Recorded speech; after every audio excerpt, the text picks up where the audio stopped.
Welcome, we're so happy you tuned in tonight. Before we get started, I'd love to know, where are you watching from? Drop it in the comments. Now, let's get comfortable and drift into deep, peaceful sleep together. We open with a quiet provocation. What if the life you think you're choosing has already been drafted by a mind you cannot see? Picture yourself at this very moment, reading these words, believing you are the conscious author of your attention, the deliberate captain steering your focus across this page. But what if, in the milliseconds before you turned your gaze here, in the hours before you decided to read, in the years before you became the kind of person who seeks this kind of understanding, something beneath awareness was already writing the script? What if there exists within you a second author, tireless and unseen, composing the choices you will call your own? This is the story of the second self, the subconscious system that anticipates, primes, and steers our choices before consciousness arrives to claim them. It is a story about time and authorship, about the strange truth that much of our life is pre-written, in processes that unfold beneath the threshold of awareness, sometimes in milliseconds, sometimes across years. We tend to imagine ourselves as singular beings, unified and sovereign, making decisions through pure deliberation and will. But the evidence from neuroscience, psychology and lived experience suggests something more complex and more humbling. We are double-authored creatures, with one self writing in darkness and speed, and another reading those drafts in the light, mistaking interpretation for creation. Consider what happens in your brain when you make the simplest choice, reaching for a glass of water or deciding to stand. Classical neuroscience studies, beginning decades ago and refined through modern imaging, reveal something startling. Your brain initiates the movement before you experience the conscious intention to move.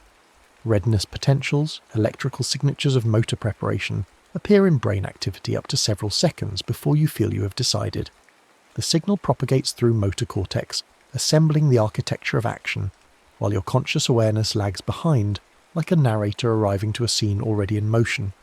What you experience as decision, as the moment of choice, is actually a moment of recognition, of becoming aware of a process that has already begun. The brain moves first. Consciousness catches up and, in catching up, tells itself a story about agency and deliberation that reverses the actual sequence of events. This is not to say you're an automaton, or that free will is illusion, at least not in any simple sense. Rather, it suggests that what we call the self is not a single thing, but a collaboration, often an unconscious one, between systems that operate on different timescales and with different kinds of access to information. The first self, the one you identify with, the I that narrates your inner monologue, is a late-stage editor working with material already drafted. The second self, operating in the neurological infrastructure beneath, is the original author, the one who writes the opening lines before you arrive to revise them. In simple motor choices, this authorship gap measures in seconds. But the architecture runs deeper. Pre-decision neural signals have been detected for more complex choices as well, predictions assembling in networks distributed across prefrontal cortex, striatum, and insula, biasing outcomes before deliberation formally begins. Choice often arrives pre-formed. Awareness is the commentary track, not the director's cut. But the second self's authorship extends far beyond momentary decisions. It operates continuously as a setup artist, a priming engine that shapes what you will see, feel, and choose by preparing the ground before you step onto it. Cognitive science has demonstrated for decades that subtle cues, things so brief or peripheral they never enter awareness, can prime perception and behaviour in measurable ways. A word flashed too quickly to read consciously can make related concepts more accessible, biasing how you interpret the next ambiguous image or sentence. A pleasant scent in a room can increase helping behaviour. Warm objects held in hand can make people judge others as having warmer personalities. Exposure to images of money makes people less generous and more self-reliant. These are not party tricks, but fundamental features of how the brain works. It is a prediction engine, constantly forecasting the next moment based on past patterns, and those forecasts shape what we see, feel, and choose to fit the predictions. Predictive processing models, one of the dominant frameworks in contemporary neuroscience, argue that the brain does not passively receive and interpret the world. Instead, it actively predicts the sensory signals it expects to encounter, generating a model of reality before reality arrives, and then comparing incoming data against that model. What reaches consciousness is not raw perception, but the difference between prediction and input, the surprise that needs explaining. When predictions match closely, experience feels smooth and automatic. When predictions fail, attention spikes, and learning occurs. But most of the time, most of what you experience as the world is actually your brain's best guess about the world, a simulation running slightly ahead of the evidence. The subconscious writes setups, expectations woven from memory and context, and your conscious mind fills them in as reality, rarely noticing the authorship. You walk into a room and see what your prediction engine expects to be there, only consciously registering the lamp if it is missing or has moved. You hear words your brain predicts from sentence structure and context, sometimes failing to notice when the actual sound contradicts expectation. The second self drafts the scene, and the first self, reading smoothly, assumes it saw the original. This predictive architecture becomes especially powerful when it automates behavior into habit. Habits are these second self's most efficient scripts, encoding past choices into neural shortcuts that run with minimal conscious oversight. The basal ganglia, deep brain structures involved in learning and action selection, gradually encode repeated sequences: context cue, action, outcome. Over time, the context alone triggers the action, bypassing deliberative circuits entirely. You walk into your kitchen and reach for the coffee without deciding, the morning routine unfolding as a single chunked behaviour. You drive the familiar route home on autopilot, arriving to discover you remember almost nothing of the journey. Heuristics work similarly in decision-making, mental shortcuts that deliver fast answers by substituting hard questions with easier ones. Availability. Heuristic makes vivid, recent, or emotionally charged examples feel more probable than they are. Anchoring heuristic lets the first number, mentioned in a negotiation, set the reference point for all subsequent judgments, even when that number is arbitrary. Loss aversion makes potential losses loom larger than equivalent gains, tilting risk calculations in predictable directions. These shortcuts evolved for efficiency, freeing cognitive bandwidth for novelty and threat, but they also narrow the paths we walk. Much of daily life runs on autopilot loops, yesterday's patterns becoming today's script, the second self endlessly recopying previous drafts with minor variations. And then there is the night, the hours when the first self goes offline and the second self conducts its most thorough revision. Sleep is not cessation but transformation, a state in which the brain remains metabolically active, replaying and reshaping the day's experience. During REM sleep, when most vivid dreaming occurs, the brain reactivates neural patterns associated with recent events, especially those tagged with emotional significance, and integrates them with older memories, strengthening some connections and pruning others. Dreams themselves, those strange narratives assembled from memory fragments, emotional residue, and sensory noise, may serve as emotional processing, rehearsals of threat response, memory consolidation, or creative recombination of ideas in novel configurations. The evidence is still debated, but what is clear is that sleep changes the story. Information learned before sleep is retained differently than information followed by waking hours. Emotional tone of dreams correlates with next-day mood and stress resilience. Sleep deprivation impairs impulse control, emotional regulation, and cognitive flexibility, effectively weakening the first self's editorial capacity and letting the second self's automatic scripts run with less supervision. Even the quality and timing of sleep, governed by circadian processes we do not consciously control, biases how we will meet tomorrow. The second self edits the story while we sleep, revising memory, recalibrating emotion, sometimes reframing the very problems we will wake to solve. This temporal architecture of the self extends to the body's biological rhythms, internal clocks that modulate our capacities across the day. Circadian rhythms, the roughly 24-hour cycles governed by the suprachiasmatic nucleus in the hypothalamus, regulate not just sleep and wakefulness but also body temperature, hormone release, digestion, and cognitive performance. Attention peaks in late morning for most people, declines in the afternoon, and rebounds somewhat in early evening before dropping again at night. Impulse control follows a similar curve, strongest when rested, weakening across the day as glucose and willpower reserves deplete. Risk tolerance shifts with time of day.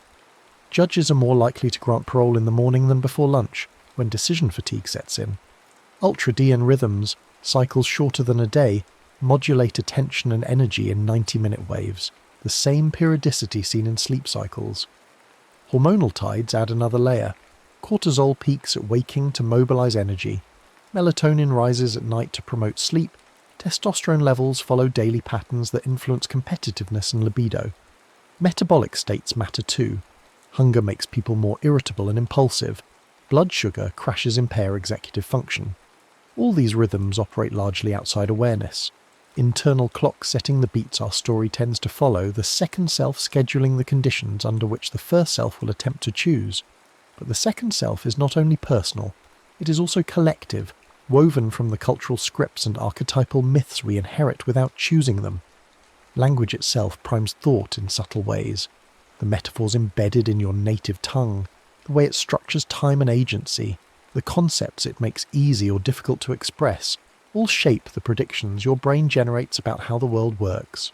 Social norms, absorbed from childhood observation and correction, create powerful implicit expectations about appropriate behaviour in various contexts, often bypassing deliberative reasoning entirely. You feel uncomfortable speaking loudly in a library before you think about why. You mirror the body language of people you're talking to without noticing. Rituals, from religious ceremonies to birthday traditions to morning coffee routines, provide structure and meaning through repetition, their power lying precisely in their predictability, the way they let the second self run a familiar, emotionally resonant script. Archetypal myths, the recurring narrative patterns found across cultures, hero's journey, trickster, rebirth, betrayal, redemption, supply templates our private lives often reenact, without recognizing the source. You experience your romantic relationship as unique and chosen, but its arc may follow patterns scripted by 1,000 stories encountered before you met. The collective subconscious, to borrow Jung's term, supplies templates our private second selves use to draft individual experience. We don't just have a second self, we share one, a vast inherited library of predictions and patterns that shape what feels natural, desirable, dangerous, or destined. When we trace these threads together, neuroscience, cognition, habits, sleep, rhythm, culture, a larger picture emerges about time and selfhood. The second self is fundamentally a foreshadowing machine. It predicts near-future outcomes, from the next millisecond's sensory input to tomorrow's social encounter, and steers behaviour toward those predictions. This is adaptive. A brain that anticipates is a brain that survives. But over longer timescales, repeated predictions become something more than forecast. They become identity. If your subconscious systems consistently predict that social interactions will be awkward, they will prime body language, attention patterns, and interpretations that make awkwardness more likely, and those experiences will reinforce the prediction, tightening the loop. If your habits and heuristics predict that efforts at change will fail, they will subtly sabotage new routines, and the failures will confirm the prediction. Anticipation is authorship. The future you meet is often the future you anticipated into being, not through mystical manifestation, but through the mundane mechanics of prediction shaping perception, shaping action, shaping outcome. The second self writes forward in time, drafting tomorrow from the patterns of yesterday, and the first self, arriving to read the result, believes it chose freely. This architecture raises urgent questions about responsibility and freedom.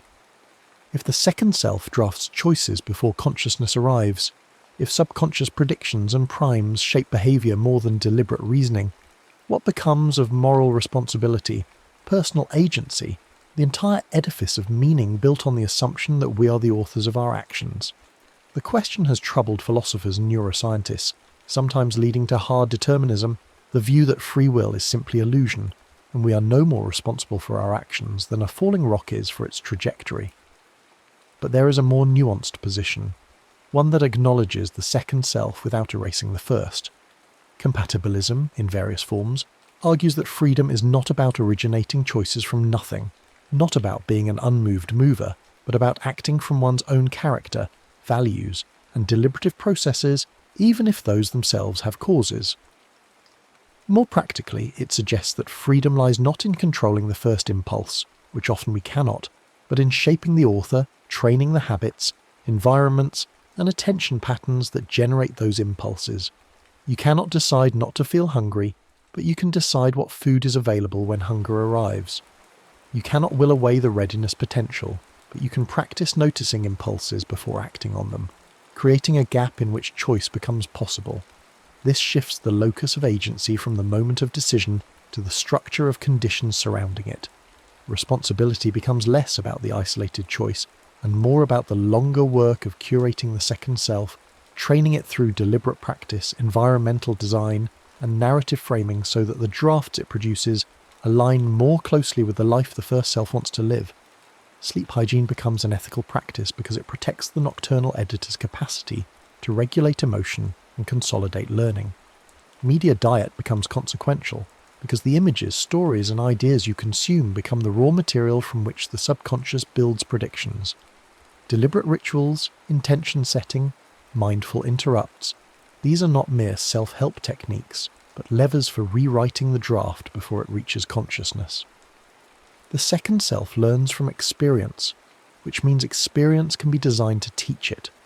You cannot control the author behind the author, but you can influence what it reads, when it rests, what patterns it practices, and gradually, over time, what it writes. Concrete strategies emerge from this understanding. Environment design matters more than willpower. If you want to eat healthier, don't rely on resisting temptation in the moment. Instead, remove junk food from your home so the second self's automatic reach finds fruit instead of chips. Place friction on harmful routines by adding inconvenient steps, removing cues that trigger them, making the default path lead somewhere better. Amplify helpful cues by designing environments that make desired behaviours easier and more visible. If you want to exercise in the morning, lay out workout clothes the night before so the visual cue primes action before deliberation can object. Ritual timing aligns effort with biology. Tackle cognitively demanding work during your circadian peak, usually mid to late morning, when attention and impulse control are strongest. Protect sleep boundaries, making them as non-negotiable as meetings, because stable sleep stabilizes the editor. Use ultradian rhythms by working in focused intervals with breaks to match the 90-minute attention cycles. Attention training through mindfulness or metacognitive practice helps notice impulses sooner, creating a brief window between trigger and action where choice can intervene. Reframing techniques, cognitive reappraisal of stressful situations, gratitude practices that shift attention toward positive predictions, alter the predictive models the subconscious uses. Narrative updates, journal prompts that explicitly recode identity statements, I am the kind of person who finishes projects, or I am someone who stays calm under pressure, gradually train the second self to generate drafts consistent with that identity. Tiny gateways, micro habits so small they bypass resistance, reading one page, doing one push-up, writing one sentence, tip the next choice before it appears, because the second self predicts continuation once momentum begins. Edit the prelude, and you change the plot. The image that emerges is neither the traditional model of unitary selfhood, nor a deterministic denial of agency, but something stranger and more collaborative. 2 pens on 1 page.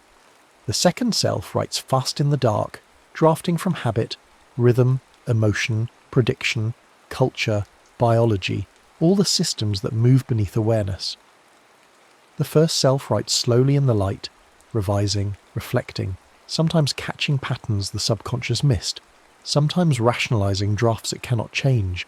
Life's craft is not silencing the unseen author, which is impossible, nor pretending the conscious self writes alone, which is false.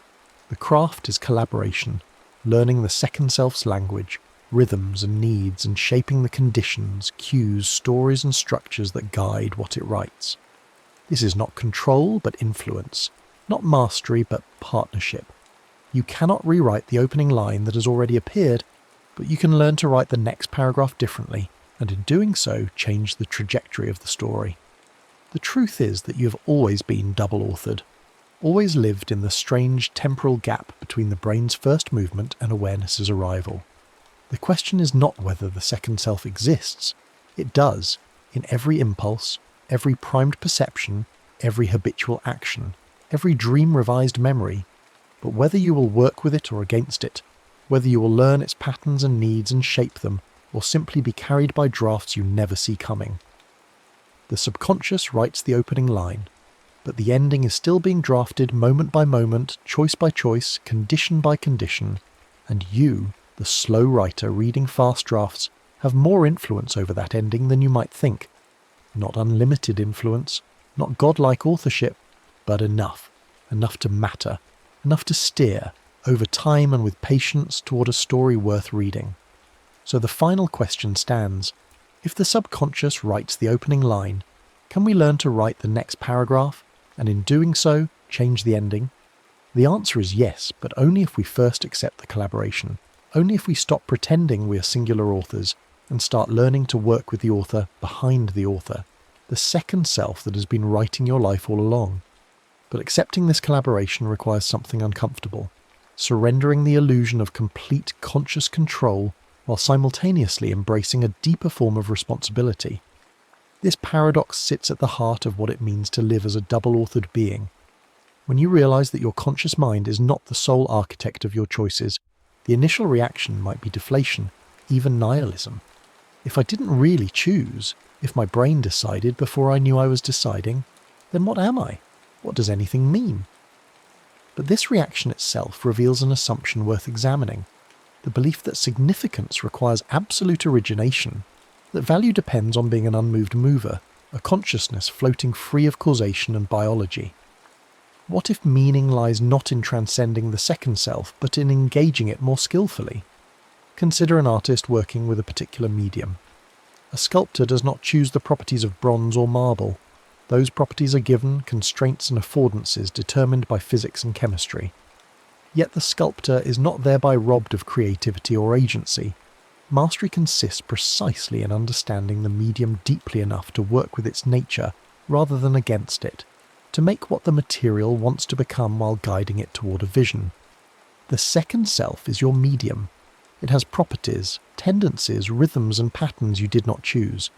Your conscious mind cannot rewrite those fundamental features any more than a sculptor can make stone behave like clay. But you can learn the medium. You can discover what conditions make the second self generate certain kinds of drafts. You can introduce new patterns through repetition until they become part of the automatic repertoire. You can remove yourself from environments that trigger unwanted scripts and place yourself in environments that cue desired ones. You can respect the biological rhythms rather than fighting them, scheduling your life to work with your chemistry instead of demanding your chemistry conform to arbitrary schedules. This kind of agency is less dramatic than the conscious control fantasy promises, but it is more real and ultimately more powerful. It requires patience because the second self learns slowly, through repetition and reinforcement, rather than through one-time decisions. Telling yourself you will become a morning person does nothing if your sleep schedule, light exposure, evening routines and caffeine intake all continue to train the second self to expect late nights and groggy mornings. But gradually adjusting those inputs, making small, consistent changes over weeks and months, actually retrains the system. The draft changes because the author has been given different material to work with. Consider how this applies to emotional patterns, an area where the illusion of conscious control causes particular suffering. You cannot simply decide not to feel anxious or sad or angry. Yet people blame themselves constantly for emotional states, as if those states were choices. The first self, encountering an emotion, often generates a secondary layer of judgment. I shouldn't feel this way. What's wrong with me? I'm weak for feeling anxious. But emotions are largely products of the second self, generated by predictive systems responding to environmental cues, memories, physiological states, and learned associations, most of which operate beneath conscious access. The conscious mind receives the emotion as a fait accompli or already in motion before awareness catches up. Judging yourself for the emotion is like judging yourself for the weather. It's a category error that adds suffering without adding agency. What you can influence is the context in which emotions arise. If your second self generates anxiety in response to certain triggers, you can gradually expose yourself to those triggers in safe conditions until the predictive system learns a new association. This is the principle behind exposure therapy, which works not by conscious willpower overriding fear, but by providing the second self with new data that updates its predictions. If your mood tends toward darkness after poor sleep, you cannot think your way to happiness, but you can prioritize sleep so the editor functions better. If social media consumption primes comparison and inadequacy, you cannot decide not to feel inadequate while continuing to consume, but you can remove the app, change the environment, and let the second self gradually forget the trigger. You work with the author by changing what it reads, not by demanding it read the same material but generate different output. This understanding also illuminates why traditional willpower-based approaches to behaviour change so often fail. Willpower is a function of the first self, the conscious executive trying to override the second self's automatic drafts. But willpower is a limited resource, especially given that it depends on metabolic factors like glucose availability, and is depleted by decision fatigue throughout the day. Relying on willpower means fighting the second self constantly, using scarce conscious resources to resist automatic scripts. It is exhausting and unsustainable, like swimming against a current. Eventually fatigue wins, and the habit reasserts itself. The person then blames themselves for lack of discipline, not recognizing they were fighting with the wrong tool. The alternative is to work with the current by redesigning what the second self encounters. If you want to stop checking your phone compulsively, you could rely on willpower, consciously resisting each impulse hundreds of times a day, or you could put the phone in another room, making the automatic reach encounter absence instead of device. The second approach succeeds not because you have more discipline, but because you have stopped requiring discipline. You have removed the trigger, making the unwanted behaviour harder, and the desired behaviour, focused work, the path of least resistance. The second self, always optimising for efficiency, follows the easier path. Over time, the pattern weakens through lack of reinforcement. You have not defeated the author, you have changed the story it finds available. The same principle applies to building new behaviours. Starting an exercise habit fails most often not because people lack motivation, but because they try to install it through sheer decision, making exercise require constant conscious override of inertia. But if you lower the activation energy by preparing gym clothes in advance, scheduling the session at a consistent time when energy is high, attaching it to an existing routine like morning coffee, and removing competing options by cancelling conflicting commitments, then exercise stops requiring willpower.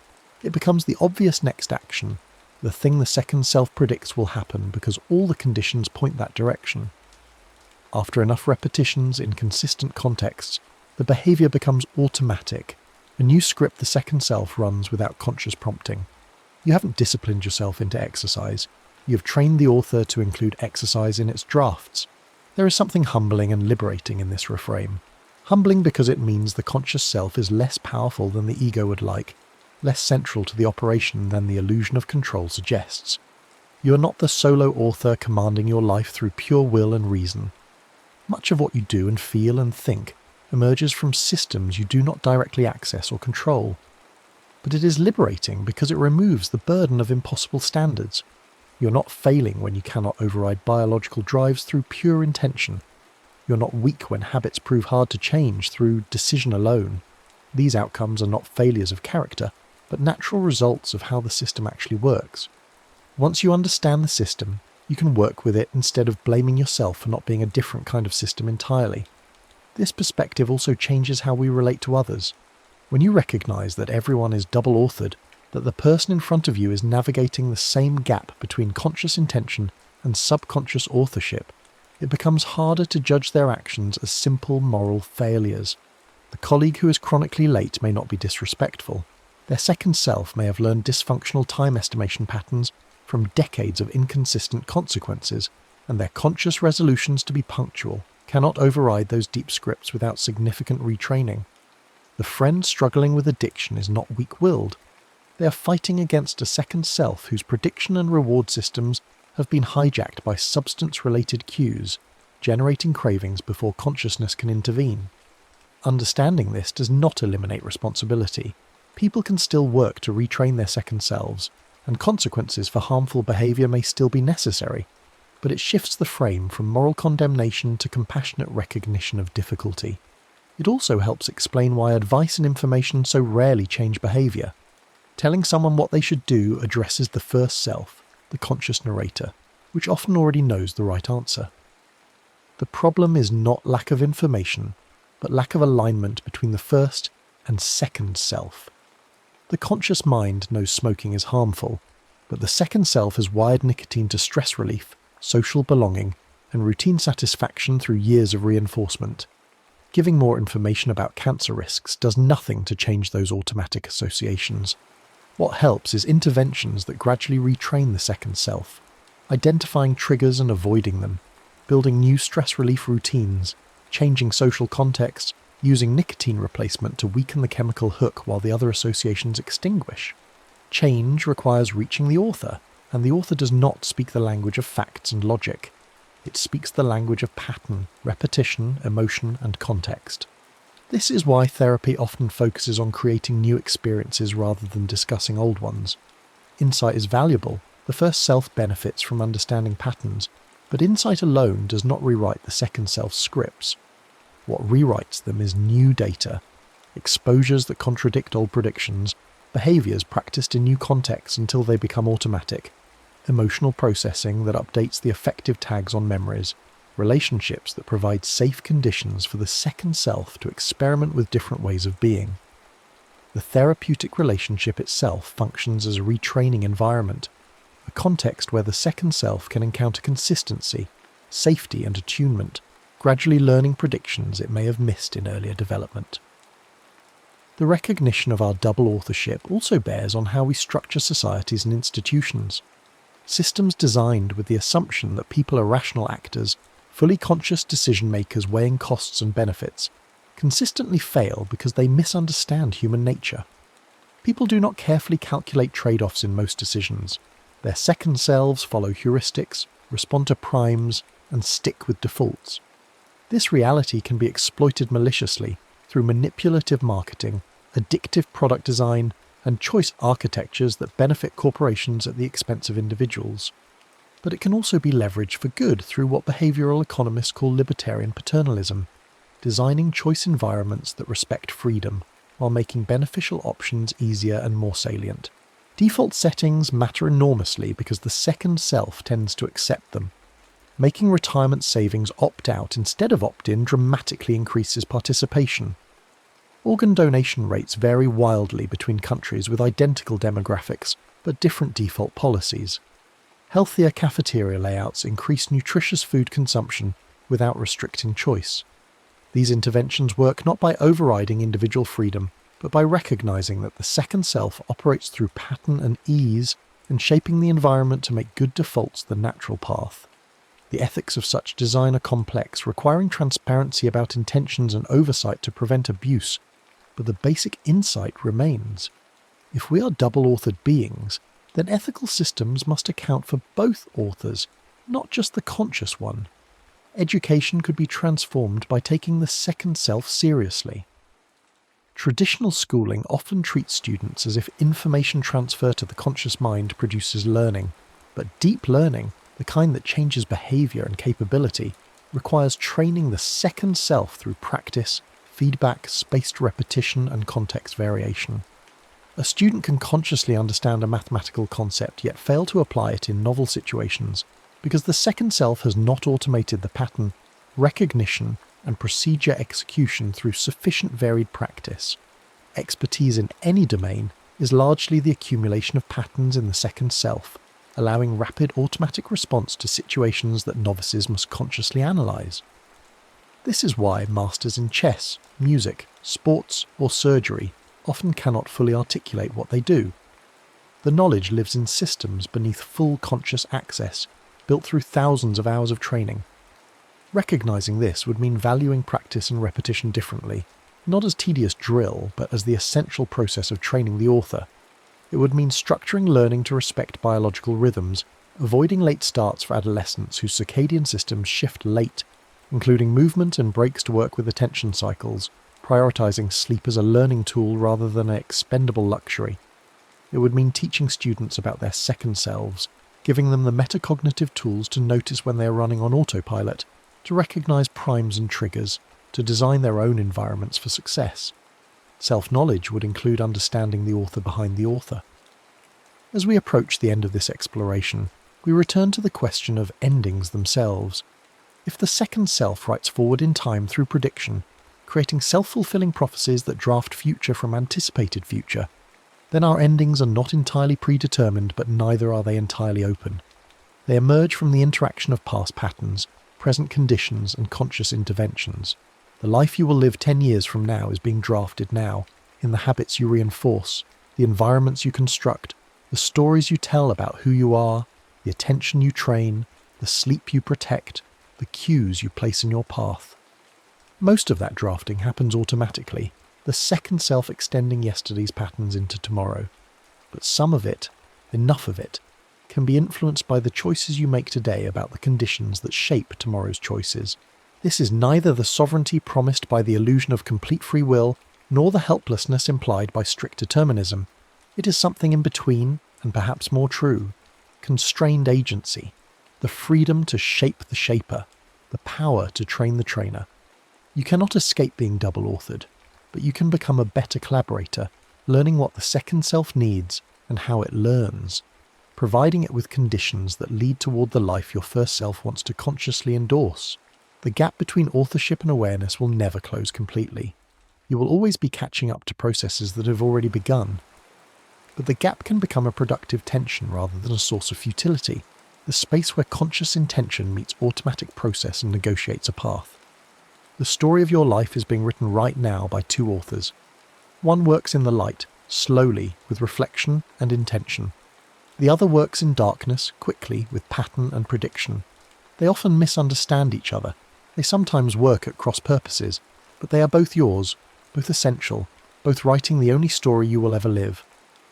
The question is not how to silence one in favour of the other, but how to bring them into better collaboration, how to make the dark writing and the light writing tell a story that, read together, makes sense and moves toward meaning.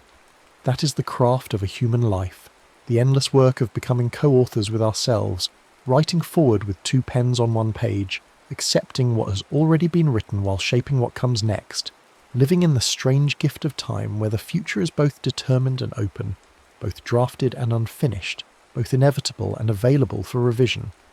The ending is not yet written, but the author behind the author is writing it now, and you, reading these words, have already begun to write back. The next story is about to begin. Please relax and enjoy. The camera opens on a silent ruin.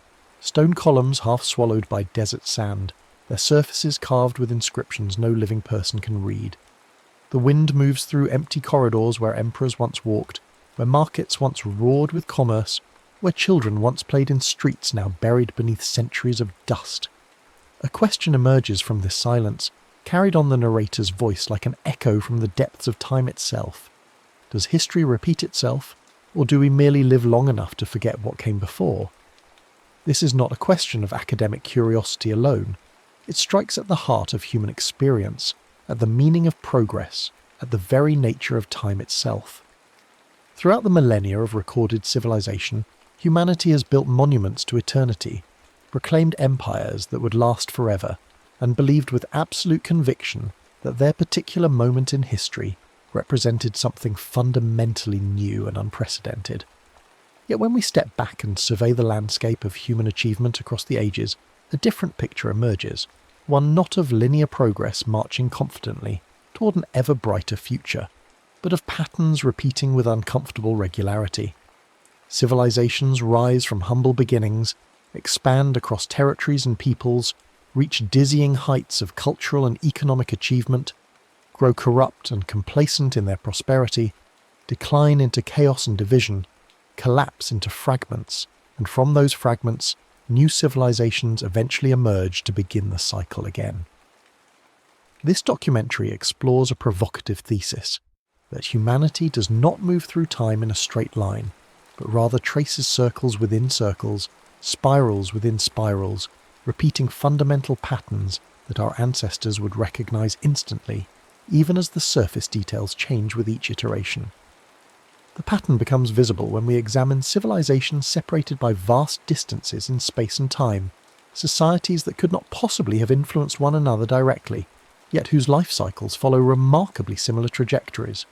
Ancient Rome began as a small city-state on the Tiber River, expanded through military conquest and administrative genius to control the entire Mediterranean world, reached a golden age of unprecedented prosperity and cultural achievement, gradually succumbed to internal corruption, political instability, and economic inequality, and finally fragmented into warring kingdoms and barbarian states.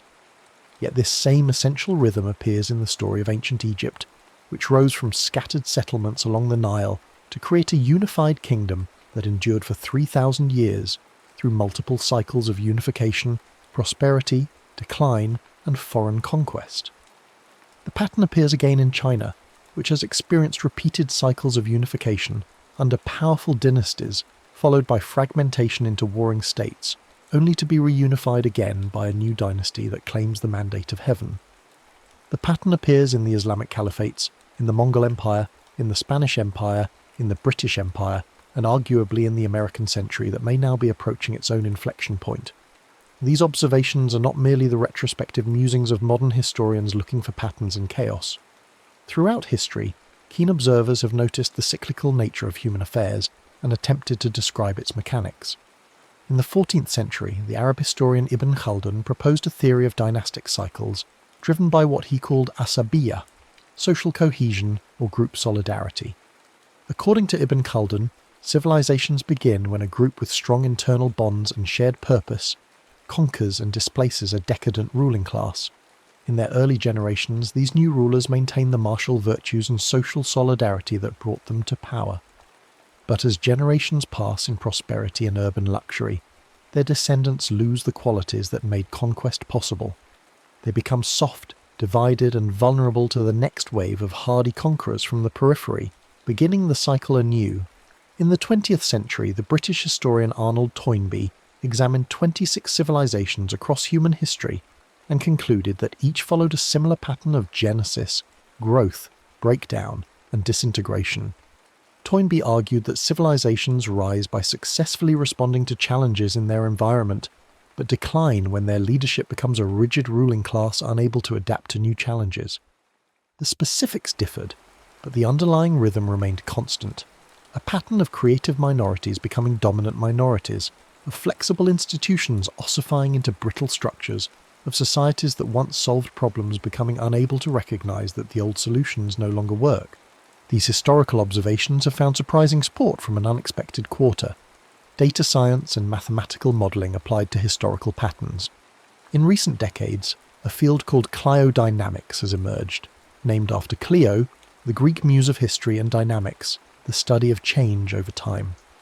Researchers like Peter Turchin have collected vast datasets spanning centuries of human history, records of population levels, wage rates, wealth inequality, political violence, and state strength, and subjected them to mathematical analysis looking for recurring patterns.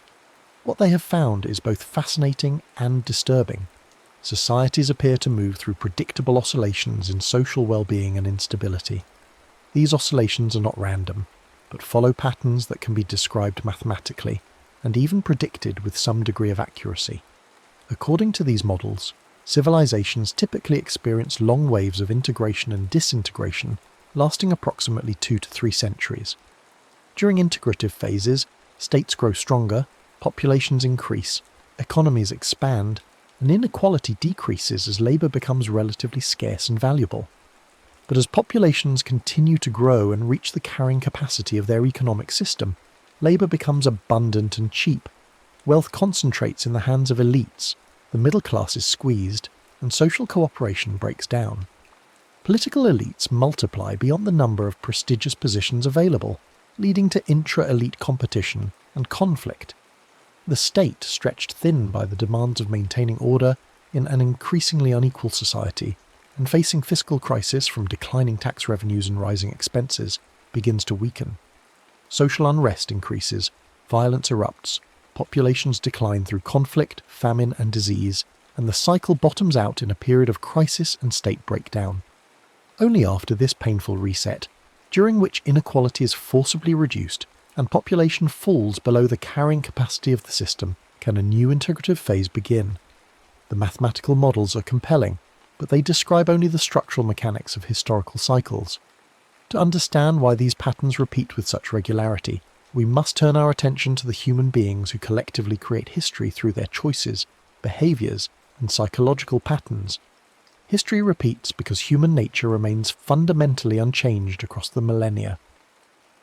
The same emotions, drives, and cognitive biases that shaped the decisions of Roman senators also influence modern politicians. The greed that led to the collapse of Bronze Age palace economies operates in contemporary financial markets. The fear that drove witch hunts in medieval Europe finds new expression in modern moral panics. The lust for power that motivated ancient conquerors animates today's authoritarians. We are not fundamentally wiser or more virtuous than our ancestors. We simply have different tools and face different circumstances. When we examine the psychological mechanisms behind historical repetition, a crucial concept emerges: collective amnesia. Human memory, whether individual or social, has definite limits. Direct lived experience of major historical events typically spans only one lifetime, perhaps 80 or 90 years if we're fortunate. Those who personally remember the Great Depression or World War II are now nearly gone from the earth, and with their passing goes the visceral understanding of what those events actually felt like, how they unfolded, what warning signs preceded them. The next generation receives only second-hand knowledge, stories, photographs, historical accounts, which, however vivid, lack the emotional weight and immediate reality of direct experience. Each succeeding generation receives an even more attenuated version, until events that once seemed world-shattering become abstract historical facts, no more real than stories of ancient Troy. This creates a dangerous pattern. Societies that have recently experienced catastrophe implement safeguards and remember hard-learned lessons, but as the generation with direct memory dies out, their descendants become overconfident, dismantle the safeguards as unnecessary relics of a bygone era, and repeat the same mistakes under the belief that this time is different, or that they are somehow wiser and more advanced than those who came before. The financial regulations implemented after the Great Depression to prevent speculative excess were gradually dismantled in the decades that followed, setting the stage for new bubbles and crashes. The institutions created after World War II to prevent another global conflict are questioned and weakened by generations who never experienced the horror that made those institutions seem necessary. Each generation, in a sense, must learn the same painful lessons anew because wisdom cannot be fully transmitted across generational boundaries. It must be earned through suffering. But the cyclical view of history is not merely a modern observation or a peculiarity of data-driven analysis. Throughout human culture, across widely separated civilizations, we find cosmologies and philosophies that conceive of time itself as fundamentally circular rather than linear. The ancient Greeks did not see history as progress toward a better future, but as a cycle of ages moving from a perfect golden age through progressively degraded silver, bronze and iron ages, before eventually returning to gold again. The poet Hesiod, writing in the 8th century before the Common Era, described how each age of humanity is worse than the one before, with the men of the Iron Age, his own time, living in constant toil and misery, respecting neither parents nor oaths, valuing only violence and dishonesty. Yet even this nadir was not final, for the cycle would eventually turn and a new golden age would dawn. In Hindu and Buddhist cosmology, time operates on scales that dwarf human history, with vast cosmic cycles called yugas, or ages stretching across hundreds of thousands or even millions of years. According to this system, the universe itself goes through endless cycles of creation, existence, dissolution, and recreation. Within these vast cycles, humanity moves through 4 ages: the Satya Yuga, or Age of Truth, when humans live in harmony and righteousness, the Treta Yuga, or Age of Righteousness, the Dvapara Yuga, or Age of Righteousness, and the Kali Yuga, or Age of Darkness Yuga, when righteousness begins to decline, the Dvapara Yuga, when decline accelerates, and finally the Kali Yuga, the dark age of discord and hypocrisy, which according to traditional calculations we are currently experiencing. Yet even the Kali Yuga is not the end. When it concludes, a new Satya Yuga will begin, and the Great Wheel will turn again. Indigenous cultures around the world have traditionally maintained circular conceptions of time that stand in stark contrast to the linear, progressive time consciousness of modern, industrial civilization. For many Native American peoples, time is not an arrow flying toward the future, but a circle or spiral in which past, present, and future are interconnected and inseparable. The Mayan civilization developed a complex calendrical system involving multiple interlocking cycles of different lengths, creating a view of time as a series of repeating patterns that could be understood and predicted. Australian Aboriginal peoples speak of the dream time, a concept that encompasses not just the mythic past of creation, but an eternal present that can be accessed through ritual and sacred geography. a mode of being in which the linear distinction between past and present dissolves. These traditional cosmologies were often dismissed by European colonizers as primitive or superstitious, yet they reflect something profound, a recognition, born from thousands of years of close observation of natural cycles, that time in the natural world is fundamentally cyclical. Seasons turn, the moon waxes and wanes, generations succeed one another, civilizations rise and fall like waves on the ocean, and the great patterns repeat. The modern Western notion of time as a linear arrow of progress, constantly moving toward a better future through technological and social advancement, is actually the historical anomaly, a recent invention that emerged with the Enlightenment and the Industrial Revolution. For most of human history, most cultures understood time as turning rather than as advancing. When we return our gaze to the present moment, to the civilization we ourselves inhabit, the question becomes urgently personal. Are we too caught in a repeating cycle? The answer, uncomfortably, appears to be yes. When we examine contemporary events with the perspective that historical pattern recognition provides, the echoes become impossible to ignore. Economic cycles of boom and bust continue, despite our sophisticated understanding of market dynamics and monetary policy.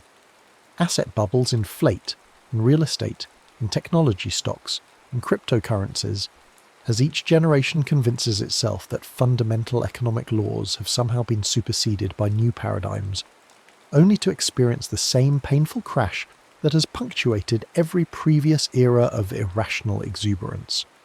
Political polarization increases in advanced democracies, with societies fragmenting into hostile camps that can barely communicate across their divides, each side viewing the other not as legitimate political opponents, but as existential threats.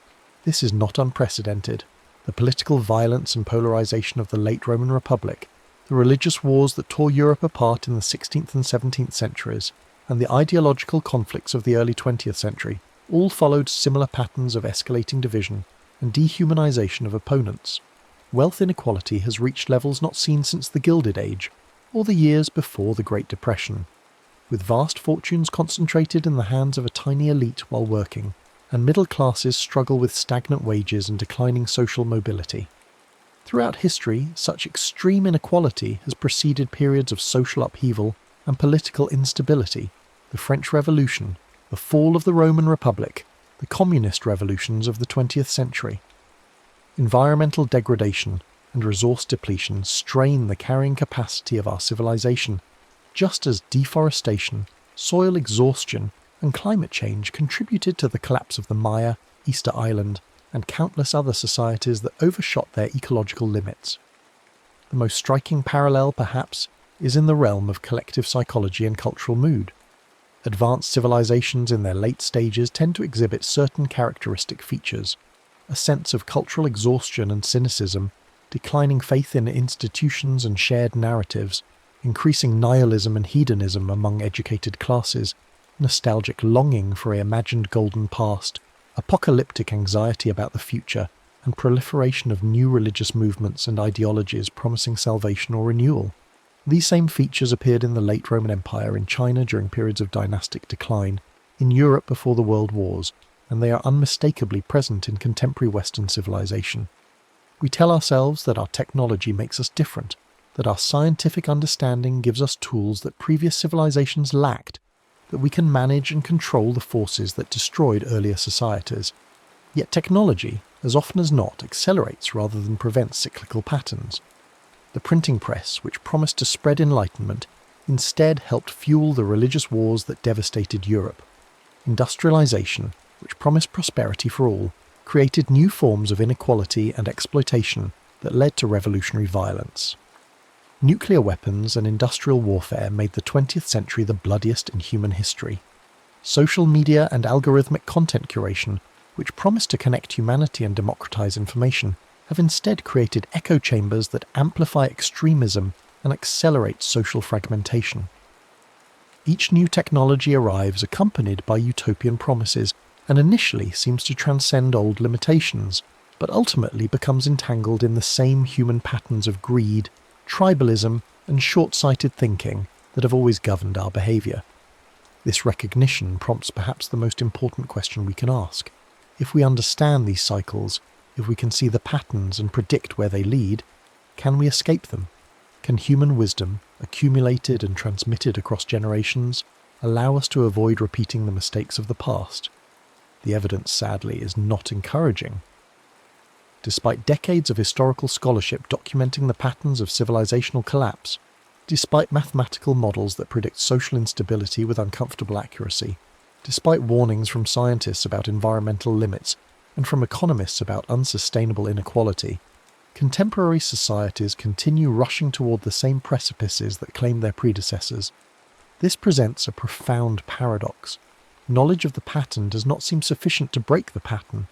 We might compare it to individual human psychology, where a person can understand intellectually that their behaviour is self-destructive, that smoking causes cancer, that excessive drinking damages health, that procrastination creates stress, yet continue the behaviour regardless. Knowledge alone rarely changes deeply ingrained patterns, whether in individuals or societies.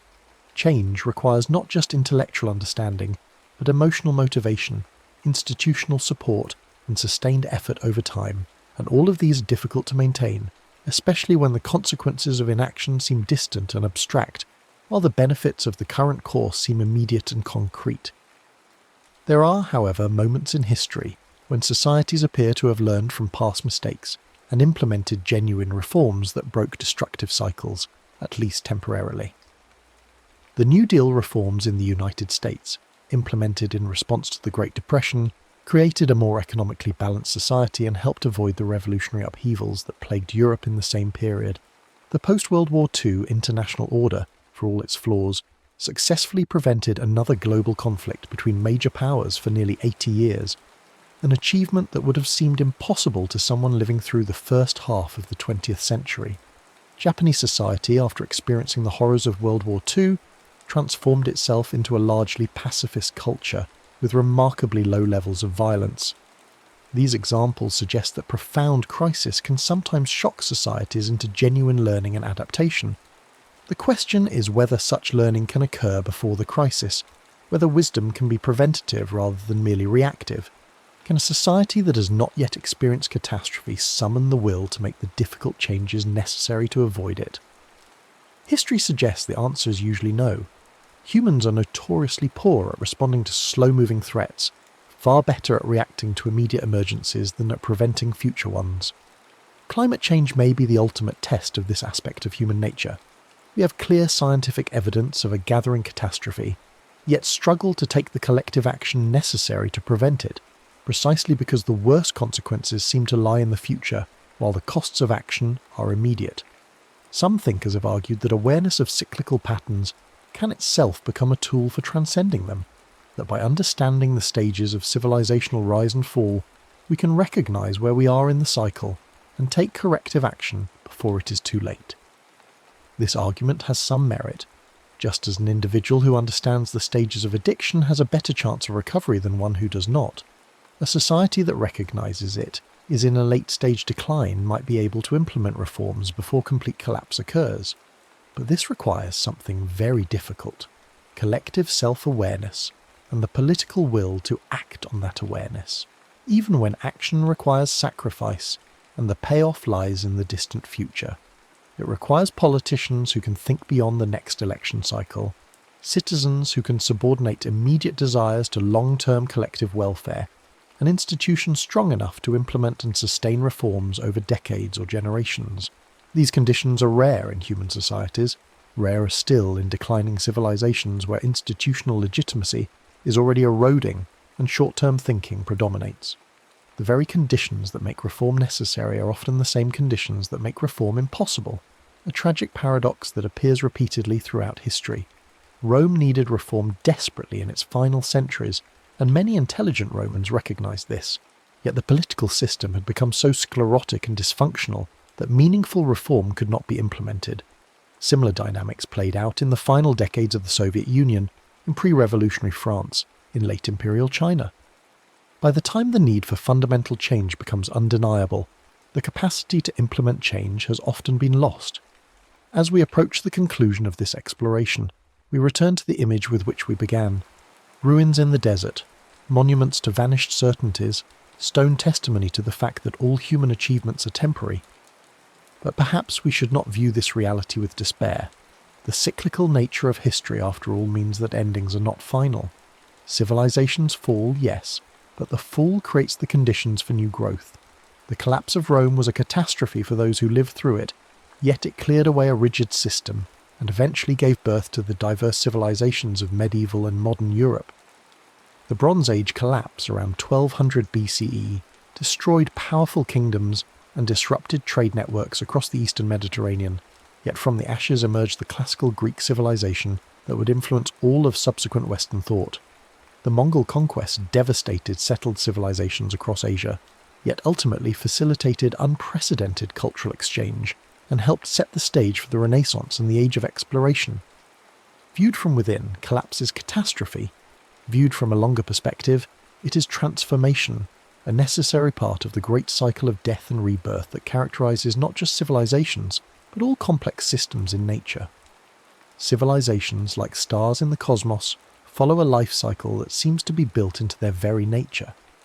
A star is born from a collapsing cloud of gas and dust, fuses hydrogen into helium for billions of years, exhausts its fuel, expands into a red giant, collapses or explodes, and in the process scatters the heavy elements forged in its core across space, providing the raw material from which new stars and planets will form. The cycle is not regression, but transformation, each iteration building on what came before, even as the specific form changes. Similarly, civilizations emerge from the chaos of previous collapse, incorporate and recombine elements of earlier cultures, develop new forms and innovations, reach their zenith, decline, fragment, and from their ruins provide the foundation, technological, cultural, institutional, on which successor civilizations will build. The cycle is not mere repetition but spiral, each turn incorporating and transforming what came before, producing genuine novelty even as fundamental patterns recur. Human knowledge, despite periodic setbacks and losses, tends to accumulate over the very long term.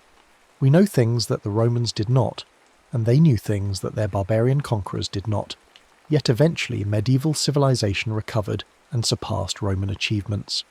The loss is real, the suffering of those who live through collapse is profound, yet the pattern ultimately produces not stasis, but evolution. This brings us to the final question that must be addressed. If history moves in cycles rather than in a straight line of progress, does this mean that our concept of progress itself is illusory? Are we not in fact advancing at all, but merely turning in place, endlessly repeating the same patterns under new guises?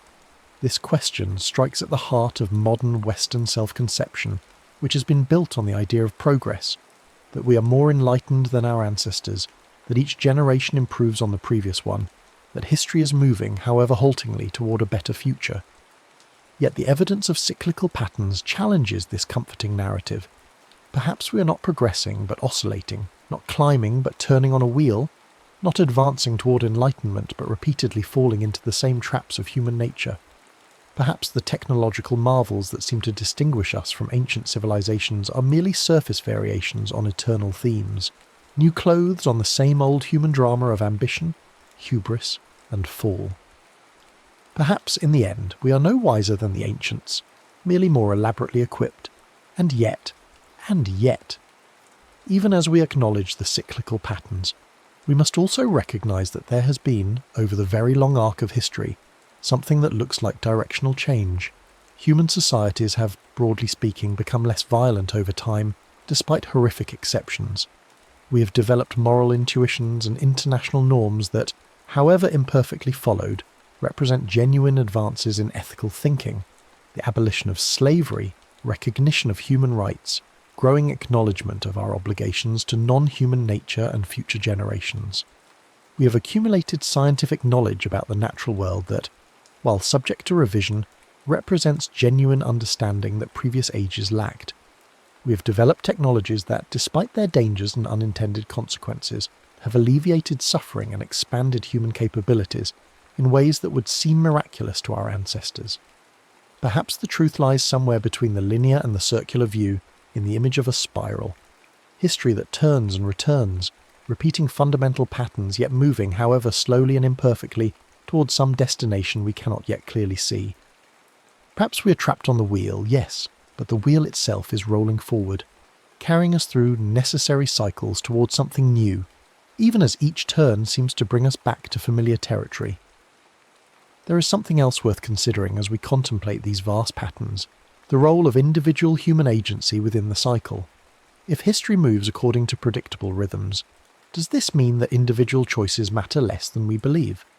Are we merely actors reciting lines written long ago, our sense of free will an illusion obscuring our predetermined roles in an ancient script? This fatalistic interpretation misses something crucial. While the broad patterns may repeat, the specific trajectory of any given cycle is shaped by countless individual decisions, each one a small pivot point that influences what comes next. The Roman Republic might have been fated to some form of transformation, given its accumulated structural tensions, but whether that transformation came through Julius Caesar or some other figure, whether it led to the Principate or some other political form, whether the transition was relatively peaceful or catastrophically violent, these specifics were not predetermined but emerged from the choices of particular people in particular moments.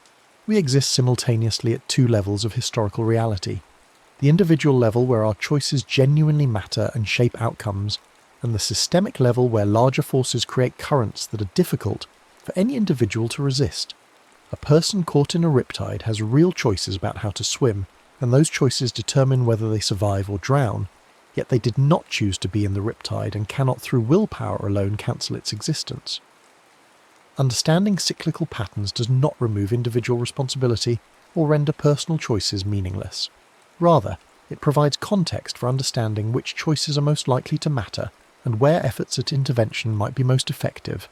The person who understands they are in a riptide and knows to swim parallel to shore rather than directly against the current has better odds of survival than someone who thrashes blindly. Similarly, individuals and societies that understand the phase of the cycle they inhabit, that recognise the systemic pressures at work, can make more strategic choices about where to push and where to yield, which battles to fight and which to conserve energy through. Consider also the question of scale and perspective. From the viewpoint of an individual human life, 70 or 80 years if fortune favours us, a civilization seems eternal. The Roman Empire, which lasted approximately 500 years in the West and over 1,000 in the East, spanned so many human generations that for the vast majority of people who lived under Roman rule, the empire was simply the unchanging backdrop of existence, as permanent as the sun and stars. Only in retrospect, collapsing centuries into paragraphs, do we see the arc of rise and fall. This suggests that the human experience of history is fundamentally different from the patterns visible at civilizational scale. We do not live in civilizational time, but in human time, measured by births and deaths, by the seasons of individual lives. The fact that civilizations rise and fall in predictable cycles may be true and important for understanding the largest patterns of human affairs. Yet this truth coexists with the equally valid truth that most human beings across history have lived their lives largely unconcerned with such grand patterns, focused instead on the immediate realities of family, work, community, the challenges and joys that define a human life, regardless of whether one lives during a civilization's rise or its fall. A farmer working his fields, a merchant negotiating a deal, a mother caring for her children, a craftsman perfecting his technique. These activities and the meanings they generate exist at a different scale from civilizational cycles, and in an important sense are more fundamental. Civilizations are abstractions, useful fictions we create to organize our thinking about collective human activity. Individual human experiences are the primary reality from which all such abstractions derive. The meaning of a life cannot be reduced to its position in a civilizational cycle, just as the meaning of a day cannot be reduced to its position in the calendar year. Yet there is something haunting about the recognition that we, like all who came before, are embedded in patterns larger than ourselves, patterns we can observe but perhaps not escape. It challenges the modern belief in human mastery, in our capacity to rationally organize society according to enlightened principles, and thereby transcend the limitations of previous ages. It suggests that for all our accumulated knowledge and technological prowess, we remain subject to forces that operate beyond the reach of individual or even collective will. This can feel diminishing, a reduction of human significance, but perhaps it should instead inspire humility. Not the false humility that denies human capacity and creativity, but the genuine humility that acknowledges our place within larger systems, that recognises we are part of nature rather than separate from it, that accepts both our power and our limits. The recognition that history moves in cycles need not lead to passivity or despair, any more than the recognition that we are mortal need lead us to conclude that life is meaningless. Rather, it can sharpen our focus on what actually lies within our power to influence, can help us distinguish between battles worth fighting and windmills best left untilted, can encourage us to work with the grain of historical forces rather than exhausting ourselves in futile resistance to immovable tides. There is wisdom in learning to discern the difference between what can be changed and what must be endured, and understanding cyclical patterns is part of developing that discernment. In the end, we are left with an image of history as a great rhythm, a pulse of creation and destruction woven through time, a pattern that emerges from the interaction of unchanging human nature with ever-changing circumstances.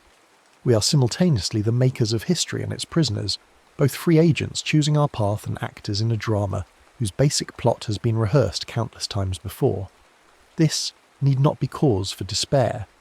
Understanding that we are part of a cycle can liberate us from the hubris of believing ourselves exceptional, can humble our ambitions and moderate our expectations, can help us appreciate that we are merely one chapter in an ongoing story that began long before us and will continue long after we are gone. It can also inspire us to play our part with wisdom and grace, to make choices that, while they may not break the cycle entirely, might nudge it in a slightly better direction, might reduce suffering and extend beauty, might preserve knowledge and cultivate virtue for whatever comes next. If we cannot escape the wheel of history, we can at least choose to turn it with intention rather than blind momentum, to face the cycles with awareness rather than denial, to work not for the impossible dream of eternal progress, but for the modest and achievable goal of making our particular turn of the wheel a little better than it might otherwise have been. And perhaps, just perhaps, if enough generations do this, if enough wisdom accumulates despite periodic losses, if enough learning survives each collapse and informs each rebuilding, the great spiral might gradually turn toward light. Whether we are truly progressing or merely turning endlessly in the clockwork of time remains, in the end, not a question we can definitively answer, but one we must live with, holding both possibilities in mind as we make the choices that will determine which future we will inhabit, and what kind of ruin we will leave for those who come after us to wonder at, or to learn from, or to surpass. The next story is about to begin. Please relax and enjoy. When you close your eyes and think of your childhood bedroom, you believe you are seeing it as it was. The sunlight through the curtains, the way the floorboards creaked near the closet, the smell of dinner drifting up from the kitchen below. You believe you are travelling backward through time, stepping into a preserved moment that has waited patiently for your return. But you are not remembering. You are creating. Every time you recall that bedroom, your brain is not retrieving a file from storage, not playing back a recording of something that once was. It is constructing something new, assembling fragments scattered across your mind into a story that feels like truth, but is actually invention. The past you remember is not the past that happened. It is a ghost of it, rebuilt neuron by neuron, shaped by who you are now rather than who you were then. Memory is not a library, it is a workshop, and every time you remember, you are rewriting history. This is the uncomfortable reality that neuroscience has revealed over decades of research into how the human brain stores and retrieves experience. We speak of memory as though it were solid, as though the events of our lives are recorded with fidelity and filed away in some neural archive, waiting to be accessed when needed. We trust our memories because they feel vivid, because they carry emotional weight, because they seem to arrive in our consciousness fully formed and undeniably real. But that feeling is itself an illusion, a byproduct of the brain's remarkable ability to construct coherence from chaos. What we experience as remembering is actually a process of reconstruction, a creative act that happens in the present moment, influenced by everything we have learned and felt and become since the original event occurred. The past, as we know it, is not fixed. It is fluid. It changes every time we touch it. Consider the courtroom, where eyewitnesses take the stand and swear to tell the truth about what they saw. These are honest people, earnest in their recollection, certain of the details they provide. And yet study after study has shown that eyewitness testimony is staggeringly unreliable. Two people who witnessed the same crime will remember different details, different sequences of events, even different faces. Ask them again a month later and their accounts will have shifted further. Not because they are lying, but because memory does not work the way we assume it does. Each time they have told the story, each time they have been asked a leading question, each time they have imagined the scene again in their mind, they have altered it slightly. The memory has been rebuilt, and each rebuilding introduces small changes, tiny distortions that accumulate over time.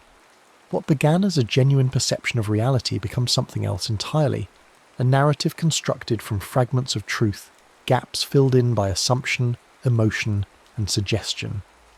The witness believes completely in what they remember, but what they remember is no longer what they saw. The brain does not store memories as unified wholes. There is no place in your skull where the memory of your 10th birthday party sits intact, preserved like a photograph in an album. Instead, that experience is broken down into its component parts and distributed across different regions of the brain. The visual details, the colours and shapes and faces are stored in the visual cortex. The sounds, the laughter and music and voices are encoded in the auditory regions. The emotions you felt, the joy or embarrassment or excitement, are processed and stored in the amygdala and other limbic structures. The context, the understanding that this event happened in a specific time and place, involves the hippocampus. Your memory of that birthday party is not a thing, not an object that exists somewhere in your brain. It is a pattern of connections, a network of neurons that once fired together and can be made to fire together again. And when you remember, what you're actually doing is reactivating that network, coaxing those scattered pieces to light up in roughly the same pattern they formed during the original experience. But here is where the process becomes unreliable. The network never reactivates identically. Neurons that were part of the original encoding may no longer be available, may have been recruited for other memories, may have weakened over time. The brain must improvise, must substitute, must fill in the missing pieces with whatever is available. It draws on other memories, on knowledge acquired since the event, on current emotions and expectations. It uses the present to reconstruct the past. And once that reconstruction is complete, once you have remembered the birthday party, the memory is not simply returned to storage unchanged. It is reconsolidated, saved again, but now in its altered form. The act of remembering has changed the memory itself. The next time you recall that birthday party, you will not be remembering the original event. You will be remembering the last time you remembered it, complete with whatever distortions and embellishments were introduced during that reconstruction. Memory is not retrieval, it is revision.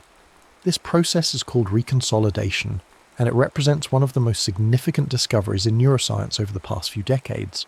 For a long time, scientists believed that once a memory was formed and consolidated, it became stable, fixed in the architecture of the brain. But research has shown that every time a memory is recalled, it enters a temporary state of instability, a window during which it can be altered, updated, or even erased. The very act of remembering makes a memory vulnerable. This is why memories change over time, why they drift subtly away from their origins. Each recall is an opportunity for modification. If you remember an event while feeling happy, that happiness may colour the memory, softening harsh edges, brightening the emotional tone. If you remember it while feeling anxious or sad, those emotions may seep into the reconstruction, altering how you perceive what happened. The memory becomes a reflection not just of the past, but of the psychological state you were in when you last remembered it.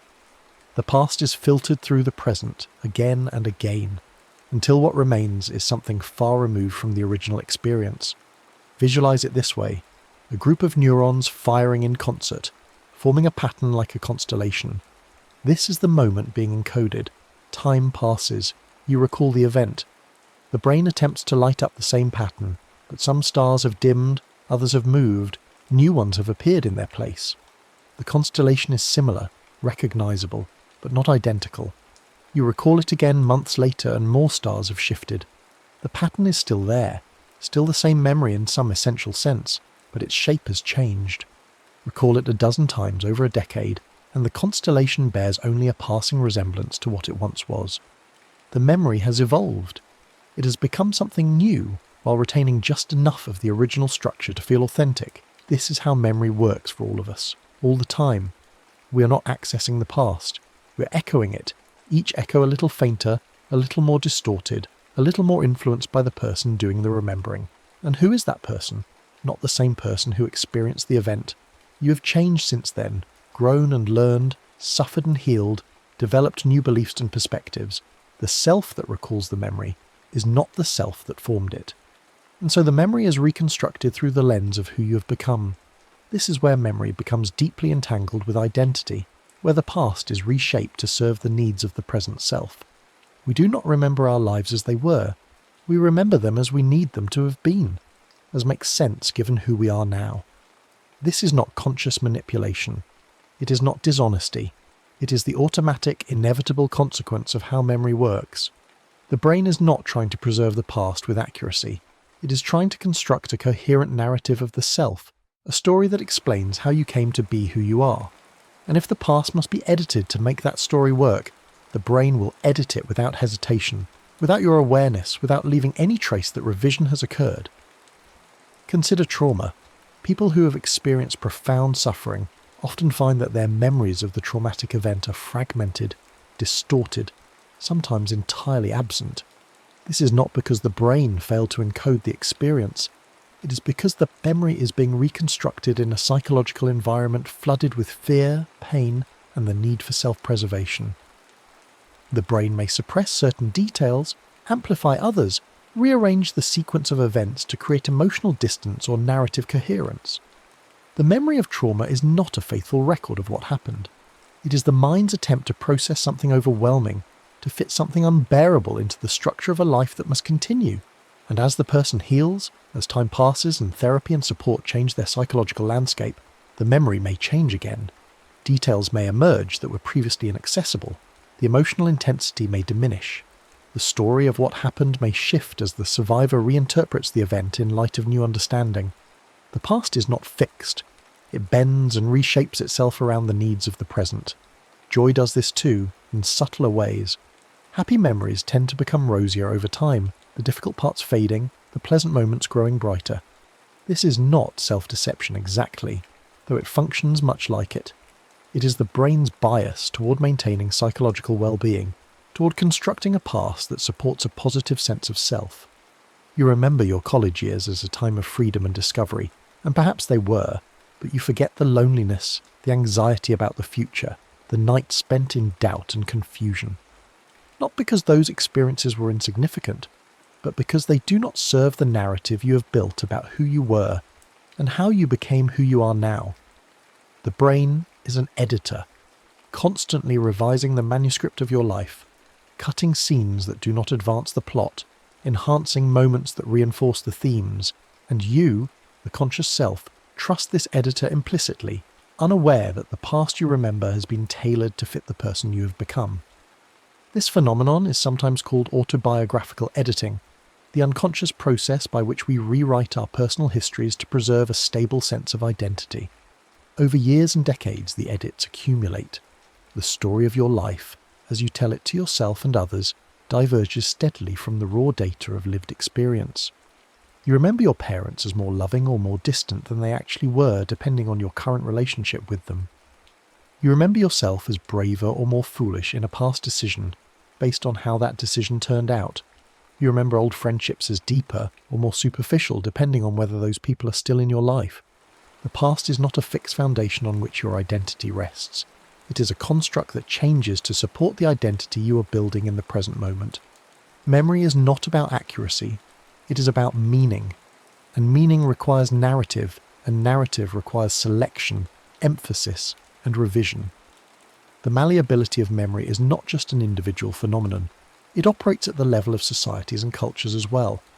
Just as your brain reconstructs your personal past to serve your present identity, civilizations reconstruct their histories to serve their collective identities. Nations tell origin stories that highlight heroism and sacrifice while downplaying atrocity and failure. Religions shape sacred narratives to reflect contemporary values, even as they claim eternal unchanging truth. Political movements reinterpret historical events to legitimize present agendas. This is not unique to any one culture or ideology. It is a universal human tendency, the same process that shapes individual memory now scaled up to the collective level. History, as it is taught and remembered, is not the past as it was. It is the past as it needs to be for the present to make sense. Think of how differently the same historical event is remembered by different groups. A war that one nation remembers as a defense of freedom, another remembers as imperialist aggression. A revolution that one side recalls as the birth of justice, the other recalls as the destruction of order. These are not simple lies, though lies may be involved. They are competing reconstructions of the past, each shaped by the needs and identities of the groups doing the remembering. Just as your brain fills in gaps in personal memory with plausible details that fit your self-narrative, cultures fill gaps in collective memory with myths, symbols, and stories that fit their understanding of who they are and what they stand for. The past is too complex, too chaotic, too full of contradictions to be remembered in its entirety. It must be simplified, shaped, given meaning. And so it is edited, and the edited version is passed down, and each generation edits it again, until the past becomes a kind of echo, recognizable in outline but transformed in substance, serving the needs of the present rather than representing the truth of what was. This is not to say that all versions of history are equally valid, or that truth does not exist, facts exist, events happened or did not happen. But the way those facts are assembled into narrative, the weight given to some details and not others, the emotional framing, the interpretation of cause and effect, all of this is reconstruction, and reconstruction is inherently subjective, shaped by the reconstructor. Collective memory, like individual memory, is a living process, fluid and fallible, constantly being rebuilt to serve the present. The stories we tell about our past, whether personal or national, are not fixed truths. They are ongoing creations revised with every retelling, every new perspective, every shift in what we need the past to mean. Now consider time itself, the medium in which memory supposedly operates. We think of memory as a way of preserving time, of holding on to moments that have slipped away. But the brain does not store time the way a clock measures it. Memory distorts time, compresses it, stretches it, rearranges it. Years of routine blur into nothingness, while seconds of terror or ecstasy expand into vast landscapes of experience. Ask someone to recount their childhood, and they will give you a handful of vivid scenes separated by oceans of blank space. The brain does not record everything. It records salience, moments that carried emotional weight or novelty or significance. The rest is discarded, not because it was unimportant to your life, but because it was not important to your brain's need to learn, adapt, and construct identity. The thousands of ordinary days are compressed into a vague sense of how things were, while a single extraordinary moment may be encoded with such intensity that it feels more real, more present than anything else. This phenomenon is called temporal compression, the brain's tendency to condense stretches of time into manageable units. It is why the older you get, the faster time seems to pass, not because time itself accelerates, but because fewer new memories are being formed. Childhood feels long because everything is novel, every experience is being encoded with attention and care. Adulthood, especially once routines are established, becomes a blur because the brain has seen it all before and sees no reason to record the repetition. The decades compress. What actually took years to live through is remembered as a brief period, a handful of snapshots standing in for the lived experience of countless days. Time in memory is not linear. It is a patchwork, a collage of moments stitched together with nothing in between. The brain's way of creating narrative from discontinuity. And emotional intensity plays a central role in how time is encoded. A car accident that lasts 3 seconds may be remembered as though it unfolded in slow motion, every detail crystalline and stretched out. A peaceful afternoon reading by a window may leave almost no memory at all, gone as soon as it is over. The brain prioritizes experiences that matter, that carry survival value or emotional significance. Fear, in particular, has a way of slowing down time in memory, etching every detail with unusual clarity. This is adaptive. If something threatens you, you need to remember it in order to avoid similar threats in the future. And so, the brain encodes danger with lavish attention, creating memories that feel hyper-real, more vivid than ordinary experience. But even these memories are reconstructions, subject to the same processes of distortion and revision as any other. The slowness, the clarity, these are effects produced during recall, not features of the original encoding. Time in memory is an illusion, a creation of the brain, as subjective and unreliable as every other aspect of how we remember. The subjective nature of time in memory reveals something profound about the relationship between past and present. When you remember an event, you're not travelling back to the moment it occurred. You're bringing it forward into the present, reconstructing it here and now. The memory exists only in this moment of recall, shaped by your current state of mind, your current understanding, your current needs. The past does not exist anywhere except as a pattern your brain is activating right now.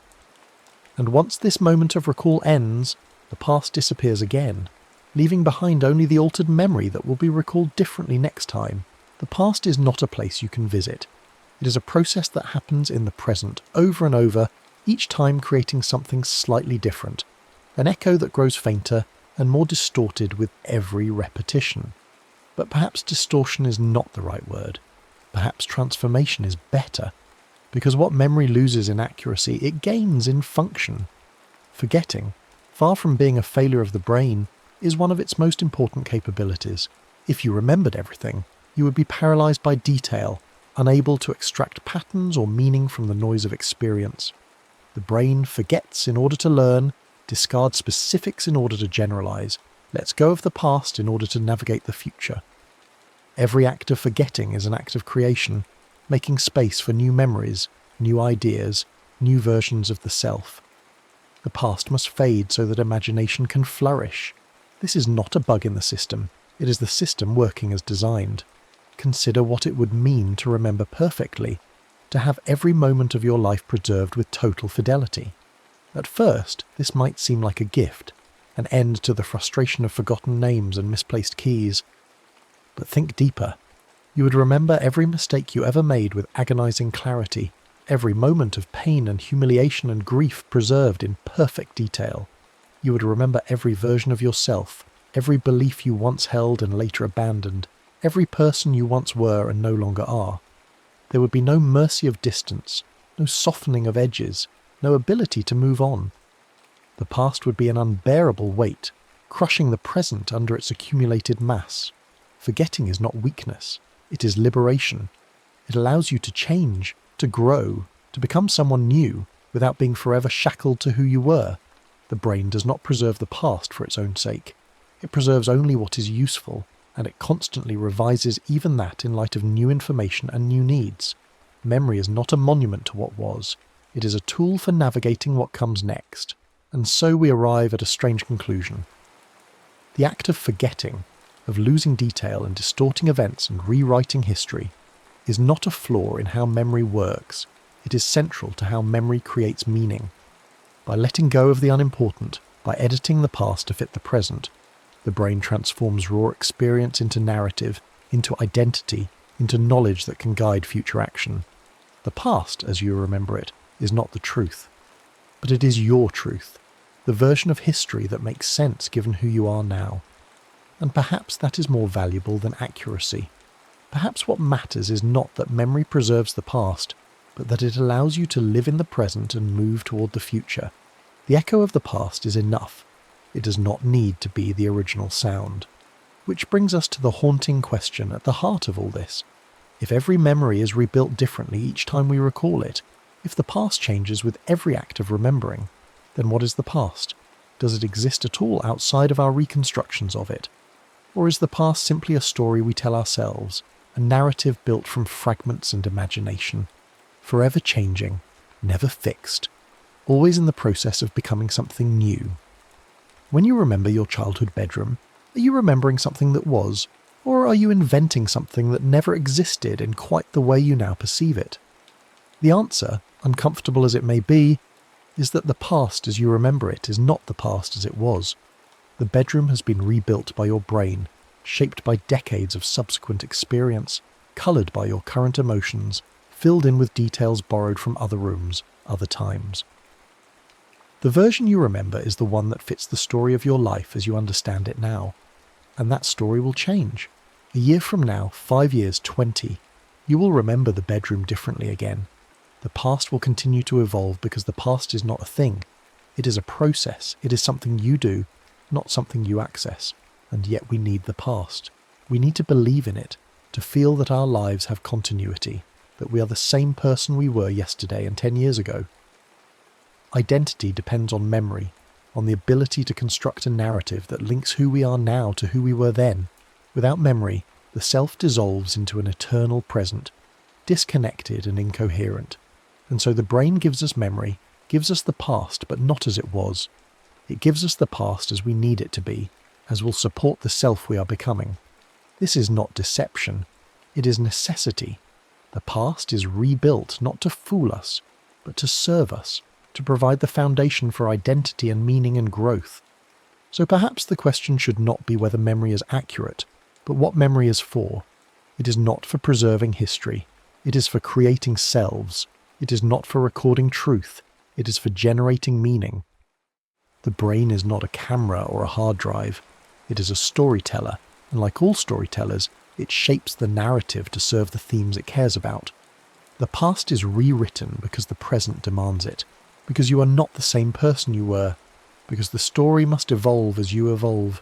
And in this sense, memory is not a failure when it distorts the past.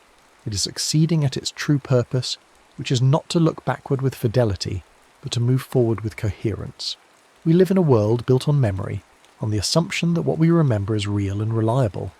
We build relationships on shared memories, construct identities from personal histories, base legal systems on the testimony of those who claim to remember what happened. And all of it is reconstruction. All of it is subject to the same processes of distortion and revision that make memory so unreliable. This is unsettling. It undermines our confidence in the solidity of the past, in the trustworthiness of our own minds. But it's also liberating. If the past is not fixed, then we are not fixed. If memory can change, then we can change. The story of who we are is not written in stone.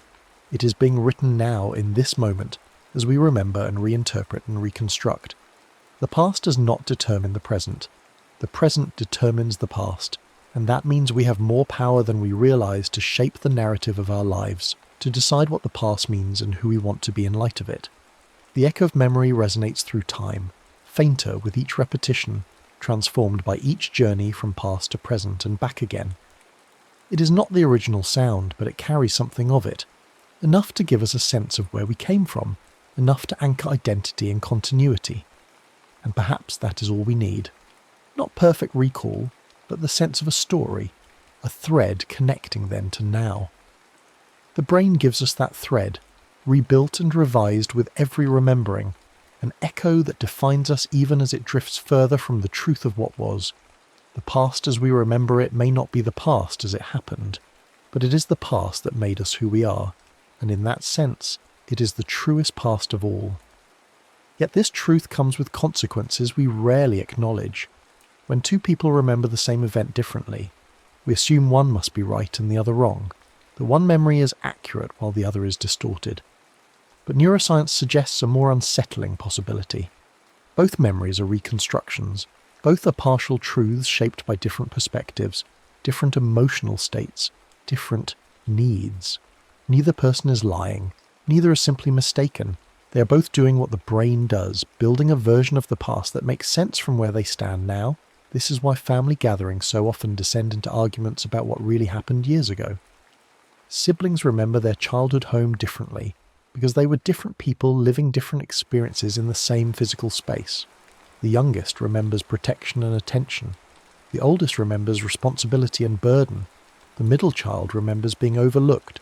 Each memory is true to the person who holds it, reconstructed from fragments that carry different emotional weight for different minds.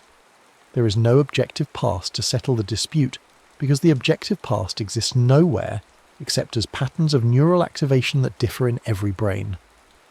This presents a fundamental challenge to how we think about knowledge itself.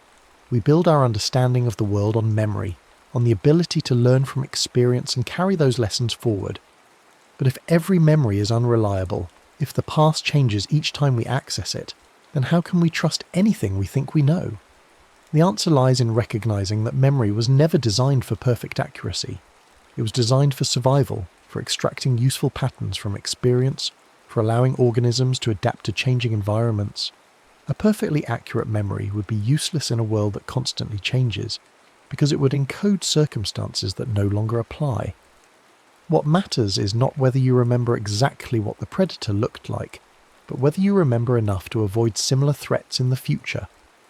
What matters is not the precise details of how you solved a problem, but the general strategy you can apply to new problems. Memory sacrifices specificity for flexibility, accuracy for adaptability.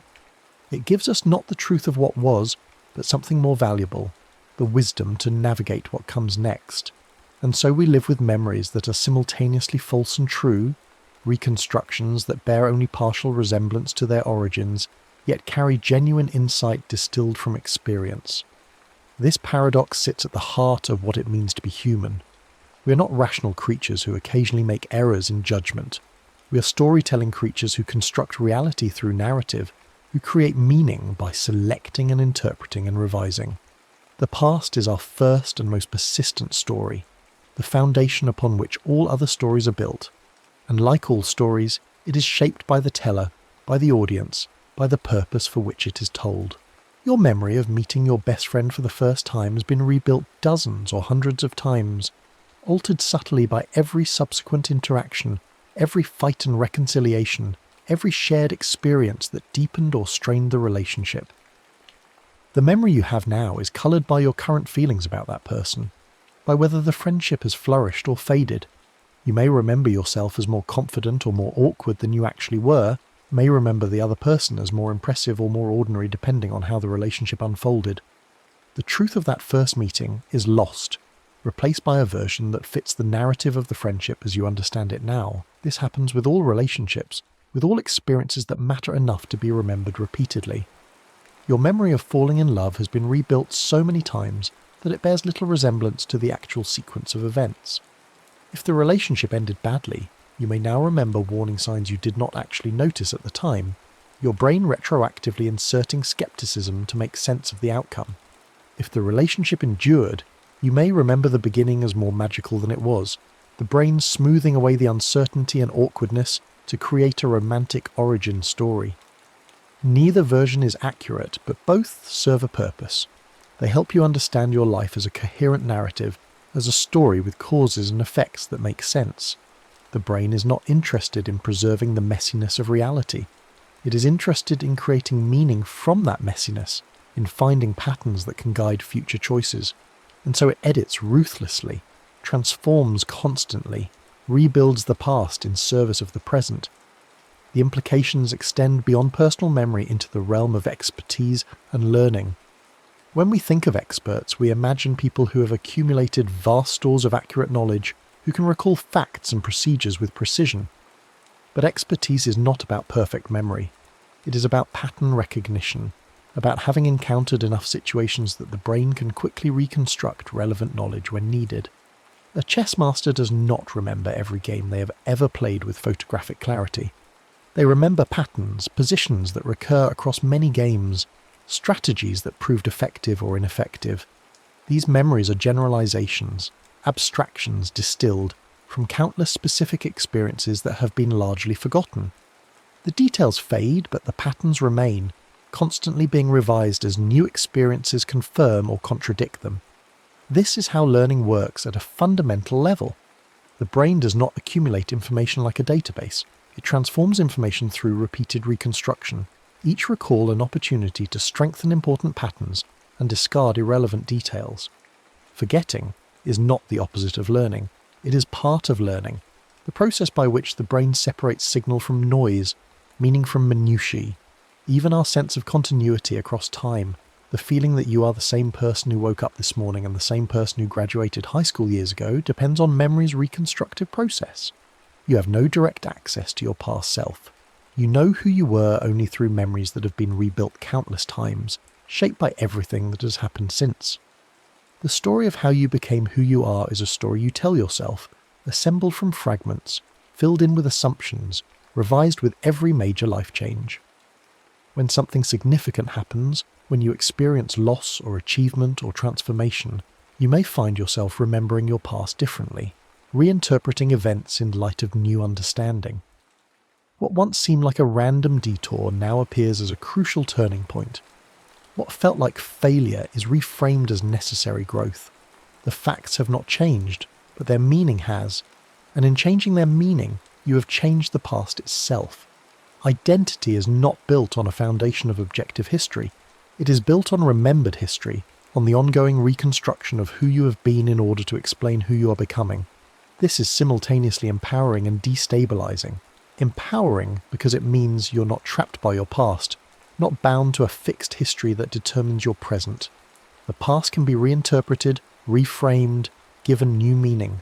Traumatic experiences can be processed and integrated rather than forever defining you. Mistakes can be understood as learning rather than permanent marks of failure. The story of your life is still being written, and part of that writing involves going back and revising earlier chapters, seeing them differently as you gain distance and perspective. But it is also destabilizing because it means you have no solid ground to stand on, no unchanging truth about where you came from. The past you remember today is not the past you will remember 10 years from now. Everything shifts, everything changes, and there is no way to recover the original, no way to know with certainty what actually happened versus what you have constructed in retrospect. You are building your identity on sand, on memories that dissolve and reform with every wave of recall. And yet we all do this, must do this, because there is no alternative.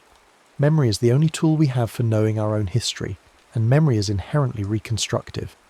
Perhaps the most profound implication is what this reveals about the nature of time itself, or at least our experience of it.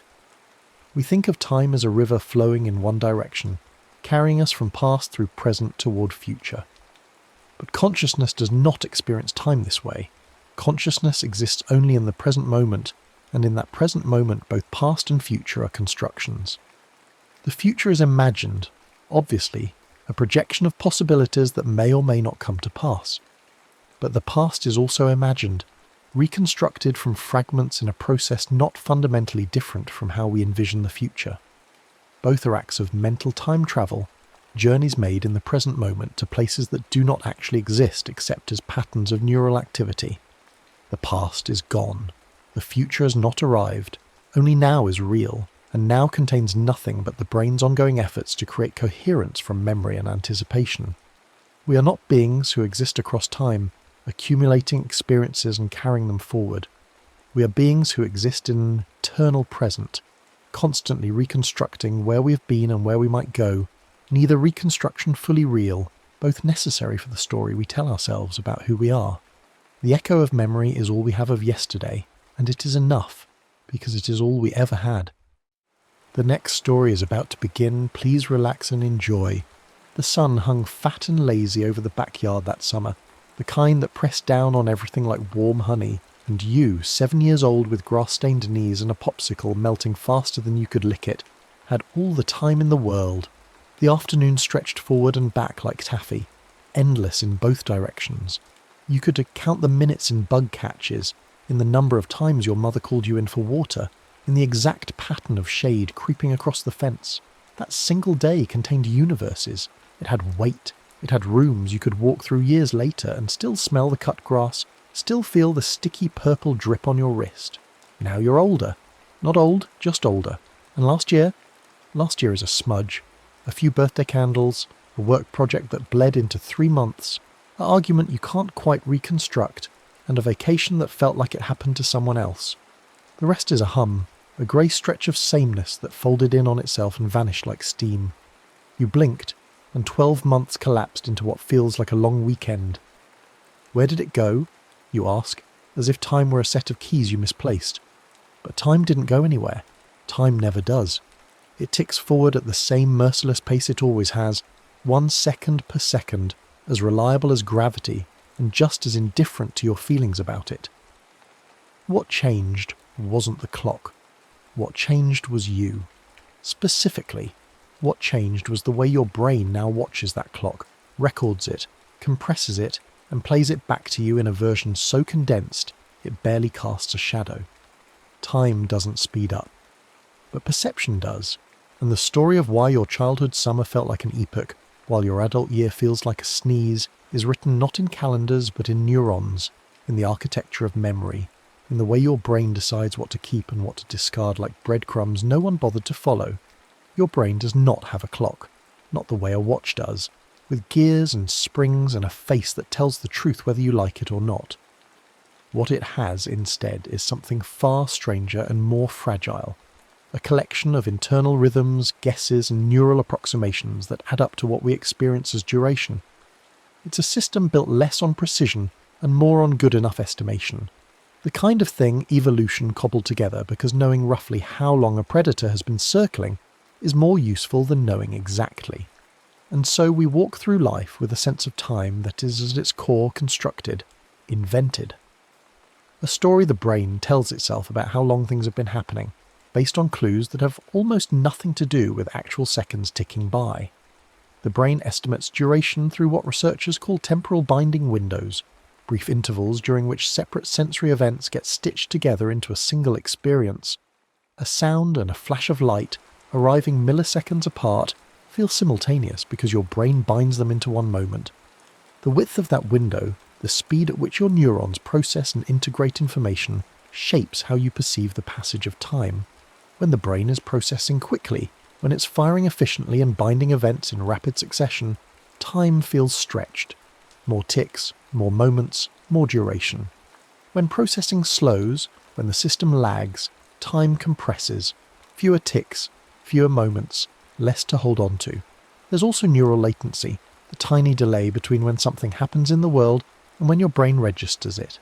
That gap is filled in, smoothed over, predicted by a system that hates uncertainty more than it loves accuracy. Your brain is constantly guessing what comes next, filling in blanks before the information arrives, and when it guesses correctly, it doesn't bother writing the event down in detail. Predictable things barely register. Surprising things, novel things, those get flagged, encoded, remembered. And memory, as it turns out, is the secret ingredient in how we judge duration after the fact. We don't measure time as it passes. We measure it in reverse, looking back at the density of what we remember, and from that density we infer how long it must have felt. If the memory is thick, textured, full of details and scenes and sensory snapshots, we conclude that the period must have been long. If the memory is thin, a blank stretch with only a few landmarks, we conclude it was short. But here's the trick. The actual duration never changed. What changed was how much of it we bothered to encode. Childhood is thick. Every day brings firsts. First time tying your shoes. First time riding a bike without training wheels. First time your best friend moves away and you learn what loss tastes like. Each of these events is novel, emotionally charged, sensorially rich. Your brain, encountering something new, encodes it with care. It lays down memory traces like a cartographer mapping uncharted land, capturing textures, sounds, smells, the exact angle of sunlight, the way your stomach dropped when the bike wobbled. Dense encoding means dense memory. Dense memory means long feeling time. The brain looks back at that summer afternoon and sees a landscape with hills and valleys, trees and rivers, places to revisit. It concludes, based on all that detail, that the afternoon must have lasted forever. Adulthood is thin. Most days are repeats. You wake at the same time, drink the same coffee, take the same route to work, respond to the same kinds of emails, eat lunch at your desk while scrolling the same apps, come home, make dinner, watch something you'll forget by morning, and go to bed. None of this is bad. Much of it is necessary. But none of it is novel, and your brain, efficient creature that it is, sees no reason to encode the same pattern for the 1000th time. Why waste resources writing down Tuesday when Tuesday is identical to Monday? And so it doesn't. It compresses, it smooths, it writes a single entry labelled work week and moves on. Later, when you try to remember, there's almost nothing there, a blur, a smudge. The brain looks back and sees a flat, featureless plane. It concludes, based on the lack of detail, that the time must have passed quickly. But the time passed the same. What vanished was the record. Novelty expands time, not in the moment, necessarily, but in retrospect. When you encounter something unexpected, something that doesn't fit the pattern, your brain snaps to attention. It stops running on autopilot and starts recording in high definition. Psychologists call this the oddball effect. A series of identical beeps followed by a honk. The honk feels longer, not because it objectively lasted longer, but because your brain devoted more processing power to it. The unfamiliar gets flagged, scrutinized, encoded with extra detail. That extra detail later creates the sensation of expanded duration. You remember more, so it feels like more time passed. The opposite is also true. Routine collapses time. When every day is the same, when the pattern repeats without variation, the brain treats it like a looping GIF. It encodes the first instance, maybe the second, and then it stops paying attention. The rest is implied, inferred, compressed into a mental shorthand that, when recalled, yields almost nothing. Weeks vanish. Months fold in on themselves. You emerge on the other side wondering where it all went, not realizing that it never got written down in the first place. This is why the first day of school feels endless, and the 50th feels like it never happened. Why the first time you drove to a new friend's house took forever, and the 100th time took no time at all. Why the first kiss with a new person stretches into a small eternity, and the 1000th kiss with a long partner, though no less meaningful, barely registers as a moment. First times are thick, repeated times are thin. The brain is optimizing for efficiency, not nostalgia. It assumes you don't need to remember every iteration of the same thing, and it's right from a survival standpoint. But from a living standpoint, from the standpoint of a human trying to feel like their life is more than a smudge, it creates a problem. The more your life consists of patterns, of routines, of predictable loops, the less of it gets encoded. The less gets encoded, the shorter it feels. And the shorter it feels, the faster the years seem to fly. Your brain is a prediction machine. It doesn't passively receive the world. It actively guesses what's coming next, fills in gaps, smooths over rough edges, and presents you with a tidy, coherent experience that feels like direct perception, but is actually a heavily edited reconstruction. This system, called predictive processing, is wildly efficient. It allows you to navigate the world without constantly recomputing every detail. You don't need to consciously decode every letter in a sentence because your brain predicts the words before you finish reading them. You don't need to process every frame of a familiar face because your brain fills in the expected features before the visual data arrives. This is useful. This is what allows you to function at speed. But it comes at a cost. When the brain predicts accurately, when the world unfolds exactly as expected, it doesn't bother encoding the event in detail. Why write down something you already knew was going to happen? The prediction itself becomes the memory. And predictions are thin. They're sketches, not paintings. They're placeholders. Later, when you try to recall the day, all you find is the prediction. A vague sense that something happened. A label. Worked. Ate. Watched TV. But no texture. No scenes. No moments you can sink your teeth into. This is why predictable stretches of life compress so dramatically. The brain, having accurately predicted the pattern, sees no reason to devote resources to encoding it. The days blur together because they were never distinct to begin with. They were variations on a theme the brain had already internalized, and so the record is sparse.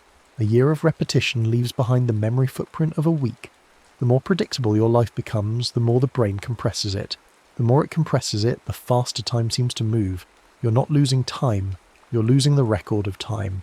And without a record, without a dense trail of memories to look back on, the sensation is indistinguishable from speed.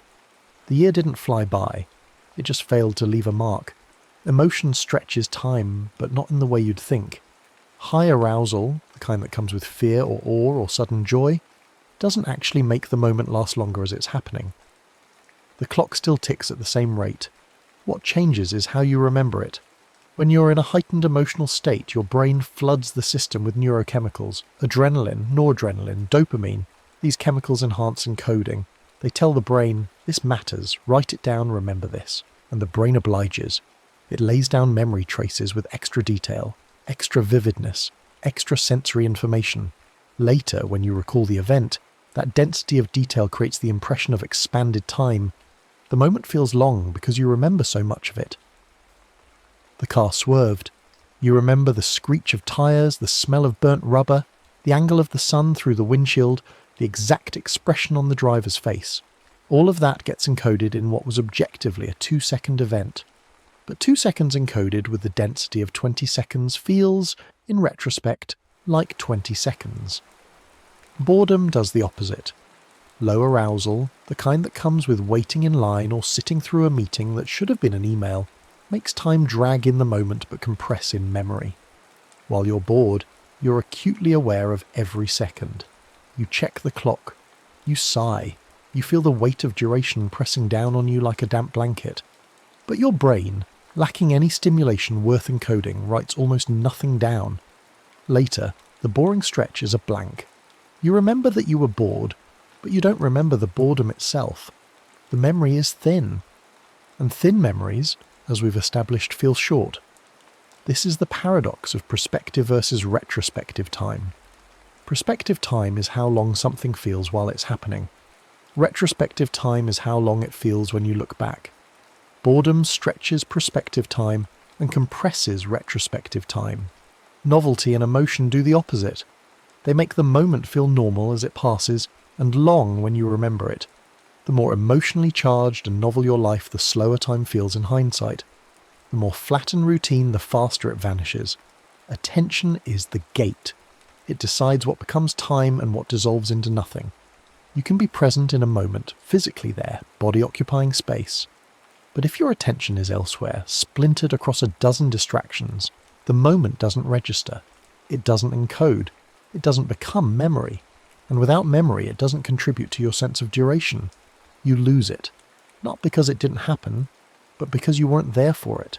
Divided attention, the kind that comes with multitasking or stress or simply existing in a world designed to fragment focus, makes time blur. You spend an hour scrolling your phone while half watching a show while occasionally replying to a text. Later, you have no memory of the hour. It's gone. Not because the hour didn't pass, but because your attention never landed anywhere long enough to encode anything. The hour dissolved in real time. Mindful attention does the opposite. When you bring your full focus to a single thing, when you attend deeply to the present moment without splitting yourself across tasks, the moment thickens. You notice more. You encode more. The grain of wood on the table, the exact colour of the tea in your cup, the sound of rain on glass. These details, noticed and encoded, become the threads that stitch together the memory of the moment.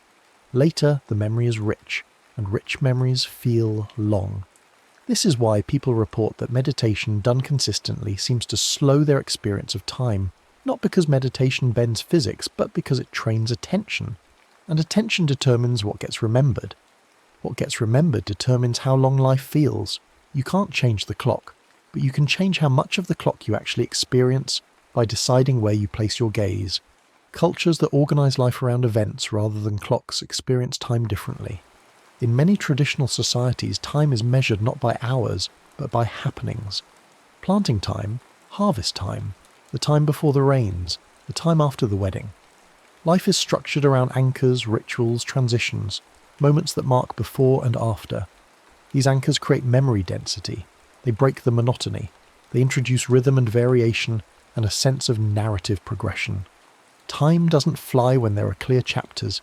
It unfolds in stages, each one distinct from the last. Modern industrialised life, by contrast, is dominated by clock time. Uniform hours, 40-hour weeks, annual cycles that repeat with little variation. It's efficient for productivity, but it's terrible for memory. When life is parcelled out in identical units, when weeks blur into months and months into years, the brain has nothing to anchor to. The timeline flattens. Time speeds up. This is also why life stages feel so distinct when you're young, and so blurred when you're older. Childhood has built-in transitions. Preschool to kindergarten, to elementary, to middle school, to high school. Each transition is a new world, new teachers, new friends, new rules, new challenges. The brain encodes each stage as a separate chapter. Later, you can distinguish between them. You remember the textures of each era. Adulthood, by contrast, often lacks these transitions. You graduate, you get a job, and then what? Years pass. The job changes, maybe, but the structure stays the same. Wake, work, eat, sleep, repeat. No rituals marking the passage, no clear before and after, just a long, undifferentiated stretch. The brain compresses it. Time accelerates. Cultures that build in rituals, celebrations, seasonal markers, communal transitions, they create memory scaffolds. They slow time not by changing the clock, but by changing what gets written down. Sleep is memory's sculptor. Without it, the record crumbles. During sleep, particularly during REM and slow wave stages, the brain consolidates the day's experiences. It sorts signal from noise, strengthens important connections, prunes irrelevant details, and integrates new information into the existing web of memory. Poor sleep disrupts this process. Memories don't solidify, details blur. The next day feels vague, thin, harder to recall. String together weeks of poor sleep and the timeline starts to dissolve. Days bleed into each other. The sense of progression weakens. Time as a subjective experience compresses because the memories that would anchor it never fully formed. Circadian rhythms also shape perception. When your internal clock is aligned with the external day, when you wake with the sun and wind down with the dark, your brain functions at its best. Encoding is sharper, attention is stronger, memory consolidation is more efficient. When your rhythms are disrupted, when you're jet-lagged or shift-working or staring at screens until 3 in the morning, everything flattens. Moments pass but don't register. The day feels like it happened to someone else. Over time, chronically disrupted rhythms create chronically thin memories. Time speeds up not because you're older, but because your system, out of sync, has stopped reliably recording. Restorative rhythms, aligned with natural light and consistent sleep, preserve detail. They stabilize the system. They give the brain the conditions it needs to lay down thick memory. And thick memory, as we know, slows time. So what do? How do you slow the years when your brain is optimized for compression, when routine is unavoidable, when attention is under siege from 1,000 buzzing distractions? You don't fight the clock. You can't. But you can change the record. You can thicken the timeline by feeding your brain the raw materials it needs to encode duration. Novelty, first. Small doses. You don't need to quit your job and backpack through Mongolia, though if you can, go for it.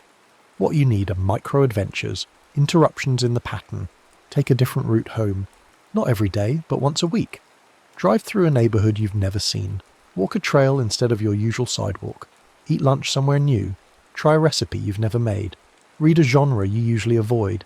These are not grand gestures. They're tiny ruptures in routine. But ruptures create encoding. The brain notices. It writes the moment down. And the accumulation of noticed moments over weeks and months creates a thicker timeline. The year feels longer because the record is denser. Attention practice. Slow gaze. This is as simple as it sounds. Once a day, pick an object. A tree, a cup, a crack in the ceiling. Spend 3 minutes looking at it. Not thinking about it. Not analysing it. Just looking. Notice the colours, the textures, the way light hits it, the shadows. Your mind will wander. Let it. Then bring it back. This is not meditation, though it's related. It's attention weight training. You're building the capacity to stay present with a single thing. Over time, that capacity bleeds into the rest of your life. You notice more. You encode more. The moments thicken. Breath pacing works similarly. Slow, deliberate breaths for 2 minutes. Count them, if it helps. 4 seconds in, 6 seconds out. This isn't about relaxation, though it relaxes. It's about giving your attention a single task and holding it there. That act of holding, repeated, trains the system. Single task presence reps. Do one thing without doing another thing at the same time. Eat lunch without looking at your phone. Walk without listening to a podcast. Wash the dishes without planning tomorrow. This feels impossible at first, almost offensive to the productivity-obsessed part of your brain that insists you should always be optimizing. Ignore that part. It's lying to you. Doing one thing fully encodes the thing. Doing 3 things shallowly encodes nothing. You lose all 3. Pick one. Be there. Let the moment have weight. Memory scaffolds. Every evening write 3 scenes from the day. Not a diary entry, not reflections or feelings. Just 3 moments. The way the light looked at noon. The expression on a coworker's face. The sound of the door closing behind you. 3 sensory snapshots. This does 2 things. First, it forces you to pay attention during the day because you know you'll need to recall something later. Second, it creates a record where one might not have formed naturally. Later, when you look back, instead of a blank stretch, you have scenes. The timeline thickens. Weekly photo walks. Once a week, take your phone, walk for 30 minutes, and photograph things. Not selfies, not your food, just things that catch your eye. Light on a wall. A weird sign. a tree shaped like a question mark. The act of looking for something worth photographing trains attention. The photos become anchors. Later, scrolling through them, you remember the walk, you remember the week. The memory density increases. Intentional firsts. Once a month, do something you've never done. It doesn't have to be extreme. Visit a museum you've never been to. Try a sport you've always dismissed. Attend a lecture on a topic you know nothing about. Cook a cuisine you've never attempted. The first time has texture. The brain encodes it. The month that contained a first feels longer than the month that didn't. String together a year of firsts and the year stretches. Not because more time passed, but because more of it got written down. Awe hunts, awe dilates time. Studies show that experiencing awe, that feeling of vastness and wonder, makes people feel like they have more time, not metaphorically. They literally estimate durations as longer after an awe experience. The mechanism is encoding. Awe captures attention completely. It floods the system with arousal. The brain writes everything down. Later the memory is dense, the moment feels long, so hunt for awe. It doesn't require mountains or oceans, though those help. It requires attention to scale, to beauty, to the strange fact of existence. Lie on your back and watch clouds. Stare at the night sky. Visit a cathedral or a canyon or a museum with art that makes you feel small. Watch a murmuration of starlings. Listen to a piece of music that makes your chest ache. Awe is available. You just have to look for it. And when you find it, it thickens time. Rhythm hygiene. Sleep at consistent times. Get sunlight in the morning. Move your body most days. Not because you should, but because these rhythms stabilize the system that encodes time. A well-rested, circadian-aligned, physically active brain lays down clearer memories. It processes experience with more fidelity. The timeline it creates is sharper. The years feel slower not because they objectively are, but because the record is intact. You can't change the clock, but you can change how much of the clock you're awake for, present for, encoding. You can change the record, and the record is the only thing that matters when you look back and ask where the time went. The sun is still fat and lazy, same as it was when you were 7, same as it will be when you're 70. The afternoon still stretches forward, same golden light, same shadows creeping across the fence. The clock still ticks 1 second per second, indifferent and relentless. What changed isn't time. What changed is the thickness of your experience, the density of your memory, the quality of your attention. The years vanish not because they speed up, but because they fail to leave a mark. They pass through you like water through a sieve, leaving almost nothing behind. And so when you look back, you see a blur, a smudge, a sense that it all happened too fast. But it didn't. It happened at exactly the pace it always does. You just weren't recording it. The good news, the strange and almost ridiculous good news, is that you can change this. Not by stopping time or slowing the clock or reversing the aging process, but by changing the record, by feeding your brain the raw materials it needs to encode duration, novelty, attention, emotion, awe, rest, rhythm. These aren't tricks, they're not hacks, they're the fundamental ingredients of subjective time. The more of them you include in your life, the thicker your timeline becomes. The thicker your timeline, the slower time feels when you look back. The years widen, not because they contain more hours, but because they contain more moments, more scenes, more textures, more things worth remembering. So take the long way home, not because it's faster, because it's different, because the brain will notice. Walk slower, not because you have time to waste, but because walking slowly is a kind of attention, and attention is what turns seconds into experiences. Look at things, deeply, like you're seeing them for the first or last time. Notice the grain of the wood, the colour of the sky, the exact sound of rain on glass. These details are not poetic flourishes, they're the threads that stitch together the memory of being alive. Without them, life compresses into nothing. With them, it expands. It fills the container of your years with something other than routine and blur and vague recollection. Take 5 slow breaths. Right now, if you can. Not because you need to relax, though you might, but because those 5 breaths, noticed and counted, will be 5 moments you are actually present for. 5 moments that might encode. 5 moments that might, later, contribute to the sense that this day, this week, this year had weight. That it wasn't just something that happened to you while you were thinking about something else. That you were here for it. that it counted. Time isn't just passed, it's composed, second by second, choice by choice, moment of attention by moment of attention. You are, right now, building the timeline you'll look back on. You're deciding, whether you realise it or not, how thick that timeline will be, how much of it will remain, how long this year will feel when you reach its end and turn around to see where you've been. The clock will do what it does. It will tick forward without mercy or pause. But the record, the memory, the subjective sensation of duration, that's yours. Fill it with detail, and it slows. Let it stay sparse, and it vanishes. The years don't have to disappear. They just need to be noticed. And noticing, it turns out, is the only magic we have. The next story is about to begin. Please relax and enjoy. We open with a quiet provocation. What if the life you think you're choosing has already been drafted by a mind you cannot see? Picture yourself at this very moment, reading these words, believing you are the conscious author of your attention, the deliberate captain steering your focus across this page. But what if, in the milliseconds before you turned your gaze here, in the hours before you decided to read, in the years before you became the kind of person who seeks this kind of understanding, something beneath awareness was already writing the script? What if there exists within you a second author, tireless and unseen, composing the choices you will call your own? This is the story of the second self, the subconscious system that anticipates, primes, and steers our choices before consciousness arrives to claim them. It is a story about time and authorship, about the strange truth that much of our life is pre-written, in processes that unfold beneath the threshold of awareness, sometimes in milliseconds, sometimes across years.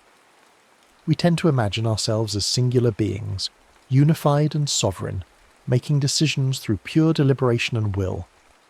But the evidence from neuroscience, psychology, and lived experience suggests something more complex and more humbling.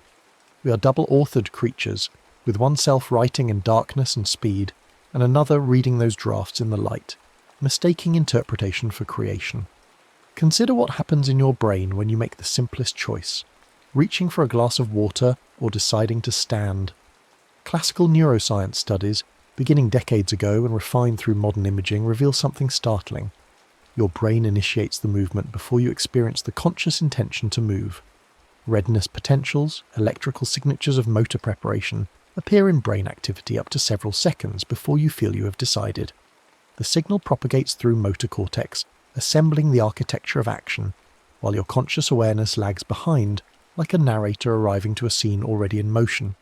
What you experience as decision, as the moment of choice, is actually a moment of recognition, of becoming aware of a process that has already begun. The brain moves first. Consciousness catches up and, in catching up, tells itself a story about agency and deliberation that reverses the actual sequence of events.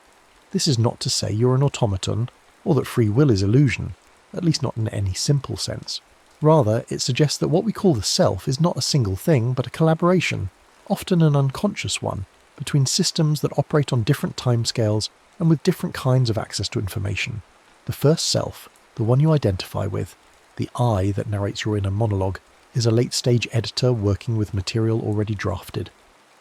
The second self, operating in the neurological infrastructure beneath, is the original author, the one who writes the opening lines before you arrive to revise them. In simple motor choices, this authorship gap measures in seconds. But the architecture runs deeper. Pre-decision neural signals have been detected for more complex choices as well, predictions assembling in networks distributed across prefrontal cortex, striatum, and insula, biasing outcomes before deliberation formally begins. Choice often arrives pre-formed. Awareness is the commentary track, not the director's cut. But the second self's authorship extends far beyond momentary decisions. It operates continuously as a setup artist, a priming engine that shapes what you will see, feel, and choose by preparing the ground before you step onto it. Cognitive science has demonstrated for decades that subtle cues, things so brief or peripheral they never enter awareness, can prime perception and behaviour in measurable ways. A word flashed too quickly to read consciously can make related concepts more accessible, biasing how you interpret the next ambiguous image or sentence. A pleasant scent in a room can increase helping behaviour. Warm objects held in hand can make people judge others as having warmer personalities. Exposure to images of money makes people less generous, and more self-reliant. These are not party tricks, but fundamental features of how the brain works. It is a prediction engine, constantly forecasting the next moment based on past patterns, and those forecasts shape what we see, feel, and choose to fit the predictions. Predictive processing models, one of the dominant frameworks in contemporary neuroscience, argue that the brain does not passively receive and interpret the world. Instead, it actively predicts the sensory signals it expects to encounter, generating a model of reality before reality arrives, and then comparing incoming data against that model. What reaches consciousness is not raw perception, but the difference between prediction and input, the surprise that needs explaining. When predictions match closely, experience feels smooth and automatic. When predictions fail, attention spikes, and learning occurs. But most of the time, most of what you experience as the world is actually your brain's best guess about the world, a simulation running slightly ahead of the evidence. The subconscious writes setups, expectations woven from memory and context, and your conscious mind fills them in as reality, rarely noticing the authorship. You walk into a room and see what your prediction engine expects to be there, only consciously registering the lamp if it is missing or has moved. You hear words your brain predicts from sentence structure and context, sometimes failing to notice when the actual sound contradicts expectation. The second self drafts the scene, and the first self, reading smoothly, assumes it saw the original. This predictive architecture becomes especially powerful when it automates behavior into habit. Habits are these second self's most efficient scripts, encoding past choices into neural shortcuts that run with minimal conscious oversight. The basal ganglia, deep brain structures involved in learning and action selection, gradually encode repeated sequences: context cue, action, outcome. Over time, the context alone triggers the action, bypassing deliberative circuits entirely. You walk into your kitchen and reach for the coffee without deciding, the morning routine unfolding as a single chunked behavior. You drive the familiar route home on autopilot, arriving to discover you remember almost nothing of the journey. Heuristics work similarly in decision-making, mental shortcuts that deliver fast answers by substituting hard questions with easier ones. Availability. Heuristic makes vivid, recent, or emotionally charged examples feel more probable than they are. Anchoring heuristic lets the first number, mentioned in a negotiation, set the reference point for all subsequent judgments, even when that number is arbitrary. Loss aversion makes potential losses loom larger than equivalent gains, tilting risk calculations in predictable directions. These shortcuts evolved for efficiency, freeing cognitive bandwidth for novelty and threat, but they also narrow the paths we walk. Much of daily life runs on autopilot loops, yesterday's patterns becoming today's script, the second self endlessly recopying previous drafts with minor variations. And then there is the night, the hours when the first self goes offline and the second self conducts its most thorough revision. Sleep is not cessation but transformation, a state in which the brain remains metabolically active, replaying and reshaping the day's experience. During REM sleep, when most vivid dreaming occurs, the brain reactivates neural patterns associated with recent events, especially those tagged with emotional significance, and integrates them with older memories, strengthening some connections and pruning others. Dreams themselves, those strange narratives assembled from memory fragments, emotional residue, and sensory noise, may serve as emotional processing, rehearsals of threat response, memory consolidation, or creative recombination of ideas in novel configurations. The evidence is still debated, but what is clear is that sleep changes the story. Information learned before sleep is retained differently than information followed by waking hours. Emotional tone of dreams correlates with next-day mood and stress resilience. Sleep deprivation impairs impulse control, emotional regulation, and cognitive flexibility, effectively weakening the first self's editorial capacity and letting the second self's automatic scripts run with less supervision. Even the quality and timing of sleep, governed by circadian processes we do not consciously control, biases how we will meet tomorrow. The second self edits the story while we sleep, revising memory, recalibrating emotion, sometimes reframing the very problems we will wake to solve. This temporal architecture of the self extends to the body's biological rhythms, internal clocks that modulate our capacities across the day. Circadian rhythms, the roughly 24-hour cycles governed by the suprachiasmatic nucleus in the hypothalamus, regulate not just sleep and wakefulness but also body temperature, hormone release, digestion, and cognitive performance. Attention peaks in late morning for most people, declines in the afternoon, and rebounds somewhat in early evening before dropping again at night. Impulse control follows a similar curve, strongest when rested, weakening across the day as glucose and willpower reserves deplete. Risk tolerance shifts with time of day. Judges are more likely to grant parole in the morning than before lunch, when decision fatigue sets in. Ultradian rhythms, cycles shorter than a day, modulate attention and energy in 90-minute waves, the same periodicity seen in sleep cycles. Hormonal tides add another layer. Cortisol peaks at waking to mobilize energy. Melatonin rises at night to promote sleep. Testosterone levels follow daily patterns that influence competitiveness and libido. Metabolic states matter too. Hunger makes people more irritable and impulsive. Blood sugar crashes impair executive function. All these rhythms operate largely outside awareness. Internal clocks setting the beats our story tends to follow, the second self scheduling the conditions under which the first self will attempt to choose. But the second self is not only personal, it is also collective, woven from the cultural scripts and archetypal myths we inherit without choosing them. Language itself primes thought in subtle ways. The metaphors embedded in your native tongue, the way it structures time and agency, the concepts it makes easy or difficult to express, all shape the predictions your brain generates about how the world works. Social norms, absorbed from childhood observation and correction, create powerful implicit expectations about appropriate behaviour in various contexts, often bypassing deliberative reasoning entirely. You feel uncomfortable speaking loudly in a library before you think about why. You mirror the body language of people you're talking to without noticing. Rituals, from religious ceremonies to birthday traditions to morning coffee routines, provide structure and meaning through repetition, their power lying precisely in their predictability, the way they let the second self run a familiar, emotionally resonant script. Archetypal myths, the recurring narrative patterns found across cultures, hero's journey, trickster, rebirth, betrayal, redemption, supply templates our private lives often reenact, without recognizing the source. You experience your romantic relationship as unique and chosen, but its arc may follow patterns scripted by 1,000 stories encountered before you met. The collective subconscious, to borrow Jung's term, supplies templates our private second selves use to draft individual experience. We don't just have a second self, we share one, a vast inherited library of predictions and patterns that shape what feels natural, desirable, dangerous, or destined.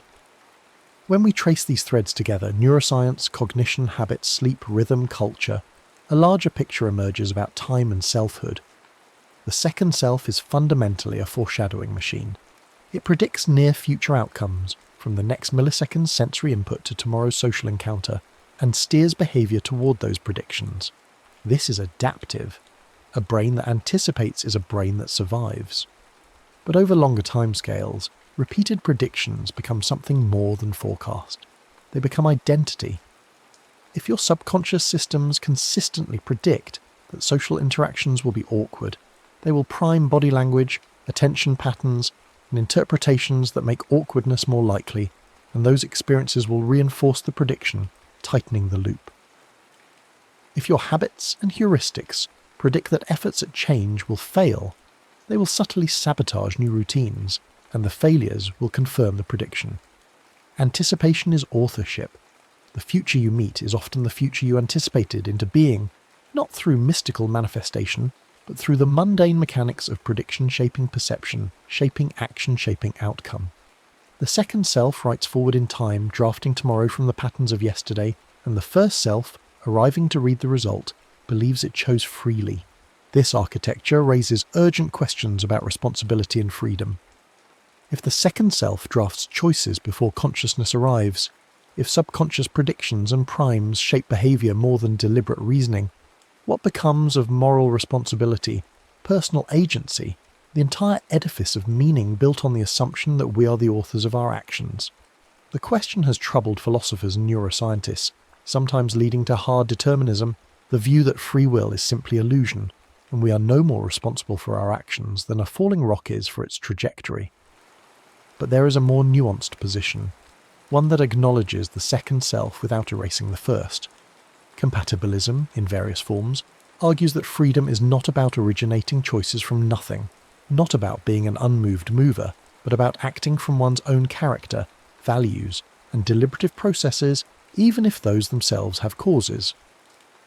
More practically, it suggests that freedom lies not in controlling the first impulse, which often we cannot, but in shaping the author, training the habits, environments, and attention patterns that generate those impulses. You cannot decide not to feel hungry, but you can decide what food is available when hunger arrives.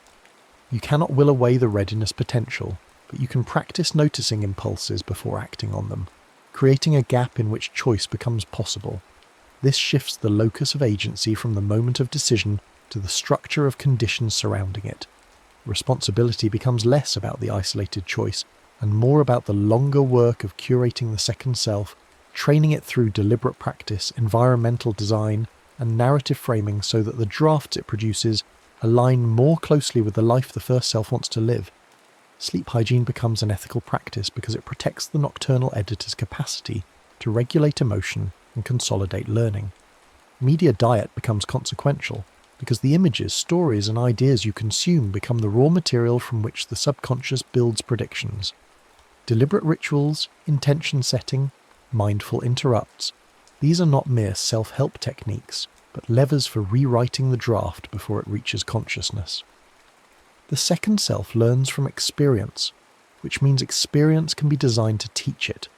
You cannot control the author behind the author, but you can influence what it reads, when it rests, what patterns it practices, and gradually, over time, what it writes.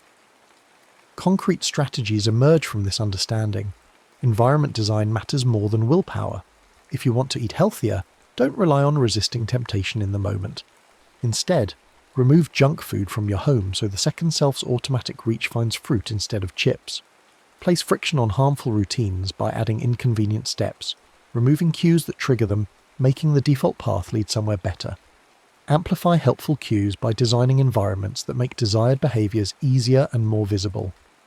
If you want to exercise in the morning, lay out workout clothes the night before so the visual cue primes action before deliberation can object.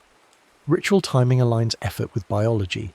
Tackle cognitively demanding work during your circadian peak, usually mid to late morning, when attention and impulse control are strongest. Protect sleep boundaries, making them as non-negotiable as meetings, because stable sleep stabilizes the editor. Use ultradian rhythms by working in focused intervals with breaks to match the 90-minute attention cycles. Attention training through mindfulness or metacognitive practice helps notice impulses sooner, creating a brief window between trigger and action where choice can intervene. Reframing techniques, cognitive reappraisal of stressful situations, gratitude practices that shift attention toward positive predictions, alter the predictive models the subconscious uses. Narrative updates, journal prompts that explicitly recode identity statements, I am the kind of person who finishes projects, or I am someone who stays calm under pressure, gradually train the second self to generate drafts consistent with that identity. Tiny gateways, micro habits so small they bypass resistance, reading one page, doing one push-up, writing one sentence, tip the next choice before it appears, because the second self predicts continuation once momentum begins. Edit the prelude, and you change the plot. The image that emerges is neither the traditional model of unitary selfhood, nor a deterministic denial of agency, but something stranger and more collaborative. 2 pens on 1 page. The second self writes fast in the dark, drafting from habit, rhythm, emotion, prediction, culture, biology, all the systems that move beneath awareness. The first self writes slowly in the light, revising, reflecting, sometimes catching patterns the subconscious missed, sometimes rationalizing drafts it cannot change. Life's craft is not silencing the unseen author, which is impossible, nor pretending the conscious self writes alone, which is false. The craft is collaboration, learning the second self's language, rhythms and needs, and shaping the conditions, cues, stories and structures that guide what it writes. This is not control but influence, not mastery but partnership. You cannot rewrite the opening line that has already appeared, but you can learn to write the next paragraph differently, and in doing so change the trajectory of the story. The truth is that you have always been double-authored, always lived in the strange temporal gap between the brain's first movement and awareness's arrival. The question is not whether the second self exists. It does, in every impulse, every primed perception, every habitual action, every dream-revised memory, but whether you will work with it or against it, whether you will learn its patterns and needs and shape them, or simply be carried by drafts you never see coming. The subconscious writes the opening line, but the ending is still being drafted moment by moment, choice by choice, condition by condition, and you, the slow writer reading fast drafts, have more influence over that ending than you might think. Not unlimited influence, not godlike authorship, but enough to matter, enough to steer, over time and with patience, toward a story worth reading. So the final question stands: if the subconscious writes the opening line, can we learn to write the next paragraph, and in doing so, change the ending? The answer is yes, but only if we first accept the collaboration, only if we stop pretending we are singular authors and start learning to work with the author behind the author, the second self that has been writing your life all along. But accepting this collaboration requires something uncomfortable, surrendering the illusion of complete conscious control while simultaneously embracing a deeper form of responsibility. This paradox sits at the heart of what it means to live as a double-authored being. When you realize that your conscious mind is not the sole architect of your choices, the initial reaction might be deflation, even nihilism. If I didn't really choose, if my brain decided before I knew I was deciding, then what am I? What does anything mean? But this reaction itself reveals an assumption worth examining: the belief that significance requires absolute origination, that value depends on being an unmoved mover, a consciousness floating free of causation and biology. What if meaning lies not in transcending the second self, but in engaging it more skillfully? Consider an artist working with a particular medium. A sculptor does not choose the properties of bronze or marble. Those properties are given, constraints and affordances determined by physics and chemistry. Yet the sculptor is not thereby robbed of creativity or agency. Mastery consists precisely in understanding the medium deeply enough to work with its nature rather than against it, to make what the material wants to become while guiding it toward a vision. The second self is your medium. It has properties, tendencies, rhythms and patterns you did not choose. Your conscious mind cannot rewrite those fundamental features any more than a sculptor can make stone behave like clay. But you can learn the medium. You can discover what conditions make the second self generate certain kinds of drafts. You can introduce new patterns through repetition until they become part of the automatic repertoire. You can remove yourself from environments that trigger unwanted scripts and place yourself in environments that cue desired ones. You can respect the biological rhythms rather than fighting them, scheduling your life to work with your chemistry instead of demanding your chemistry conform to arbitrary schedules. This kind of agency is less dramatic than the conscious control fantasy promises, but it is more real and ultimately more powerful. It requires patience because the second self learns slowly, through repetition and reinforcement, rather than through one-time decisions. Telling yourself you will become a morning person does nothing if your sleep schedule, light exposure, evening routines and caffeine intake all continue to train the second self to expect late nights and groggy mornings. But gradually adjusting those inputs, making small, consistent changes over weeks and months, actually retrains the system. The draft changes because the author has been given different material to work with. Consider how this applies to emotional patterns, an area where the illusion of conscious control causes particular suffering. You cannot simply decide not to feel anxious or sad or angry. Yet people blame themselves constantly for emotional states, as if those states were choices. The first self, encountering an emotion, often generates a secondary layer of judgment. I shouldn't feel this way. What's wrong with me? I'm weak for feeling anxious. But emotions are largely products of the second self, generated by predictive systems responding to environmental cues, memories, physiological states, and learned associations, most of which operate beneath conscious access. The conscious mind receives the emotion as a fait accompli or already in motion before awareness catches up. Judging yourself for the emotion is like judging yourself for the weather. It's a category error that adds suffering without adding agency. What you can influence is the context in which emotions arise. If your second self generates anxiety in response to certain triggers, you can gradually expose yourself to those triggers in safe conditions until the predictive system learns a new association. This is the principle behind exposure therapy, which works not by conscious willpower overriding fear, but by providing the second self with new data that updates its predictions. If your mood tends toward darkness after poor sleep, you cannot think your way to happiness, but you can prioritize sleep so the editor functions better. If social media consumption primes comparison and inadequacy, you cannot decide not to feel inadequate while continuing to consume, but you can remove the app, change the environment, and let the second self gradually forget the trigger. You work with the author by changing what it reads, not by demanding it read the same material but generate different output. This understanding also illuminates why traditional willpower-based approaches to behaviour change so often fail. Willpower is a function of the first self, the conscious executive trying to override the second self's automatic drafts. But willpower is a limited resource, especially given that it depends on metabolic factors like glucose availability, and is depleted by decision fatigue throughout the day. Relying on willpower means fighting the second self constantly, using scarce conscious resources to resist automatic scripts. It is exhausting and unsustainable, like swimming against a current. Eventually fatigue wins, and the habit reasserts itself. The person then blames themselves for lack of discipline, not recognizing they were fighting with the wrong tool. The alternative is to work with the current by redesigning what the second self encounters. If you want to stop checking your phone compulsively, you could rely on willpower, consciously resisting each impulse hundreds of times a day, or you could put the phone in another room, making the automatic reach encounter absence instead of device. The second approach succeeds not because you have more discipline, but because you have stopped requiring discipline. You have removed the trigger, making the unwanted behaviour harder, and the desired behaviour, focused work, the path of least resistance. The second self, always optimizing for efficiency, follows the easier path. Over time, the pattern weakens through lack of reinforcement. You have not defeated the author, you have changed the story it finds available. The same principle applies to building new behaviours. Starting an exercise habit fails most often not because people lack motivation, but because they try to install it through sheer decision, making exercise require constant conscious override of inertia.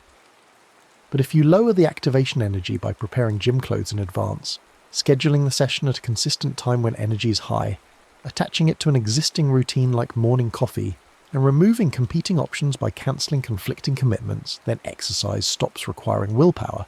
It becomes the obvious next action, the thing the second self predicts will happen because all the conditions point that direction.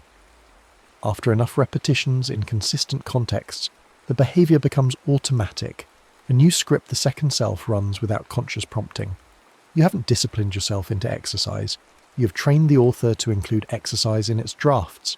There is something humbling and liberating in this reframe. Humbling because it means the conscious self is less powerful than the ego would like, less central to the operation than the illusion of control suggests.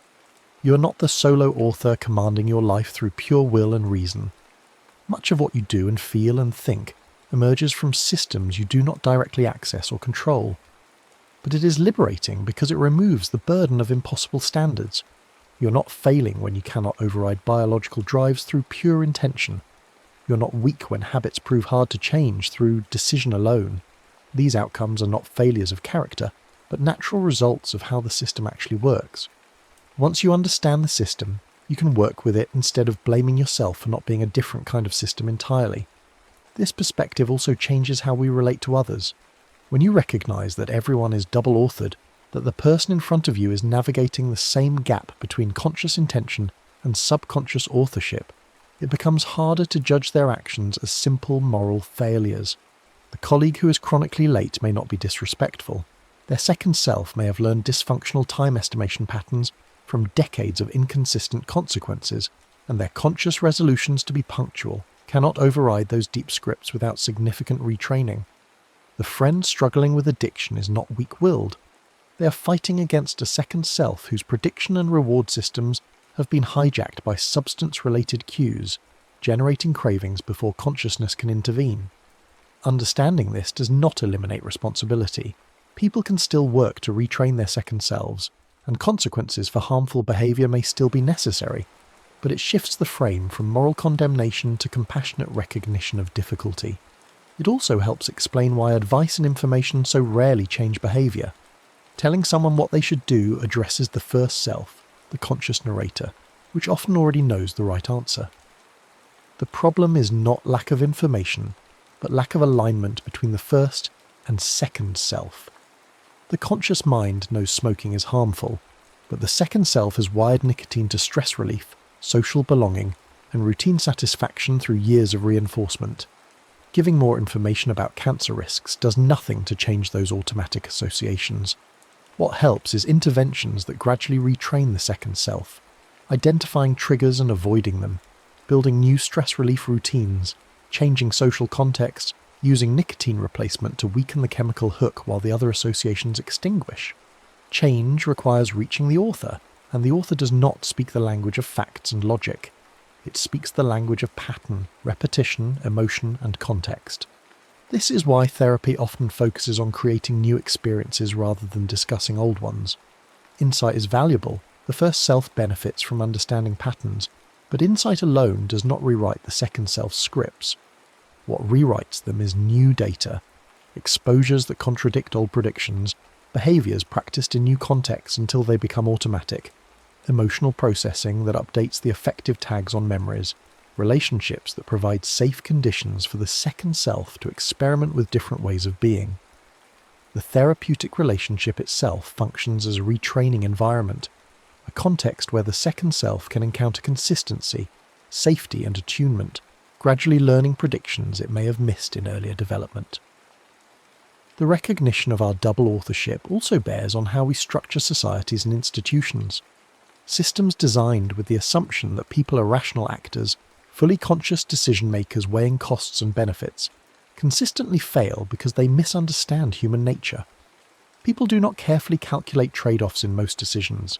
Their second selves follow heuristics, respond to primes, and stick with defaults. This reality can be exploited maliciously through manipulative marketing, addictive product design, and choice architectures that benefit corporations at the expense of individuals. But it can also be leveraged for good through what behavioral economists call libertarian paternalism, designing choice environments that respect freedom while making beneficial options easier and more salient. Default settings matter enormously because the second self tends to accept them. Making retirement savings opt-out instead of opt-in dramatically increases participation. Organ donation rates vary wildly between countries with identical demographics, but different default policies. Healthier cafeteria layouts increase nutritious food consumption without restricting choice. These interventions work not by overriding individual freedom, but by recognizing that the second self operates through pattern and ease and shaping the environment to make good defaults the natural path. The ethics of such design are complex, requiring transparency about intentions and oversight to prevent abuse, but the basic insight remains. If we are double-authored beings, then ethical systems must account for both authors, not just the conscious one. Education could be transformed by taking the second self seriously. Traditional schooling often treats students as if information transfer to the conscious mind produces learning, but deep learning, the kind that changes behaviour and capability, requires training the second self through practice, feedback, spaced repetition, and context variation. A student can consciously understand a mathematical concept yet fail to apply it in novel situations because the second self has not automated the pattern, recognition, and procedure execution through sufficient varied practice. Expertise in any domain is largely the accumulation of patterns in the second self, allowing rapid automatic response to situations that novices must consciously analyse. This is why masters in chess, music, sports, or surgery often cannot fully articulate what they do. The knowledge lives in systems beneath full conscious access, built through thousands of hours of training. Recognizing this would mean valuing practice and repetition differently, not as tedious drill, but as the essential process of training the author. It would mean structuring learning to respect biological rhythms, avoiding late starts for adolescents whose circadian systems shift late, including movement and breaks to work with attention cycles, prioritizing sleep as a learning tool rather than an expendable luxury.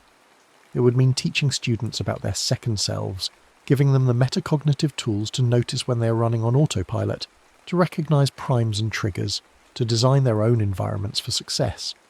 Self-knowledge would include understanding the author behind the author. As we approach the end of this exploration, we return to the question of endings themselves. If the second self writes forward in time through prediction, creating self-fulfilling prophecies that draft future from anticipated future, then our endings are not entirely predetermined, but neither are they entirely open. They emerge from the interaction of past patterns, present conditions, and conscious interventions. The life you will live 10 years from now is being drafted now, in the habits you reinforce, the environments you construct, the stories you tell about who you are, the attention you train, the sleep you protect, the cues you place in your path. Most of that drafting happens automatically, the second self extending yesterday's patterns into tomorrow. But some of it, enough of it, can be influenced by the choices you make today about the conditions that shape tomorrow's choices. This is neither the sovereignty promised by the illusion of complete free will, nor the helplessness implied by strict determinism. It is something in between, and perhaps more true.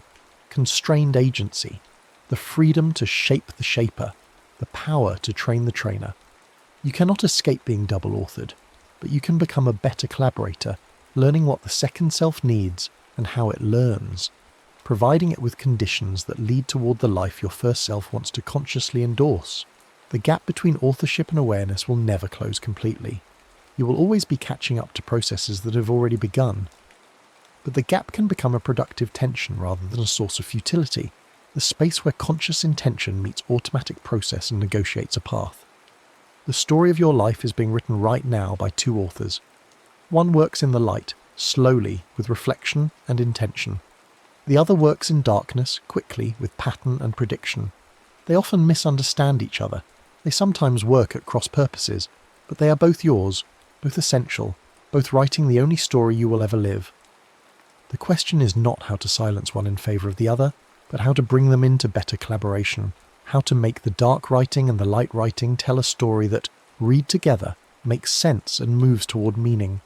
That is the craft of a human life, the endless work of becoming co-authors with ourselves, writing forward with two pens on one page, accepting what has already been written while shaping what comes next, living in the strange gift of time where the future is both determined and open, both drafted and unfinished, both inevitable and available for revision. The ending is not yet written, but the author behind the author is writing it now, and you, reading these words, have already begun to write back. The next story is about to begin. Please relax and enjoy. In the beginning there was no steel, no concrete, no glass tower stretching toward indifferent clouds. There was only earth and the things that grew from it, shaped by hands that knew no other way. To build was not merely to construct, but to answer a need older than language itself, the need for shelter, for boundary, for a place to call home against the vastness of everything else. Long before architects drew lines on parchment or engineers calculated loads and stresses, humans built. They built with what the land offered, what the season allowed, what the body could carry. In river valleys, they pressed mud into bricks and baked them beneath the sun. On windswept plains, they stacked stone upon stone, fitting each piece to its neighbour like words in an ancient sentence. In forests thick with shadow and sound, they bent saplings into frames and wove branches through the gaps, creating walls that breathed with the wind. The first shelters were simple, almost apologetic. A lean-to against a cliff face, a circle of stones to break the wind, a canopy of leaves held up by forked branches. These were not monuments. They were negotiations with the weather, with predators, with the cold that came each night like a returning debt. Yet even in their simplicity, they carried intention. Someone had chosen this spot over that one, had faced the opening away from the prevailing storm, had placed the fire where smoke would rise and heat would linger. In the fertile crescent, where rivers braided through dusty plains and wild grasses first bent to cultivation, mud became more than mud. Mixed with straw, shaped in wooden forms, dried in relentless sun, it transformed into bricks that could stack and last. The Sumerians built not just homes but ziggurats, stepped pyramids that climbed toward heaven like frozen prayers. Each level represented a world, earth below, gods above, and humanity forever between. Workers carried baskets of earth up ramps that grew longer with each course, and priests at the summit performed rites meant to keep the cosmos in balance. These structures were not merely functional, they were cosmological statements, architecture as theology. Along the Nile, where the river's annual flood brought both destruction and fertility, the Egyptians learned to quarry stone, limestone, granite, sandstone, each cut from living rock and dragged on sledges by thousands of hands. The pyramids rose not quickly, but inevitably, decade after decade, generation after generation. Workers lived in towns built solely for the purpose, eating bread and drinking beer, their bones later showing the toll of moving mountains one block at a time. The pyramids were tombs, yes, but they were also declarations. We were here. We understood geometry. We could command stone to defy time itself. Across the sea in the Aegean, the Greeks built with different ambitions. Their temples were not tombs, but houses for gods who were thought to walk among mortals. The Parthenon stood atop the Acropolis, its columns carefully tapered to correct the eye's distortion, its base curved ever so slightly so that it would appear perfectly straight from below. The Greeks understood that building was also illusion, that what seemed solid was often carefully orchestrated deception. They painted their marble in bright colours, reds and blues and golds, though time and weather have since stripped those hues away, leaving only the bone-white stone we now mistake for their aesthetic. The Romans took Greek principles and married them to engineering ambition. Where the Greeks built for beauty and proportion, the Romans built for empire. They poured concrete, a miraculous mixture of lime and volcanic ash that could be shaped while wet, and would harden into something nearly as strong as stone. With concrete came the arch, and with the arch came the aqueduct, carrying water across valleys and into cities where fountains ran day and night. The Colosseum rose as a demonstration of power, 80 entrances allowing 50,000 spectators to fill or empty the structure in minutes. Beneath the arena floor, a labyrinth of chambers and tunnels housed gladiators, beasts and machinery for theatrical transformations. The building was a machine for spectacle, and it worked flawlessly. But Rome fell, as all empires fall, and the knowledge it had gathered scattered like seeds on stony ground. In Europe's dark centuries, building became smaller, more cautious. Stone churches rose slowly, funded by tithes and built by masons who passed their craft from father to son in whispered guilds. The Romanesque style was solid, heavy, built to last through whatever storms might come, both weather and war. Walls were thick, windows narrow, the interior dim and cool. To enter such a church was to leave the world behind, to step into a space that acknowledged both fortress and sanctuary. Then came the Gothic Revolution, and suddenly stone learned to fly. Pointed arches distributed weight more efficiently than rounded ones. Flying buttresses carried the outward thrust of vaulted ceilings to external supports, allowing walls to thin and windows to grow vast. Light poured through stained glass, telling biblical stories in coloured radiance to congregations who could not read. Cathedrals like Chartres and Notre Dame took generations to complete, yet the vision remained coherent across the decades. These were not buildings but frozen music, each element in harmony with the whole, rising toward heaven with a confidence the earlier age had never dared. Far to the east, Chinese builders worked in wood rather than stone. The timber frame tradition allowed for flexibility, both literal and architectural. Buildings could sway slightly in earthquakes rather than shattering. Roofs curved upward at the eaves like birds taking flight, their tiles glazed in imperial yellow or common grey depending on the occupant's rank. The Forbidden City in Beijing was not a single structure, but a vast complex, courtyard after courtyard, each gate and hall positioned according to principles of feng shui, the ancient practice of harmonizing human spaces with natural forces. Symmetry was paramount. The emperor sat at the centre of the world, and every beam and post acknowledged that cosmic order. In Japan, where earthquakes were frequent and typhoons seasonal, architecture became an art of impermanence accepted and celebrated. The Is Shrine, most sacred of Shinto sites, was rebuilt every 20 years using the same ancient techniques. This was not failure of maintenance but philosophy made tangible. Nothing lasts forever. To preserve a building's essence, one must be willing to let its physical form go and rebuild anew. Temples and tea houses used wood, paper and thatch, materials that invited light and air, that acknowledged the seasons. A room might be reconfigured by sliding panels, transforming public space to private, open to enclosed, all without a single nail. India's builders carved temples from living rock, excavating downward into cliffsides to create chambers and columns that had never been assembled but rather revealed. The Kailasa temple at Ellora was not built but sculpted, millions of tons of stone removed to expose the intricate structure hidden within. Workers started at the top and carved down, a reversal of ordinary construction that required absolute confidence in the vision. Hindu temples elsewhere rose in tiers, each level representing a stage of spiritual ascent. The whole structure, a cosmic diagram in stone, covered in carvings so dense that every surface told a story or sang a hymn. In the Americas, long before European ships crossed the Atlantic, cultures built with sophistication and scale. The Maya constructed stepped pyramids aligned to celestial events, their plazas designed to amplify the voice of a speaker standing at the centre, acoustic engineering married to astronomy. Teotihuacan, near modern Mexico City, was a city of 200,000, its pyramid of the sun rivaling those of Egypt in size, if not in age. The Inca, working without the wheel or draft animals, cut and fitted stone so precisely that no mortar was needed, and earthquakes that toppled Spanish colonial buildings left Inca walls standing, their joints tighter than paper. The Islamic world, stretching from Spain to India, developed its own architectural language.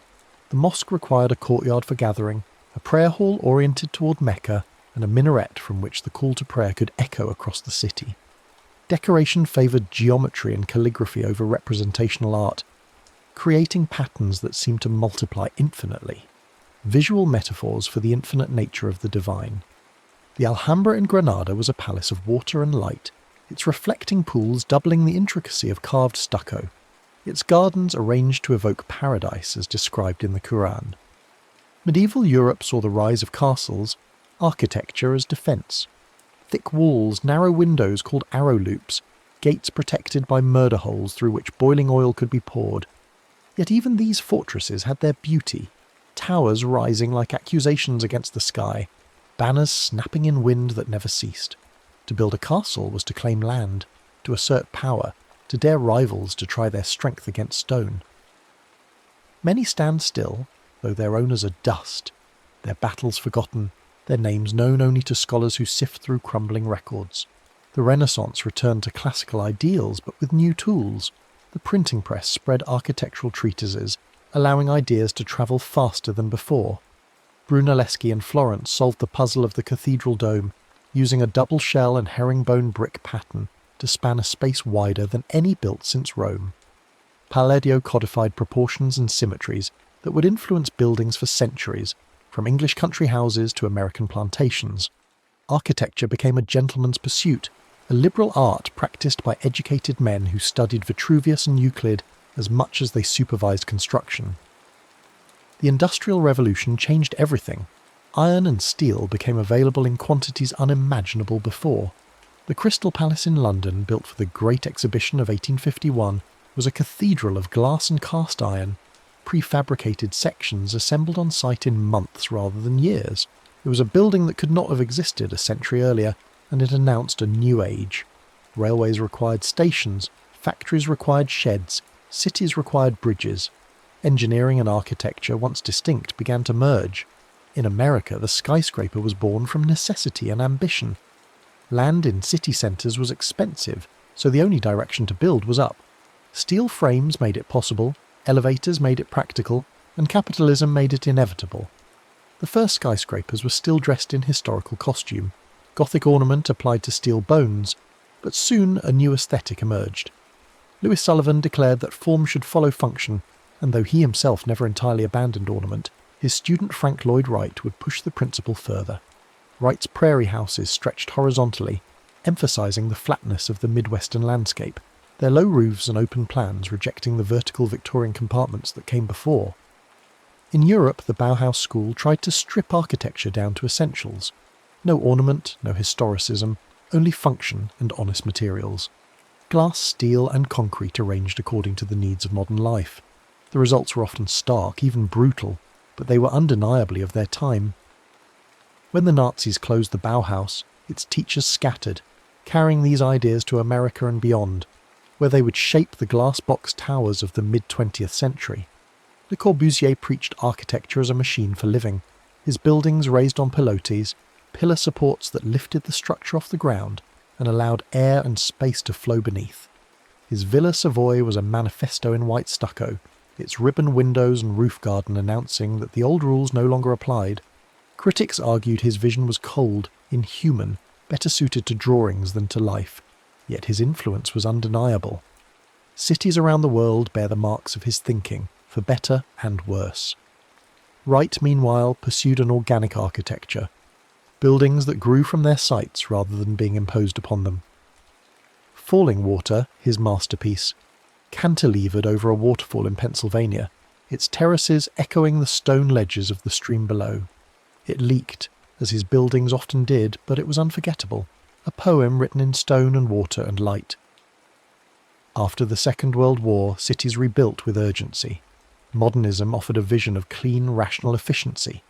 Tower blocks rose to house populations displaced by bombs and migration. Highways sliced through neighbourhoods, prioritising cars over pedestrians. Urban renewal cleared slums, but often destroyed communities in the process. The architecture was sometimes magnificent, Mies van der Rohe's Seagram building in New York, a bronze and glass jewel, but it was also often monotonous. Identical towers in identical plazas, the human scale forgotten in the rush to accommodate millions. Postmodernism arrived as a reaction, reintroducing colour, ornament, and historical reference, sometimes playfully, sometimes cynically. Robert Venturi declared that less is a bore, and Philip Johnson, who had once championed the international style, designed the AT&T building with a broken pediment top that resembled a Chippendale highboy. Critics were divided. Some saw vitality returning to architecture, others saw merely pastiche, decoration without meaning. In recent decades, technology has enabled forms previously impossible. Computer-aided design allows curves and complexities that would have taken years to calculate by hand. Frank Gehry's Guggenheim Museum in Bilbao is a tumbling cascade of titanium, its shape seemingly random yet carefully orchestrated. Zaha Hadid built structures that appeared to defy gravity, all sweeping lines and dynamic angles. Norman Foster and Renzo Piano pursued high-tech architecture, buildings where the structure and services were expressed rather than hidden, machines for the 21st century. Yet for all the technological advancement, the fundamental questions remain. What makes a building more than a shelter? How does space shape behaviour, emotion, memory? Why do certain rooms invite lingering while others urge departure? Why do some cities feel alive while others, despite density, feel empty? Architecture is always political, whether it admits so or not. Public housing projects embody assumptions about how the poor should live. Corporate headquarters announce power and wealth. Museums and concert halls declare what a society values. Even the single-family home, that supposed emblem of privacy, reflects zoning laws, lending practices, and cultural expectations about family structure. In the developing world, informal settlements grow faster than formal cities, millions building their own homes with whatever materials can be scavenged or afforded. These communities are often dismissed as slums, yet they demonstrate an architecture of necessity and ingenuity, houses that grow room by room as resources allow, streets that form organically according to use rather than plan.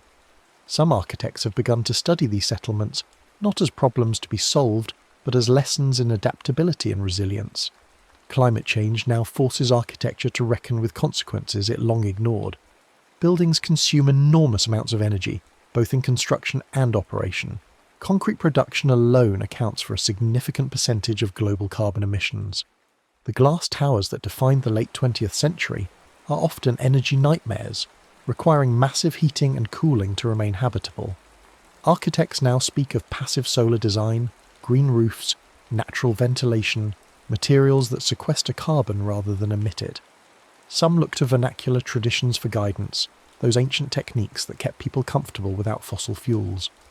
In the desert, builders once used thick walls for thermal mass, small windows to limit heat gain, courtyards to create microclimates, and wind towers to draw cool air down into living spaces.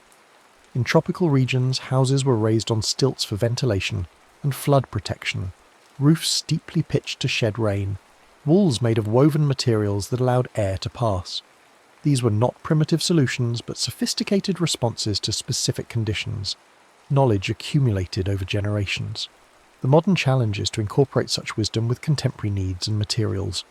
A hospital cannot rely on natural ventilation alone, yet it might use shading devices, thermal mass, and strategic window placement to reduce energy loads.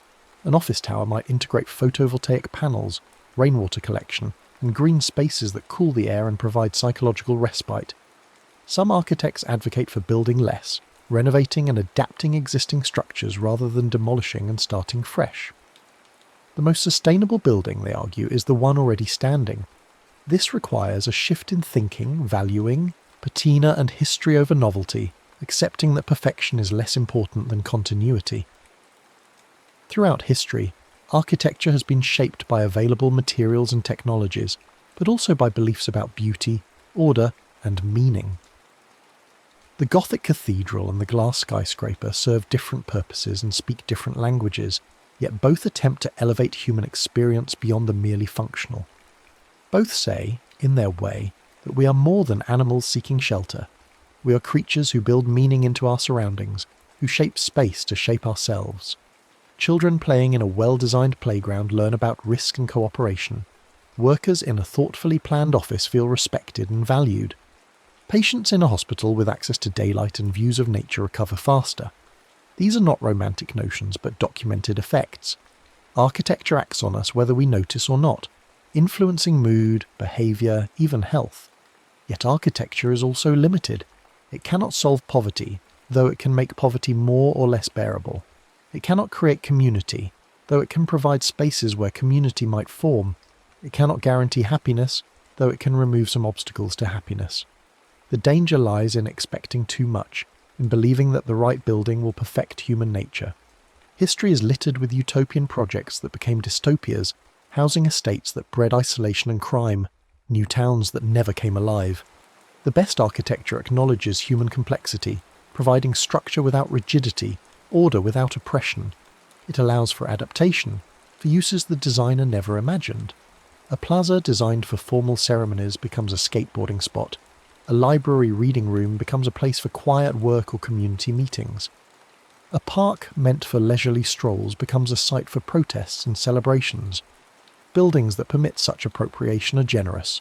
Those that resist it are tyrannical. Looking forward, architecture faces questions both ancient and new. How do we house a growing population without consuming the planet?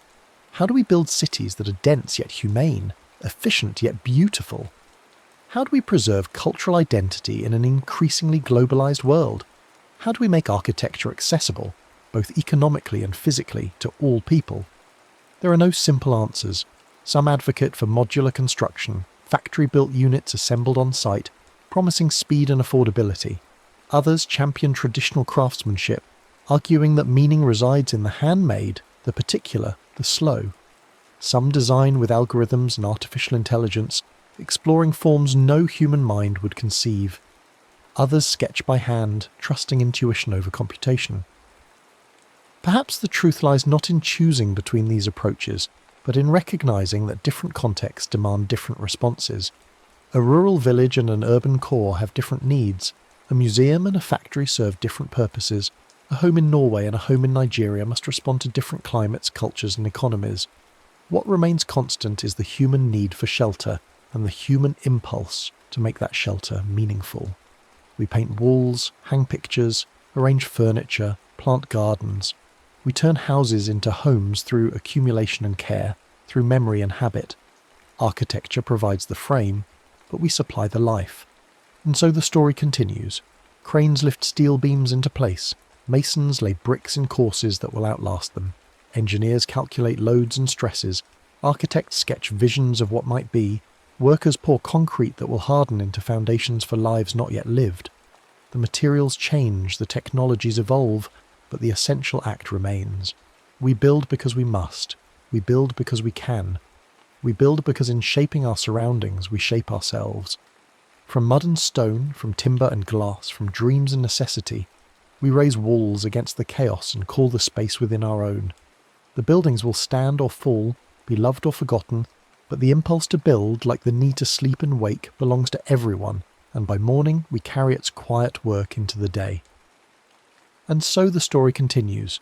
Cranes lift steel beams into place. Masons lay bricks in courses that will outlast them. Engineers calculate loads and stresses. Architects sketch visions of what might be. Workers pour concrete that will harden into foundations for lives not yet lived. The materials change, the technologies evolve, but the essential act remains. We build because we must. We build because we can. We build because in shaping our surroundings, we shape ourselves. From mud and stone, from timber and glass, from dreams and necessity, we raise walls against the chaos and call the space within our own. The buildings will stand or fall, be loved or forgotten. But the impulse to build, like the need to sleep and wake, belongs to everyone, and by morning we carry its quiet work into the day. Yet between the grand narratives of pyramids and skyscrapers, between the theoretical manifestos and the glossy photographs in architectural journals, there exists another story, quieter and more persistent. It is the story of ordinary building, of structures that will never be photographed for magazines or studied in universities, yet which house most of human life. The farmhouse added to room by room as children are born and elderly parents return. The shopfront modified a dozen times over a century, each owner leaving their mark. The apartment block that began as modern and hopeful grew shabby with neglect, then found new life through community effort and fresh paint. These buildings do not announce themselves. They do not proclaim a vision or advance a theory. They simply stand, doing their work day after day, sheltering sleep and waking, meals and arguments, births and deaths. They are maintained or they decay. They are loved or they are endured. And in their aggregate, in their millions upon millions, they constitute the actual built environment most people inhabit, far more than the celebrated monuments that dominate our histories. Walk through any old neighbourhood and you will see this layered history. A Victorian house with an Edwardian addition and a 1970s garage conversion. Windows replace piecemeal, some original wood sashes, others vinyl, a few aluminium from the 1960s. Roofs patched with whatever material was affordable when the leak became urgent. These buildings are not pure. They are compromised, improvised, made and remade by hands working with limited time and money. They are honest in their imperfection. This vernacular architecture, as scholars sometimes call it, follows patterns passed down through generations, patterns that encode climate wisdom and material knowledge. The pitch of a roof in a snowy region differs from one where rain is the primary concern. The thickness of walls reflects the severity of winter or the intensity of summer sun. The size and placement of windows balances light, ventilation, privacy, and heat loss. These decisions were not arbitrary. They were tested across lifetimes, refined through trial and error, and taught through demonstration rather than books. When industrialization and global trade disrupted these patterns, much was lost. Standard house plans could be shipped anywhere, regardless of local conditions. Air conditioning made it possible to build glass houses in deserts, though at enormous energy cost. Traditional builders, with their local knowledge, were replaced by contractors following specifications drawn by distant architects who had never visited the site. The result was often buildings that looked modern but performed poorly, that required constant mechanical intervention to remain comfortable, that leaked or overheated or felt somehow wrong in ways their occupants could sense but not articulate. There is a growing recognition that this represents not progress, but a wrong turn. Architects and builders now study vernacular traditions not as quaint relics but as repositories of tested knowledge. How did people in hot, humid climates create comfortable interiors before electricity? How did cold climate dwellers minimize heat loss while ensuring adequate fresh air? The answers are there in old buildings, waiting to be read by those who know how to look. But reading old buildings requires a different kind of attention than we usually bring to architecture. It requires noticing not just the facade but the placement on the land, the relationship to sun and prevailing wind. It means understanding why a door is positioned just so, why a window is exactly this size, why the roof extends precisely that far beyond the wall. Each of these decisions was made for a reason, and many of those reasons remain relevant. Consider the porch, common to houses in hot climates worldwide. It is not merely decorative. It provides a shaded transition between the bright outdoors and the dimmer interior, allowing eyes to adjust. It offers a place to sit that is cooler than inside, yet protected from direct sun and rain. It creates a social space, neither fully public nor fully private, where neighbours can pause and talk without the formality of entering the home. When houses lost their porches in favour of air conditioning and cars in garages, something was lost beyond the physical structure. A way of living, a pattern of interaction, quietly disappeared. Or take the courtyard house, found in cultures from China to Spain to Morocco. By turning inward, it creates privacy in dense urban settings. The courtyard itself becomes an outdoor room protected from street noise and dust, a place where children can play under watchful eyes, where laundry can dry, where the family can gather in the evening cool. The surrounding rooms benefit from cross-ventilation, air flowing from the courtyard through the house. In hot climates, a fountain or pool in the courtyard cools the air. Plants soften hard surfaces and provide shade. The design is ancient and sophisticated, yet many modern apartment buildings ignore these lessons, stacking identical units in towers with only narrow windows facing the world. The question of density haunts contemporary architecture. How do we house more people on less land without sacrificing quality of life? The 20th century tried various answers, most of them unsatisfying. High-rise towers created vertical neighbourhoods, but often felt alienating. The ground too far below, the sky too near, neighbours invisible behind identical doors in endless corridors. Low-rise sprawl consumed farmland and required cars for every journey, creating automobile dependence and social isolation. Both approaches had defenders and both had critics, and the debate continues. Some cities have found middle paths. Barcelona's example district achieves high density through mid-rise buildings, arranged in blocks with central courtyards, creating a rhythm of public street, semi-private courtyard, and private dwelling. Copenhagen's housing cooperatives balance individual apartments with shared facilities, workshops, gardens, laundries, common dining rooms, allowing residents to scale up or down their level of social engagement. Japanese cities permit small-scale mixed use, shops and homes intermingled, creating vibrant neighbourhoods where errands happen on foot. These are not perfect solutions. They are attempts, experiments, ongoing processes that require maintenance and adjustment. Buildings age, neighbourhoods change, and what worked for one generation may need adaptation for the next. Flexibility becomes essential, the capacity to modify and evolve without wholesale demolition. This principle applies at every scale. A room that can serve multiple purposes is more valuable than one with a single fixed use. A building that can accommodate different tenants over time will outlast one designed for a specific occupant. A neighbourhood with a mix of building types and ages is more resilient than one where everything was built at once to the same formula. Resilience is increasingly understood as crucial. Climate change will bring more frequent floods, storms, heatwaves and droughts. Buildings must withstand these stresses or be easily rebuilt when they fail. Coastal cities face rising seas. Should they build walls to hold back the water, or accept periodic flooding and design buildings that can survive it? The Dutch have long experience with this question, building amphibious houses that float when water rises, then settle back when it recedes. In Bangladesh, architects design homes on stilts with walls that can be removed during floods. In fire-prone California, attention turns to fireproof materials and defensive space around structures. But resilience is not only about resisting disaster. It is also about adapting to slower changes, aging populations, shifting employment patterns, evolving family structures, new technologies. A building designed only for young families will become obsolete as those families age. One designed only for a specific industry will sit vacant when that industry moves or dies. The most enduring buildings are those that can accommodate change without fundamental alteration. Consider the warehouses of old industrial cities, now converted to apartments, offices, studios, shops. Their generous floor heights, large windows and simple structural systems make them adaptable. What was built for manufacturing becomes housing or workplaces for creative industries. This is not always smooth. Pipes and wiring must be added, insulation installed, accessibility improved.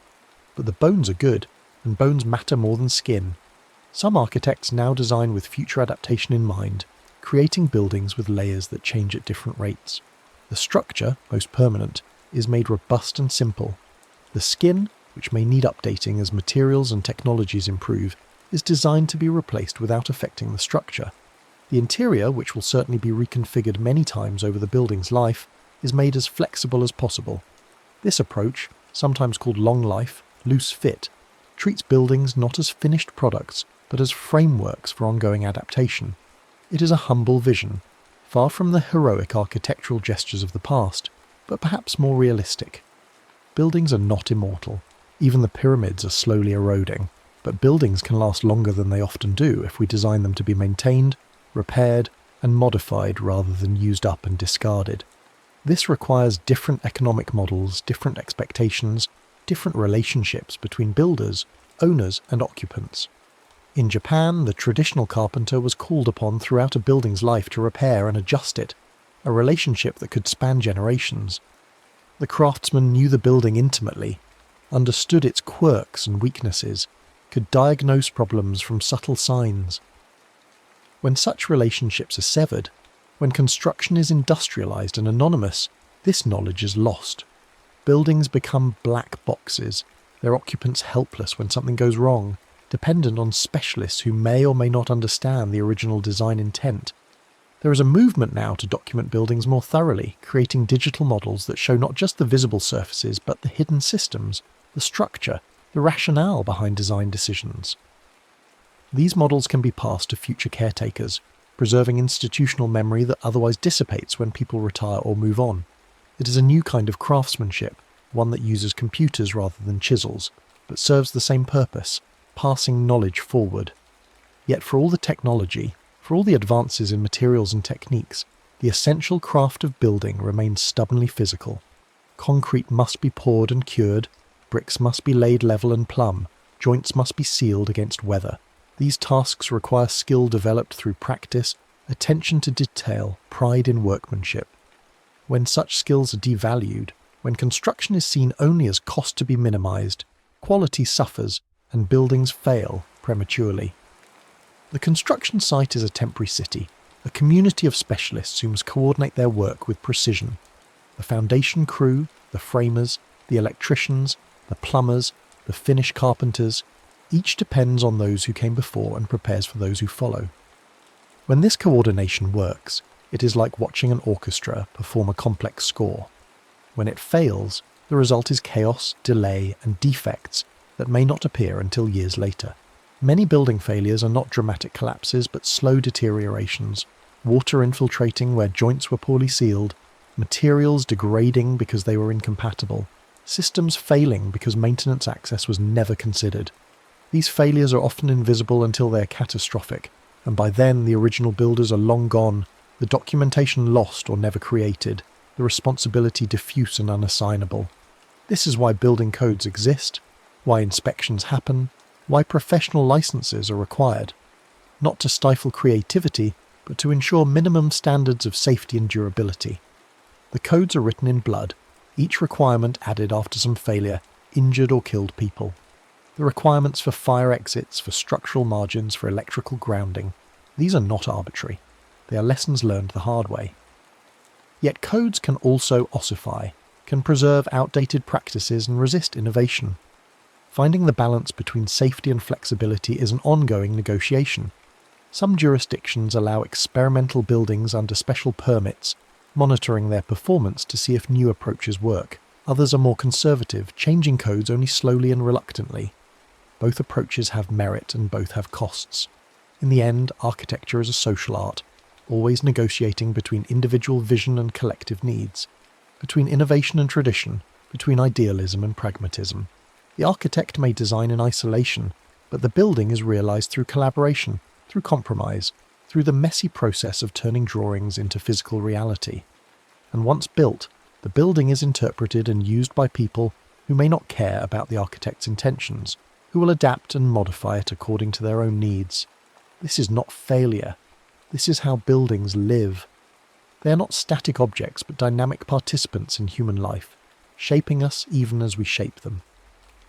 The buildings we create today will house futures we cannot imagine, will be adapted to purposes we never intended, will mean things to people we will never meet. This is the humility architecture demands and the hope it offers. We build not for ourselves alone, but for those who follow, knowing they will change what we have made, hoping only that they will find it useful, that it will shelter them as they build their own dreams upon our foundations. The next story is about to begin. Please relax and enjoy.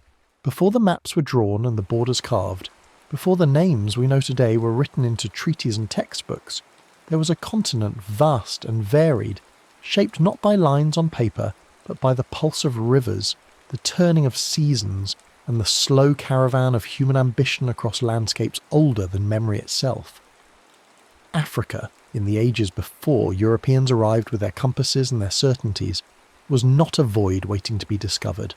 It was a web of kingdoms, a lattice of power and trade, of stone and bronze, of voices carried on talking drums and knowledge kept in memory boards touched by firelight. These were not primitive outposts on the edge of history. They were the crossroads of the world. To understand where these kingdoms rose, one must first understand the land itself. Africa is not one thing. It is Sahel grasslands where the horizon stretches forever under a sky the colour of bleached bone. It is the Nile Valley, narrow and green, a ribbon of life through desert vastness. It is the great rift highlands where the air is thin and the earth sometimes trembles with ancient fire. It is equatorial forest so dense the canopy swallows sunlight, where rivers are the only roads and silence is never truly silent. It is the Indian Ocean coast where monsoon winds write the calendar, bringing ships in one season and carrying them away in the next. Each landscape had its logic, its rhythm, its possibilities. Kingdoms rose where trade routes crossed fertile ground, where iron ore lay near the surface, where harbours opened to the sea, where pasture corridors allowed herds to move with the rains. Power gathered at these junctions, and from them, thrones were built. South of Egypt, where the Nile bends and the desert presses close, the Nubian kingdoms held sway for millennia. At Kerma, and later at Napata and Meroe, rulers commanded both river trade and the desert tracks that wound through stone and sand. They built pyramids not as grand as those to the north, but numerous, stepping up hillsides in neat rows, each one a royal tomb, each one a memory preserved in stone. The people of Kush mastered iron early, their forges at Meroe producing tools and weapons that gave them advantage and influence. They worshipped Amun, the ram-headed god they inherited from Egypt but made their own, building temples where his statues watched with patient eyes. These were not Egypt's vassals. At times, Nubian kings ruled Egypt itself, their pharaohs of the 25th dynasty wearing the double crown and commanding the Nile from Napata. But even when they ruled independently, they thrived, mixing the theology of the river with traditions drawn from deeper Africa, creating a culture neither wholly Egyptian nor wholly other, but something distinct and enduring. Then came the faith of the cross, carried upriver by missionaries who spoke of a God who died and rose, of a kingdom not of this world. In the lands that became Nobatia, Mercuria, and Alodia, cathedrals rose beside the Nile, their walls painted with saints in flowing robes, their faces dark and serene. At Old Dongola and Pharos, churches stood where temples had stood before, and fortresses guarded the cataracts where the river broke into rapids, and trade had to portage overland. For centuries, Christian Nubia held a quiet but firm presence, negotiating treaties with Muslim Egypt that kept borders peaceful and pilgrims safe. They were not isolated. They traded, they corresponded, they maintained relations with Byzantium and the Christian kingdoms of Ethiopia far to the south. But as centuries passed and desert routes shifted, as pressures mounted from north and east, the churches fell silent one by one. The murals remained, buried in sand, waiting for archaeologists to brush away the dust and reveal faces that had watched in silence for 1,000 years. To the southeast, high on the Ethiopian plateau where the air is cool and the land falls away in cliffs and gorges, the kingdom of Axum rose as a power of stone, script and sea.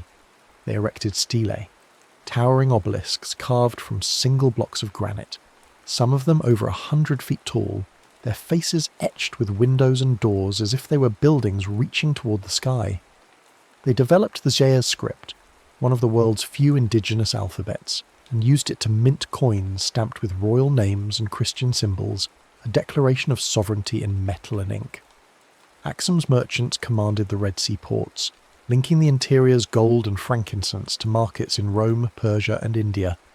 When Axum's power waned, the highlands did not fall silent. The Zawi dynasty rose, and in the town of Lalibela they carved churches directly from living rock, not building upward but excavating downward, creating monolithic structures that seemed to emerge from the earth itself. The highlands maintained written chronicles when many other regions transmitted knowledge by drum and road, by song and memory board, preserving a sense of continuity that would later anchor Ethiopian identity through centuries of upheaval. There are whispers in ancient texts of a place called Punt, the land of aromatics and sale.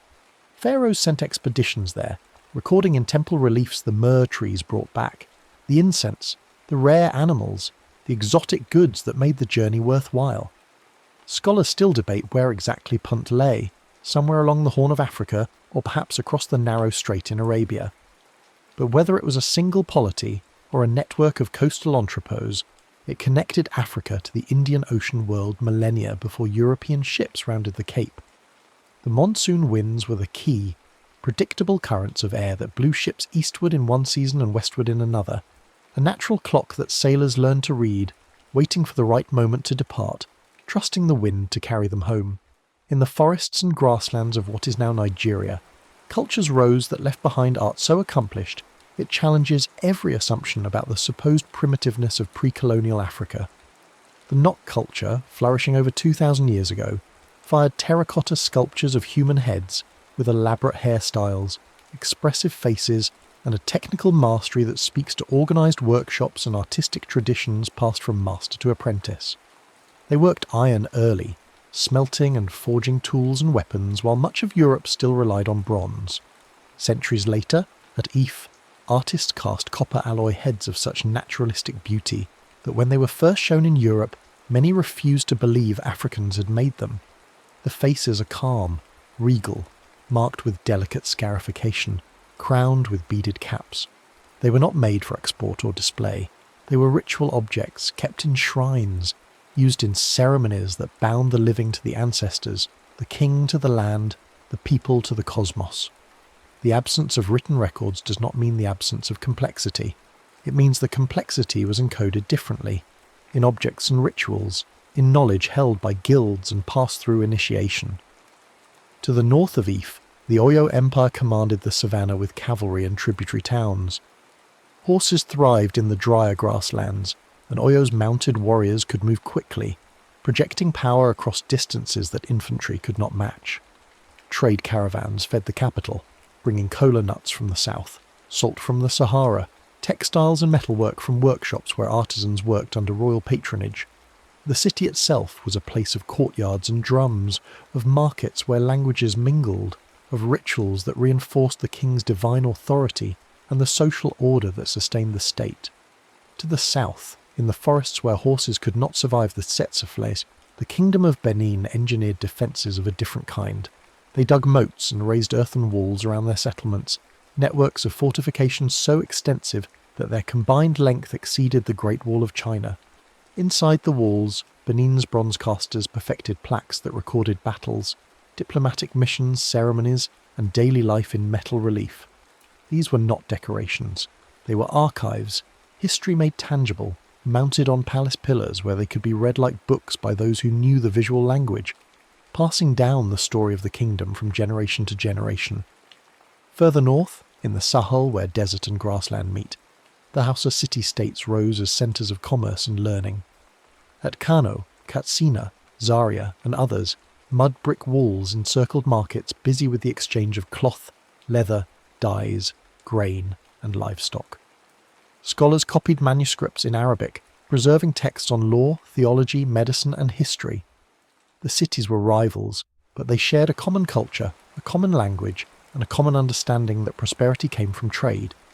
Caravans linked the Sahara to the forest zones, carrying goods across ecological boundaries, moving salt southward and gold northward, their routes punctuated by wells and caravanserais where traders could rest and resupply. Taxes and guilds maintained order, ensuring weights were honest, contracts honoured, and disputes resolved. It was an urban rhythm adapted to the rhythms of the Sahel, where rain was scarce but trade flowed like water. Long before the modern nation took its name, the Empire of Ghana rose in the western Sahel, though the people called it Ouagadougou. The Soninka rulers mediated trans-Saharan exchange, taxing caravans that moved gold from the southern forests, salt from desert mines, and kola nuts from the equatorial zone. The king held audiences under a great tree, the Tree of Justice, where petitioners could present their cases and merchants could negotiate terms. Stone towns like Kumbisale grew large and cosmopolitan, with separate quarters for Muslims and traditional believers, interpreters who could navigate multiple languages and customs, and a court that balanced the needs of farmers, pastoralists and traders. It was a bilingual culture, adapting Arabic for commerce and scholarship while maintaining Soninka for ritual and identity. When Ghana's power waned, others rose to take its place, but the model it established, the idea that a Sahelian state could grow wealthy by mediating trade rather than producing goods, endured. East of the Niger Bend, around the shores of Lake Chad, the kingdoms of Kanem and later Bornu commanded oases, fisheries, and caravan gates, where Sahel met Sahara. Rulers at Njimi and later Ngazargamu commanded horsemen who secured tribute from surrounding peoples, enforcing a hierarchy that fed wealth upward to the capital. Islamic learning anchored the courts, with scholars advising kings, copying texts, and maintaining correspondence with other Muslim rulers across the Sahara and beyond. The dynasties were long-lived, adapting to shifts in trade routes and climate, managing resources with a pragmatism that kept the state functioning through droughts and invasions. They were not flashy empires. They were steady, bureaucratic, persistent, the kind of power that endures not through conquest but through administration. The empires of Mali and Songhai loom large in popular imagination, anchored by famous names like Mansa Musa, whose pilgrimage to Mecca showered so much gold on Cairo that it destabilized the regional economy, and cities like Timbuktu and Gao, whose manuscripts and madrasas made them centres of Islamic learning. But beneath the headlines were layers that history often forgets. Mali and Songhai were not just capitals and kings. They were provinces governed by appointed officials, ferries operated by hereditary boatmen who knew every sandbar and current of the Niger, markets where women held authority over certain trades, controlling the flow of grain and cloth while men dealt in livestock and metals. They were provincial mosques built of banco mud, their walls buttressed against rain, their interiors cool and dim, where local scholars compiled legal opinions adapted to regional customs. They were flood calendars marking when to plant and when to move herds, knowledge encoded in proverbs and passed through apprenticeship. Empires are not just courts and armies. They are the countless small mechanisms that allow large populations to coordinate action, to feed themselves, to resolve disputes, to remember who they are. On the Zimbabwe plateau, where the land rises in a series of stepped highlands, walls rose without mortar, each stone carefully shaped and fitted to its neighbour in graceful curves that follow the contours of the hills. At Mapungubwe and later at Great Zimbabwe, these stone enclosures defined royal precincts, separating the sacred from the profane, the elite from the common. The conical tower at Great Zimbabwe still stands, its purpose debated but its craftsmanship undeniable. Soapstone birds, carved with care and placed atop pillars, watched over the complex, their meaning now lost but their presence still commanding. Gold moved east from these highlands to the coast at Sofala, where it entered the Indian Ocean trade. Cattle wealth and ritual kingship structured society. The king responsible for rain and fertility, his health tied to the land's productivity. When trade routes shifted and gold sources moved, the stone courts emptied. The people dispersed to other centres, leaving the walls to silence and the slow work of erosion, but also leaving a monument that resisted easy explanation, that demanded recognition of African achievement on African terms. Along the East African coast, from Mogadishu in the north to Kilwa and Zanzibar in the south, coral stone towns opened to the sea like flowers turning toward the sun. They built with coral blocks quarried from offshore reefs, carving doorways with intricate patterns, raising mosques with mihrabs that pointed toward Mecca, minting coins stamped with royal names in Arabic script. These were Swahili cities, and Swahili itself was a language born of trade, blending Bantu grammar with Arabic vocabulary, creating a medium of exchange that allowed merchants from Africa, Persia, Arabia, and later India to negotiate, to marry, to create new communities that were neither purely African nor purely anything else. The monsoon winds were the clock by which they lived. In one season, dhows arrived from the north and east, their holds filled with textiles, beads, porcelain. In another season, they departed carrying gold, ivory, mangrove poles, and enslaved people. The Swahili were middlemen, translators, diplomats, their prosperity built on connection rather than isolation, their culture a testament to what happens when people meet and make something new. Along the Congo River, The Kingdom of Congo organised provinces under the Mani-Congo, the King of Kings. Roads paved with raffia cloth connected villages to regional centres and regional centres to the capital. The people used Nkisi, power figures carved from wood and studded with nails and blades, each one a vessel for spiritual force, activated through ritual and invocation. Shell currency, Nzimbu cowries, facilitated trade, their value regulated by the court. When Portuguese sailors arrived in the late 15th century, the Mani-Congo saw potential for alliance. He sent emissaries to Lisbon, adopted Christianity, built churches, and wrote letters to European kings as an equal. But the relationship curdled. Portuguese wanted enslaved people, and the Atlantic slave trade wrenched Congo society apart, turning neighbours against neighbours, fueling wars that served European markets rather than African needs. The kingdom adapted, survived, fragmented, but it never forgot what it had been. The letters remain, evidence of statehood that European narratives too often denied. In the south-central forests and savannas, the Luba and Lunda peoples crafted federations bound not by conquest alone, but by ritual, marriage, and shared symbols of authority. Luba sacred kingship emphasized the king as mediator between the living and the ancestors, his legitimacy derived from spiritual rather than purely military power. The Lunda expanded through strategic marriages, sending royal women to marry into neighbouring chiefs, creating kinship networks that tied distant communities to the centre. Governance was not centralised in the European sense. It was distributed, with rotating offices and councils that balanced regional autonomy with collective identity. Knowledge was encoded in Lukasa memory boards, handheld wooden tablets studded with beads and shells, each one a mnemonic device that trained keepers could read like texts, reciting dynastic histories, legal precedents, and ritual procedures by tracing the patterns with their fingers. It was history that could be held, touched, passed from teacher to student in firelight and shadow. Where the Zambesi River floods wide across its plain, the Losi people built their settlements on stilts and islands, adapting to the annual rhythm of water's rise and fall. Each year, the Kwambaka ceremony marked the king's move from the floodplain capital to higher ground. The royal barge, paddled by singers whose voices synchronized the strokes, carried the king across the swollen river while crowds watched from the banks. It was spectacle, yes, but also administration, a public acknowledgement that power in this place was tied to water's moods, that kingship meant reading the river and moving the court accordingly. When the floods receded, the king returned, and life resumed on the fertile soil left behind. It was a calendar written not in months but in stages of flood, a political geography mapped to hydrology. Between the Ethiopian highlands and the Red Sea coast, sultanates rose and fell in a landscape of trade and tension. At Hala, archaeologists have uncovered craft quarters where artisans worked silver and produced glass beads, evidence of specialised production and long-distance trade. The sultanates of Ifat and Adal fielded cavalry and infantry in wars against the Christian highlands, struggles that were as much about control of trade routes as theology. Coastal emporia linked coffee, ivory and textiles to Red Sea shipping lanes, enriching merchant families who built stone houses with courtyards and gardens. Forts and field walls trace the outlines of centuries of local power, polities that existed in a contested space between highland empires and maritime networks, carving out autonomy through alliances, trade and, when necessary, war.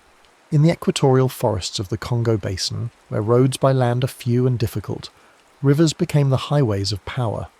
Canoe fleets connected ancestral chiefs, iron smelters working in hidden clearings, and raffia weaving centres where textiles were produced with the precision of tapestry. Political units gathered around ritual groves and palaver trees, sacred spaces where disputes were heard, and decisions made through long councils governed by elaborate protocols of speech and silence. Art in wood and fibre encoded rank, kinship and myth, in forms that could be carried, displayed and passed down. Masks activated by dance transformed wearers into ancestors or spirits, making the invisible visible, reinforcing social bonds through performance. Without wheeled vehicles or beasts of burden suitable to the forest, these societies developed other ways to move goods and ideas, adapting to the environment rather than forcing the environment to adapt to them. Across all these regions, power travelled by methods that left little for archaeologists to find. Talking drums carried messages across miles, their tones replicating the pitch patterns of speech, allowing trained drummers to send complex information faster than a runner could move.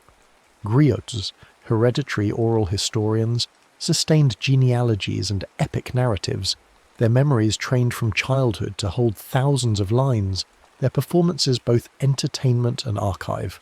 Market days functioned as bulletin boards, places where news spread, where edicts were announced, where people learned what was happening beyond their own villages. Cowries, gold dust, iron bars, and other forms of currency settled accounts without the need for writing, their values understood across linguistic boundaries. Where paper archives are thin, music, objects, and roots hold the record. The absence of writing does not mean the absence of history. It means history was kept differently, in forms more vulnerable to loss but no less real. Kingdoms fade for many reasons, and the forgotten kingdoms of Africa faded for reasons both internal and external. Monsoon patterns shifted, rerouting Indian Ocean trade. Sahara tracks moved as oases dried or wells collapsed, starving towns that depended on caravan traffic. Goldfields played out or new sources were discovered elsewhere, redirecting flows of wealth. Epidemics thinned populations, breaking the chains of knowledge transmission as elders died before passing on what they knew. The arrival of firearms tipped military balances, giving advantage to those who could trade for guns and disadvantage to those who could not. The Atlantic slave trade pulled power coastward, enriching states with access to European ships while impoverishing interior regions that lost population and stability. Some states adapted, reorganizing as confederations or shifting their economic base. Others dissolved into successor chiefdoms, their centralized authority fragmenting back into the smaller units from which it had originally coalesced. Ruins remained, silent but insistent. Oral histories preserved fragments, genealogies, and migration stories that carried the outlines of what had been. Travellers, Arab and later European, wrote accounts that, however biased or incomplete, recorded names and events that would otherwise be lost. What was forgotten, and why it was forgotten, tells us as much about the recorders as the recorded. Colonial narratives seeking to justify conquest and exploitation minimised pre-colonial complexity, casting Africa as a dark continent without history, without achievement, waiting for the light of European civilization. Written archives privileged outsiders, Arab merchants and European explorers whose accounts emphasised the exotic and the primitive, filtering African realities through their own assumptions and agendas. But stones cannot be denied. The walls of Great Zimbabwe, the bronzes of Benin, the stelae of Aksum, these physical objects insisted on a different story, one of engineering, artistry and political organisation that rivaled anything in Europe or Asia. Beads and shells traced trade networks spanning continents. Loanwords in languages revealed ancient contacts and exchanges. Genetic studies showed the movement of peoples, the mixing of populations, the deep interconnectedness of human history. Remembering these kingdoms is not an act of charity or political correctness. It is an act of accuracy. It widens world history, placing Africa not at the margins, where colonial maps and narratives relegated it, but at the crossroads, where archaeology and evidence insist it belongs. New tools are bringing new light to old questions. LiDAR scans penetrate forest canopy to reveal hidden walls and terraces, settlements that lay invisible from the ground. Radiocarbon dating pins events to centuries and sometimes decades, allowing historians to synchronize African chronologies with global timelines. Isotope analysis of bones and teeth traces the movement of cattle, the diets of elites, the sources of metals, reconstructing economic networks from chemical signatures. Ancient DNA from skeletons and crops reveals migrations, domestications, and relationships that oral traditions hinted at but could not prove. Residue analysis identifies what was cooked in pots, stored in jars, burned in shrines, reconstructing rituals and daily life from molecular traces. Museums are revisiting provenance, asking hard questions about how objects were acquired, initiating conversations about repatriation and shared stewardship. Communities are guiding archaeological digs, contributing local knowledge about place names, traditions and landscape features that professional archaeologists might miss. Languages are being mapped onto geography, tracing the spread of Bantu, Nilotic and Afro-Asiatic speakers, correlating linguistic evidence with material culture. Each find, each datum, restores a paragraph to a long missing chapter, building a clearer picture not of a primitive past but of a sophisticated, interconnected, dynamic history that deserves to be known. From Sahel caravan wells to coral harbours, from granite hilltops to forest rivers, these forgotten kingdoms stitched Africa to itself and to the wider world. They were not isolated villages waiting for contact. They were empires of rhythm, anchored in place but moving with wind and water, adapting to monsoons and floods, to the slow pulse of seasons and the sudden shifts of fortune. Picture caravans at dawn, camels loaded with salt and cloth, moving toward the sound of drums that mark the next well. Picture lanterns in stone courts at dusk, where scribes copied manuscripts and merchants negotiated terms in multiple languages. Picture dhows waiting on the tide, their crews watching the sky for signs of the monsoon's turn, knowing that when the wind shifted they would sail, carrying the wealth of Africa to markets that stretched from China to the Mediterranean and back again. These kingdoms rose and fell, as all kingdoms do, but they were real, they mattered. And now, slowly, persistently, against the weight of centuries of erasure and forgetting, they are being remembered. Under the hush of rain, let their names be spoken again. Let their walls be measured, their coins catalogued, their stories told. They were here, they built, they traded, they ruled, and the land remembers even when the books do not. From Sahel caravan wells to coral harbours, from granite hilltops to forest rivers, these forgotten kingdoms stitched Africa to itself and to the wider world. They were not isolated villages waiting for contact. They were empires of rhythm, anchored in place but moving with wind and water, adapting to monsoons and floods, to the slow pulse of seasons and the sudden shifts of fortune. Picture caravans at dawn, camels loaded with salt and cloth, moving toward the sound of drums that mark the next well. Picture lanterns in stone courts at dusk, where scribes copied manuscripts and merchants negotiated terms in multiple languages. Picture dhows waiting on the tide, their crews watching the sky for signs of the monsoon's turn, knowing that when the wind shifted they would sail, carrying the wealth of Africa to markets that stretched from China to the Mediterranean and back again. These kingdoms rose and fell as all kingdoms do, but they were real, they mattered. And now, slowly, persistently, against the weight of centuries of erasure and forgetting, they are being remembered. Under the hush of rain, let their names be spoken again. Let their walls be measured, their coins catalogued, their stories told. They were here. They built. They traded. They ruled. And the land remembers even when the books do not. The rhythms of these kingdoms were not written in the ways Europe would recognise, but they were written nonetheless. In the wearing of footpaths between village and market, paths that deepened over centuries until they became roads, arteries connecting the body of commerce. In the scheduling of festivals that coincided with harvest, with flood, with the arrival of trading seasons, creating a social calendar that bound communities across distances. In the rotation of offices, the careful distribution of authority that prevented any single lineage from accumulating too much power, ensuring stability through balance rather than through the heavy hand of centralised control, in the marriage alliances that sent daughters to neighbouring courts and received wives in return, weaving genealogies that made conflict costlier and cooperation more natural. These were technologies of governance as sophisticated as any legal code, adapted to environments where paper rotted in humidity, where documents could not survive the journey across desert or through forest, where memory and ritual had to carry the weight that elsewhere was borne by archive and inscription. Consider the metallurgists who worked in secret groves, their furnaces fed with charcoal they had spent weeks preparing, their ore selected from hillsides they knew by inherited knowledge, their techniques guarded as carefully as any modern patent. The smelting of iron was not merely technical, it was ritual, bound up with prohibitions and prayers, with offerings made to spirits of earth and fire, with timing determined by phases of moon or seasons of rain. The bloom of iron that emerged from the furnace after days of careful tending was more than metal. It was transformation, the coaxing of strength from stone, the mastery of elements that elsewhere marked the boundary between prehistory and history. African ironworking began early, in some regions as early as anywhere else on Earth, and it spread not through conquest but through apprenticeship, through the slow diffusion of knowledge along trade routes and marriage networks, each smith learning from a master and adapting techniques to local ores and local needs. Consider the farmers who knew their soils with an intimacy that European agronomists would not achieve until the age of chemistry.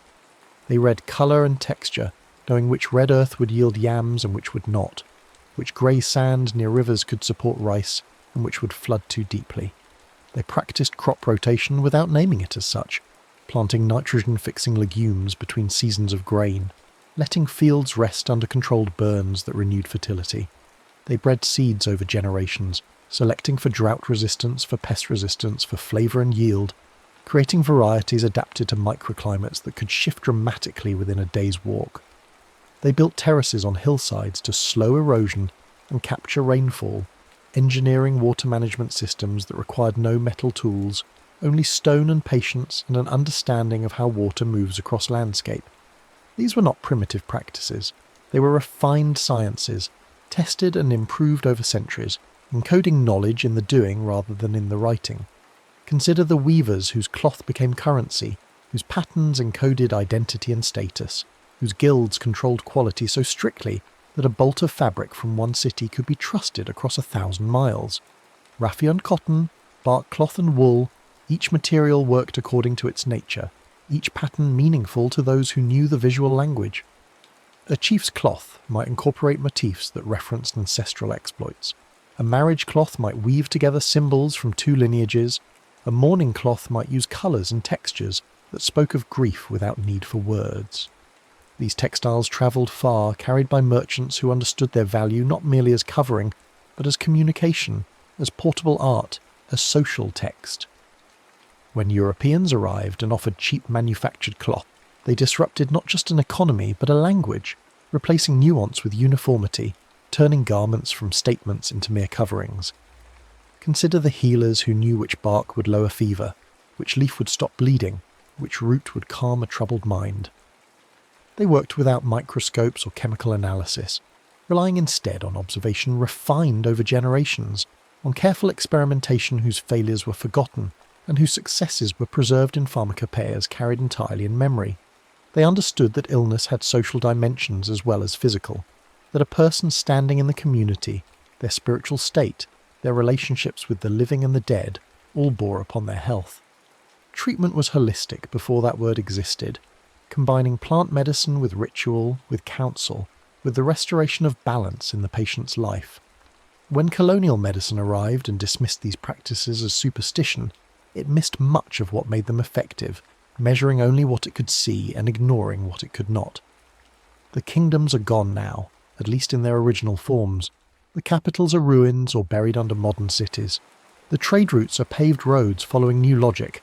The royal lines are broken or absorbed into nation-states whose borders were drawn in Berlin by men who had never seen the rivers they were dividing, who knew nothing of the ecological boundaries that had shaped political ones, who cared only for the neat parcelling of territory among competing empires. But the forgetting was never complete. In rural areas, chiefs still hold authority, not because governments grant it, but because communities recognise it, maintaining continuity with older systems of legitimacy. Griots still perform, though now they might be called musicians or storytellers, their art adapted to new contexts but still carrying the weight of genealogy and history. Craftspeople still work in old ways, not out of backwardness but out of preference, because the old ways work, because they connect maker to material in ways that industrial production cannot replicate. Languages still carry loanwords from Arabic, from Portuguese, from other African languages, each borrowing a trace of ancient contact, ancient exchange. DNA still holds the record of migrations and mixings, readable now by scientists but present all along in the faces of grandchildren, in family resemblances that span continents. The work of remembering continues in universities and museums, in excavations and archives, in the patient labour of scholars who piece together fragments, who learn languages that have few speakers, who sit with elders while there is still time recording what they know. It continues in the return of objects, the slow process by which museums acknowledge that acquisition was often theft, that bronzes and sculptures were war booty, that their presence in European capitals was the result not of trade but of violence. It continues in the teaching of African history as something other than prologue to colonialism, as a story worth knowing for its own sake, as evidence that human creativity and ambition and organisation were never the property of one continent or one people. It continues in the pride of descendants who are learning that their ancestors were not victims waiting for rescue, but builders of complex societies, traders in global networks, artists of extraordinary skill. Under the hush of rain, the old kingdoms sleep but do not disappear. They are present in the shape of the land, in the ruins that resist erosion, in the trade winds that blow as they always have, in the rivers that flood and recede on schedules older than any human chronicle. They are present in the stories still told, even if their context has been lost, in the names of places that no longer exist, in the proverbs that encode legal principles, in the songs that mourners still sing. They wait, these kingdoms, patient as stone, for the world to remember that history is wider than Europe ever imagined, that civilization arose in many places, took many forms, solved the problem of human organization in many ways. They wait for the books to be rewritten, for the maps to be redrawn with ancient borders sketched in beside modern ones, for children to learn that Africa was never empty, never silent, never simple.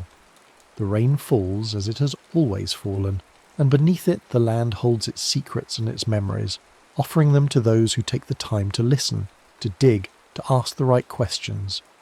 The forgotten kingdoms are being found again, one stone at a time, one manuscript at a time, one story at a time.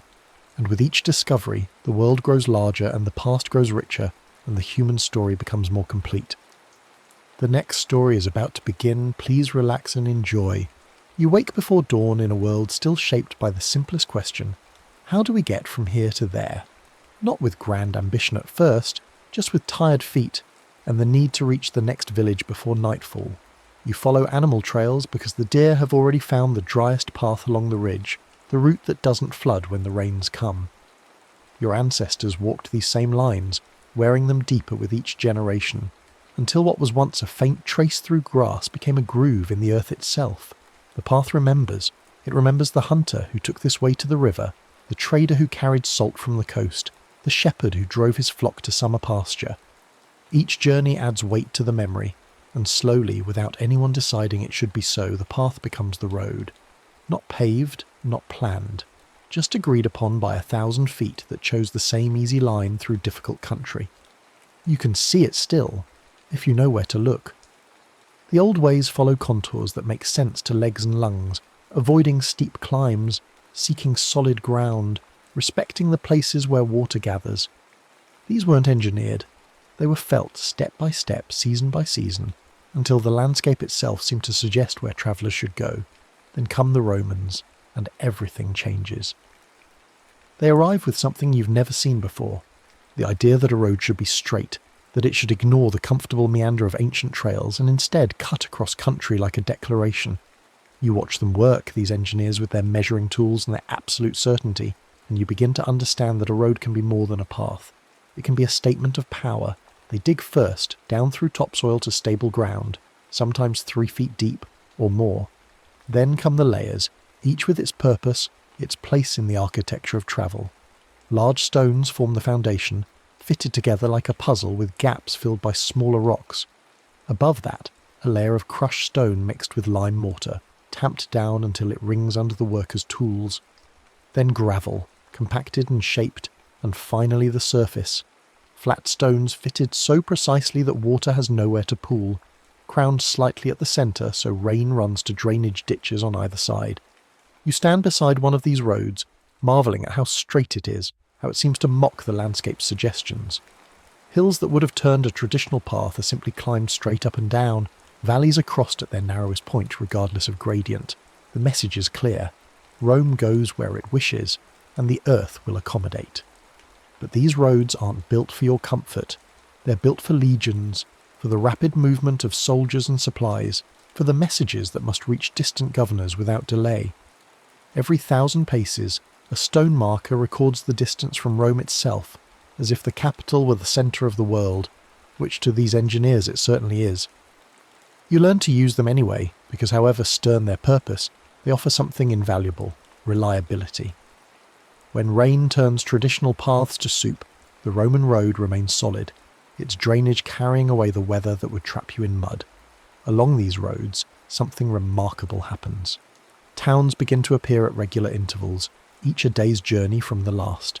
Inns offer beds, stables shelter horses, blacksmiths repair wagon wheels. The cursus publicus, the imperial postal system, maintains stations where official messengers can change horses and continue without pause. What was once a landscape of isolated settlements becomes something new, a connected territory where news travels faster than walking pace, where a letter from Londinium can reach Rome in weeks rather than months. You watch the economy transform.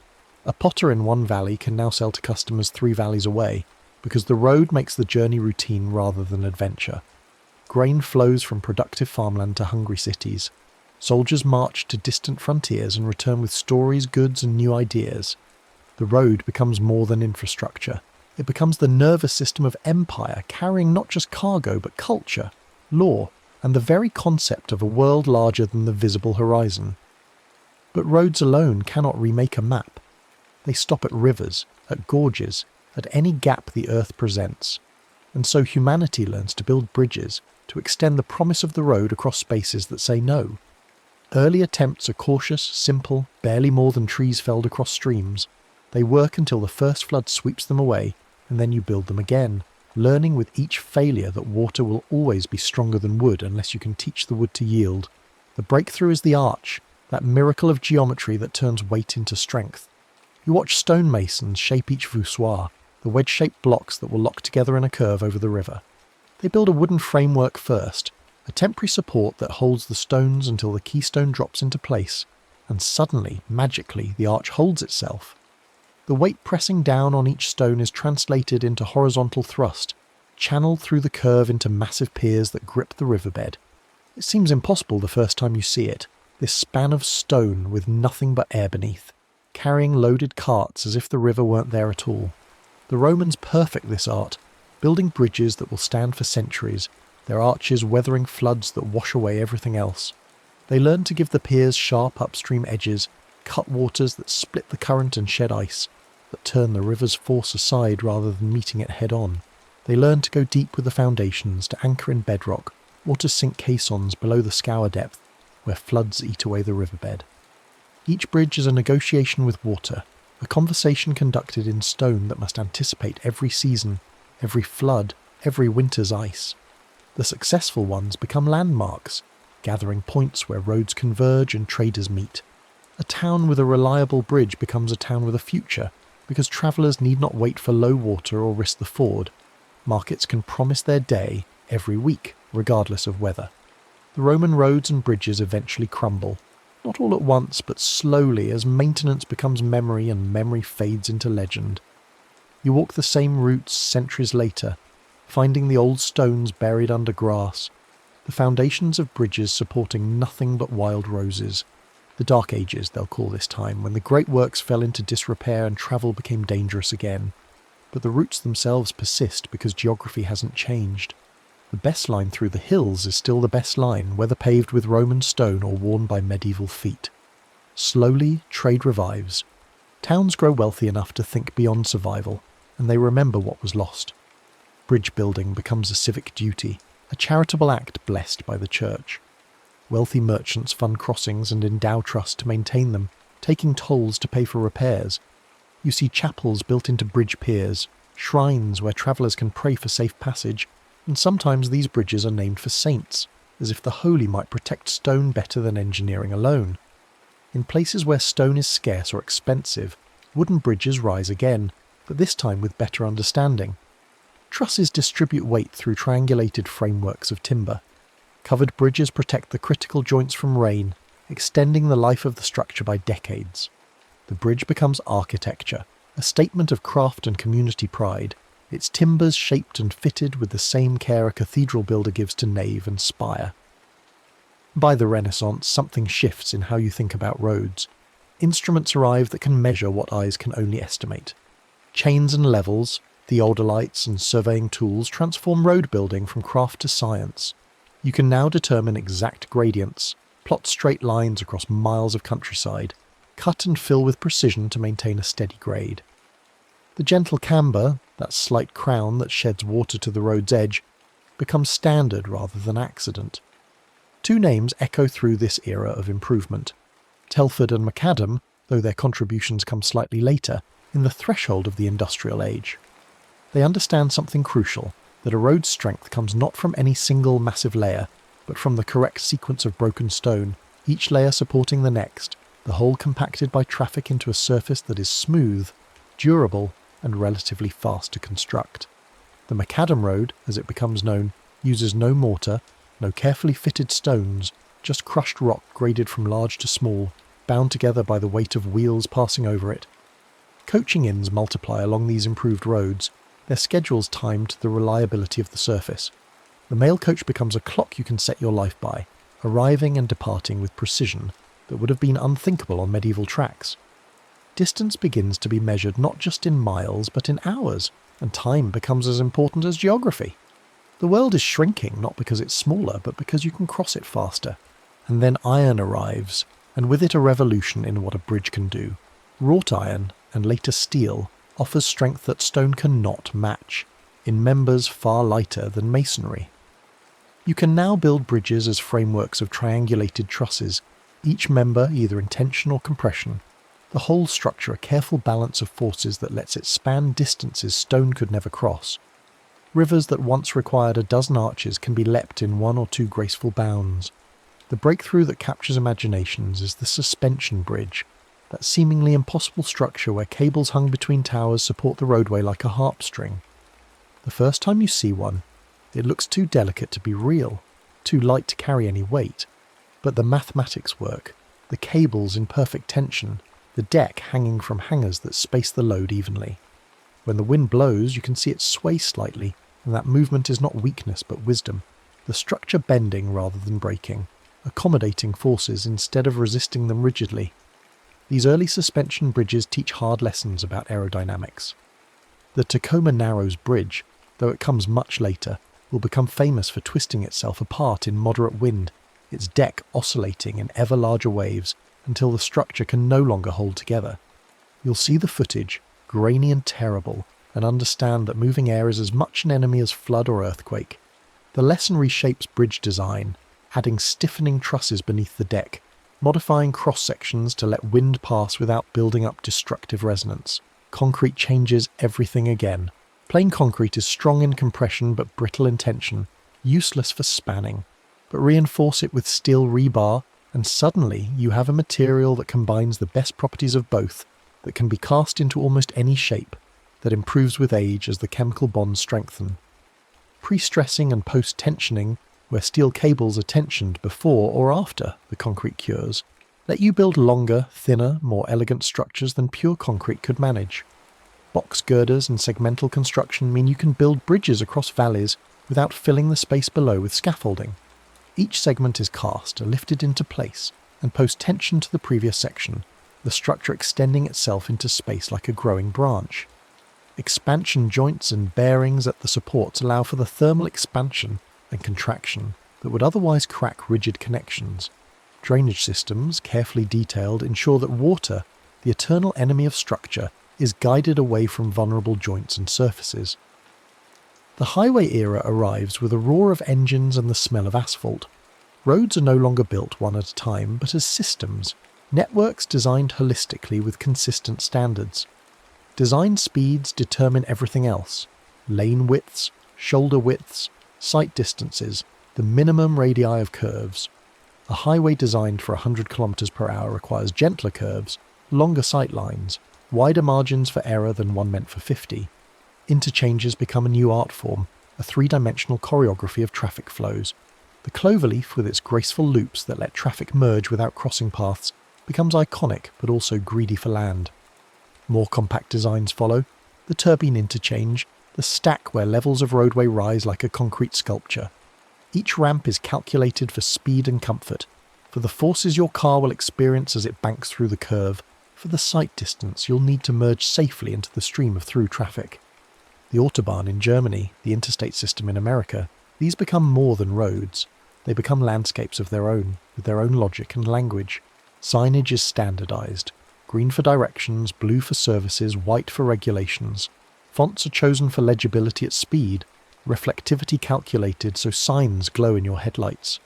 Guardrails designed to catch and redirect vehicles rather than stopping them dead line the edges.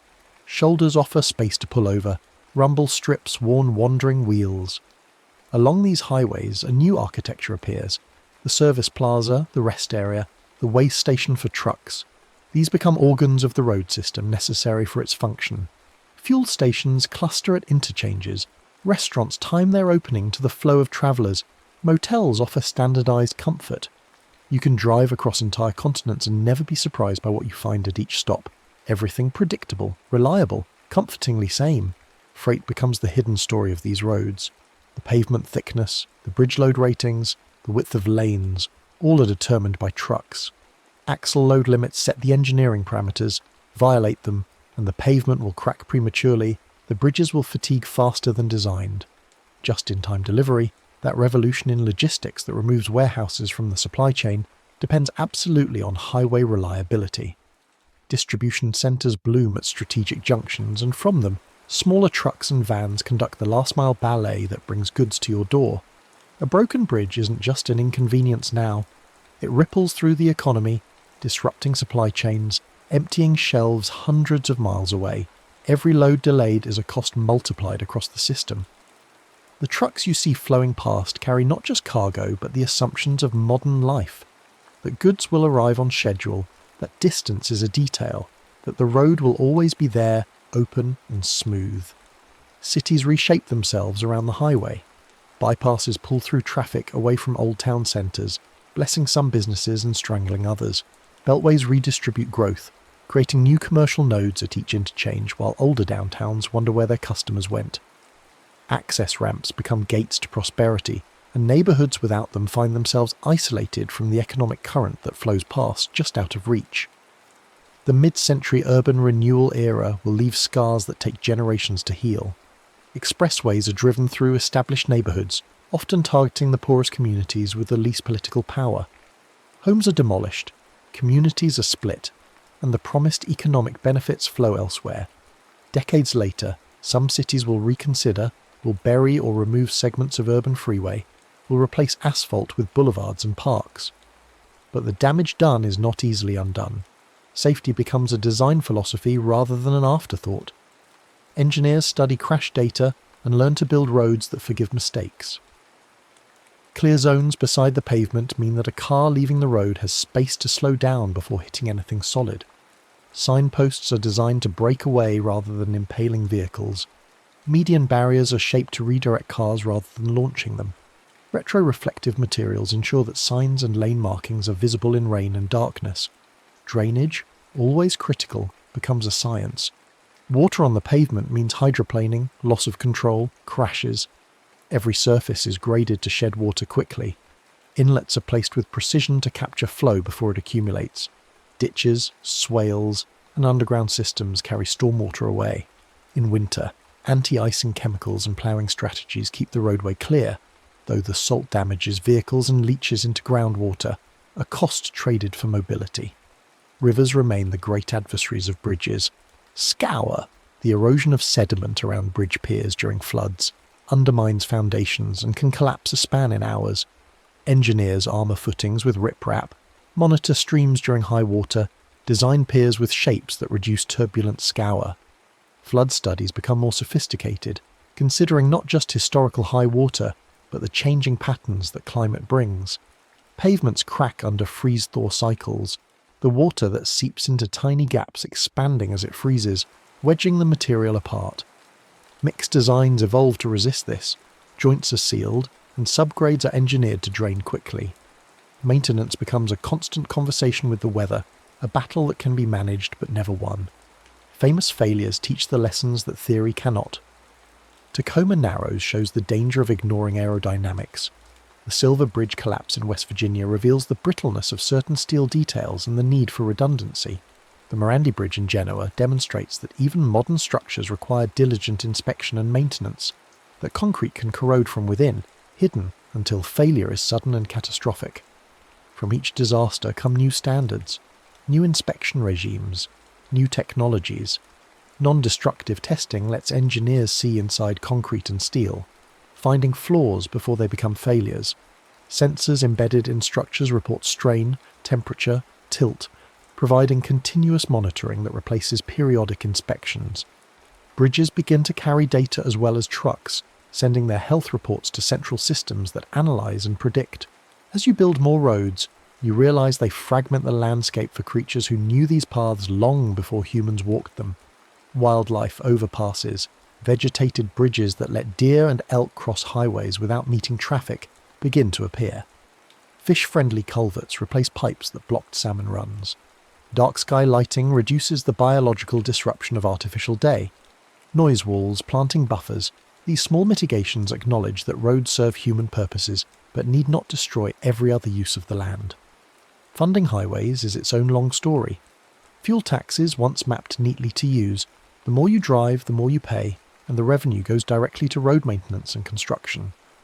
But as vehicles become more efficient and electric, that connection thins. Tolls return, collected now by gantries that read transponders without slowing traffic. Congestion pricing charges more for driving at peak times, shaping demand as well as funding supply. Public-private partnerships bring private capital to build roads that states cannot afford, though the long-term costs and loss of control are debated endlessly. Equity questions arise that earlier eras ignored. Who pays for roads? Who benefits? Who lives beside the noise and breathes the exhaust? When a new highway slices through a neighbourhood, whose property values rise and whose fall? When toll roads offer speed to those who can pay, what happens to those who cannot? These are not technical questions with engineering answers, but they shape what gets built and where. Not all roads are for cars. Bus rapid transit borrows highway thinking for city streets, giving buses dedicated lanes, signal priority and station platforms that speed boarding. Protected bike lanes transform painted lines into physical separation, making cycling safe enough for children and the elderly. Complete streets policies require that sidewalks, crossings and pedestrian timing receive as much attention as vehicle capacity. A good road, in this newer understanding, serves every traveller. The driver, the cyclist, the walker, the bus rider, each with their own speed and needs. Digital layers now sit atop physical infrastructure. Intelligent transportation systems watch traffic flows with cameras and sensors, adjusting signal timing, deploying messages to electronic signs, managing ramp metering to smooth flow. Pavements carry embedded fibre optics, strain gauges, temperature sensors. Bridges transmit their health data continuously. GNSS provides lane-level positioning accurate to centimetres. Vehicle-to-infrastructure communication lets cars and trucks receive warnings about conditions ahead. Ice on bridge deck, stopped vehicle around curve, construction zone in 2 kilometres. Autonomous vehicles, when they come, will rely on this digital road as much as the physical one. Precise maps that record every lane, every sign, every curb.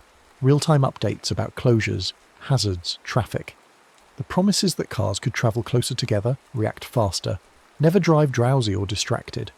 But the transition period, with human and automated vehicles sharing the same space, will be complex and probably long. The road that worked for a century of human drivers must now accommodate a new intelligence, one that sees differently, that makes different mistakes. Resilience becomes a design principle as climate patterns shift and infrastructure ages. Networks survive failures by having alternate routes, so that when one bridge closes for repair or is damaged by earthquake, traffic can detour. Modular bridge designs let segments be replaced quickly, sometimes sliding new spans into place overnight while traffic is diverted. Seismic bearings and isolation systems let structures move during earthquakes, then return to position, surviving events that would have collapsed a rigidly designed predecessor. Climate adaptation means designing for futures that differ from the past. Higher floods require raising bridge decks or accepting longer closures. Hotter summers mean pavements that resist rutting, that reflect more heat. More intense storms need larger culverts, deeper detention basins. Design margins, once comfortable, become necessary. The 50-year flood now comes every 20 years, and the codes struggle to keep up. You stand beside a highway at dusk watching the flow. Red tail lights stream away, white headlights approach, each vehicle a capsule of intention, of someone going from one place to another. The road beneath them is invisible in its success, felt only when it fails, noticed only when absent. but it represents decisions accumulated over centuries: where to go, how to get there, who pays, who benefits, what is sacrificed for speed. Every alignment blesses some paths and curses others. Every bridge invites a relationship that could not exist before it. The farmer who can now reach a better market, the student who can attend a distant school, the family that can visit on weekends rather than once a year. Emergency services arrive faster. Letters become latency measured in milliseconds rather than weeks. The things you take for granted, the groceries on shelves, the ability to travel, the expectation that distance is merely distance and not an impassable barrier, all rest on this network of pavement and steel. The quiet power of roads and bridges is not in motion itself, but in the connections they make routine. Markets widen from local to regional to global. Ideas travel and collide and hybridize. People who would never have met become neighbours, colleagues, lovers. The map is not the territory, but roads edit the territory into something new, something that would be unrecognisable to your ancestors, who first walked the deer trails along the ridge.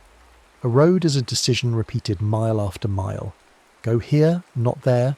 Connect these places, ignore those. A bridge is a promise kept across a space that says no. We will cross despite the river, despite the canyon, despite the cost and difficulty. From Roman pavements to steel cables, from stone arches to concrete boxes, from gravel paths to glowing gantries that read license plates at highway speed, these are tools used to edit geography itself. Under the hush of rain tonight, imagine the map without the lines and spans. Imagine the world before the road decided where to go. Every village an island, every river a border, every hill a reason to turn back. The Romans saw straight where habit saw curves, and that difference remade a continent. The bridge builder imagined span where others saw barrier, and that vision stitched economies together. You trace a finger across a map and see lines, routes, highways numbered and named. But those lines are stories of where people wanted to go badly enough to move earth, to span water, to maintain pavement generation after generation. They are promises made by one era to the next. We will keep these routes open, we will repair what weather damages, we will not let the forest reclaim what we built. Not all promises are kept. Roads decay, bridges collapse, maintenance is deferred, and eventually some routes are abandoned. Nature is patient. Given time, it will erase every trace. The forest will grow through the pavement cracks, the river will undermine the piers, the sand will drift over the highway, until no one remembers it was there. But for now, for this moment in the long span of human time, the roads hold. You can drive across continents barely thinking about the miracle of it, the accumulated knowledge that keeps the pavement smooth, the bridges standing, the route marked clearly enough that you need not think, merely follow. Every mile is someone's careful work. The surveyor who marked the grade, the engineer who calculated the loads, the contractor who laid the stone, the maintenance crew who patches and ploughs and keeps the whole system functioning. Perhaps that is what you should remember as you drift towards sleep tonight, with rain soft against the window and the world outside held together by stone and steel and asphalt. The roads and bridges are not merely infrastructure. They are arguments made in physical form, statements about what matters, about who we are and where we want to go. They are the lines we drew across the world to say, here and not there, this connection matters, this distance will not stop us.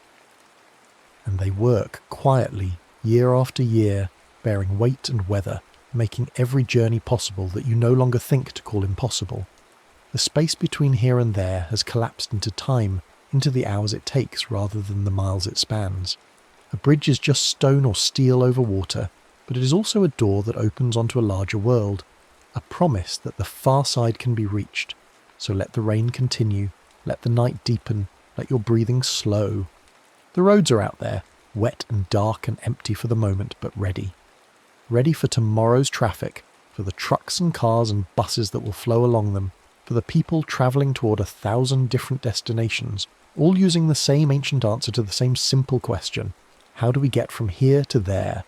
We build a road, we span the gap, we remember the route and improve it, generation by generation, until what began as a deer trail becomes a highway. What started as fallen logs across a stream becomes a suspension bridge swaying slightly in the wind, beautiful and improbable and absolutely necessary.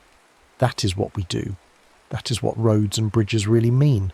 They are how we turn distance into something we can cross, how we transform. The next story is about to begin. Please relax and enjoy. We're going to talk about something so ordinary you probably used it today without thinking. Something sitting in a shaker on your table right now. Salt. Just salt. White crystals that seem unremarkable until you realise they built empires, funded wars, sparked revolutions, and quite literally kept humanity alive for thousands of years. This is the story of the mineral that taught us to preserve, to trade, and to survive. So breathe slowly, let the rain carry you, and let's begin with something simple. Taste. Your body needs salt. Not wants it, needs it. Without sodium and chloride, your nerves stop firing properly. Your muscles, including your heart, lose their rhythm. Your cells can't balance fluids. You swell or you shrivel. In hot climates, when you sweat, you're not just losing water, you're spending salt, dissolving it out of your skin in invisible tribute to the sun. And if you don't replace it, your body begins to fail. Slowly at first, tiredness, confusion, cramps, then catastrophically. This isn't philosophy, it's biology. The earliest humans understood this not through science, but through desperation. They watched animals. Deer and elk would travel miles to lick certain rocks, tongues worn smooth over generations. Elephants would dig into cave walls, chewing mineral clay. Birds would cluster near particular streams, and people followed. They found the salt licks, the mineral springs, the tide pools where seawater evaporated and left behind glittering white crusts. These places became gathering points, then camps, then the first fragile threads of trade. Before anyone wanted spices or silk or gold, they needed salt. It was the first necessity beyond water and fire. So how did they get it? There were three main ways, and each one shaped the culture that used it. If you lived near the ocean, you learned to trap seawater in shallow pans, letting the sun do the work. The Mediterranean, the coasts of China, the shores of West Africa, all developed solar evaporation. It was slow, required flat land and consistent sun, but it was reliable. If you lived inland near certain geological formations, you might find rock salt, massive underground domes of halite left behind by ancient seas that had dried up millions of years ago. You could mine it, chip it from cliffs, scrape it from caves. Poland, Iran, the Sahara all had these deposits. And if you lived in a place with brine springs, natural wells where salty water bubbled up from deep underground, you could boil it. This required fuel, lots of it, usually wood or coal. You'd heat great kettles, evaporating the water until only salt remained. It was labour-intensive and smoky, but it worked even in forests far from any coast. Geography decided your method, and your method shaped your economy. Coastal peoples built networks of salt pans and drying sheds. Forest communities cleared wood and tended fires. Desert traders learned which oases held salt and which held only disappointment. The mineral was everywhere and nowhere, abundant in the sea, sparse on land, and always worth the effort to gather. Once people learned to gather salt reliably, something remarkable happened. They learned to preserve. Meat spoils, fish rots, milk sours, but if you coat them in salt, pull the moisture out, deny bacteria the wet environment they need, these foods last. Not forever, but long enough. Long enough to survive winter. Long enough to cross a desert. Long enough to sail to another continent. Salted cod could be stacked in barrels and shipped from Norway to the Caribbean. Salted pork could feed armies marching through landscapes with no livestock. Cheese rubbed in salt could age in caves, developing flavours no fresh milk could offer. And vegetables, packed in brine, carried vitamins through seasons when nothing green would grow. This was a revolution quieter than fire or the wheel, but just as fundamental. Preservation unlocked distance. If food could last, people could travel farther, stay longer, build larger settlements in places that couldn't feed them year-round. Cities grew beyond the capacity of their nearby fields because ships and caravans brought salted provisions from elsewhere.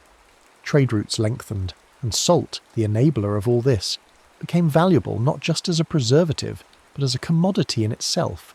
The first salt roads were just footpaths, then trails worn deeper by repeated journeys, then recognised routes with names and landmarks. In the Alps, salt from Austrian mines moved south into Italy, traded for wine and grain. Across the Sahara, slabs of salt the size of doors were loaded onto camels and walked for weeks to markets in the Sahel, exchanged for gold, ivory and slaves. In China, brine from Sichuan wells travelled along imperial roads in ceramic jars, taxed at every checkpoint. In India, coastal salt moved inland on the heads of porters, one careful step at a time, carried in baskets balanced with skill learned over lifetimes. These routes became infrastructure. Inns appeared where travellers needed rest, toll gates where rulers wanted revenue, guard posts where bandits prowled. And wherever a salt route crossed a river or met another trade path, villages grew into market towns. The flow of salt carved human geography just as rivers carved stone. Rulers noticed this, of course.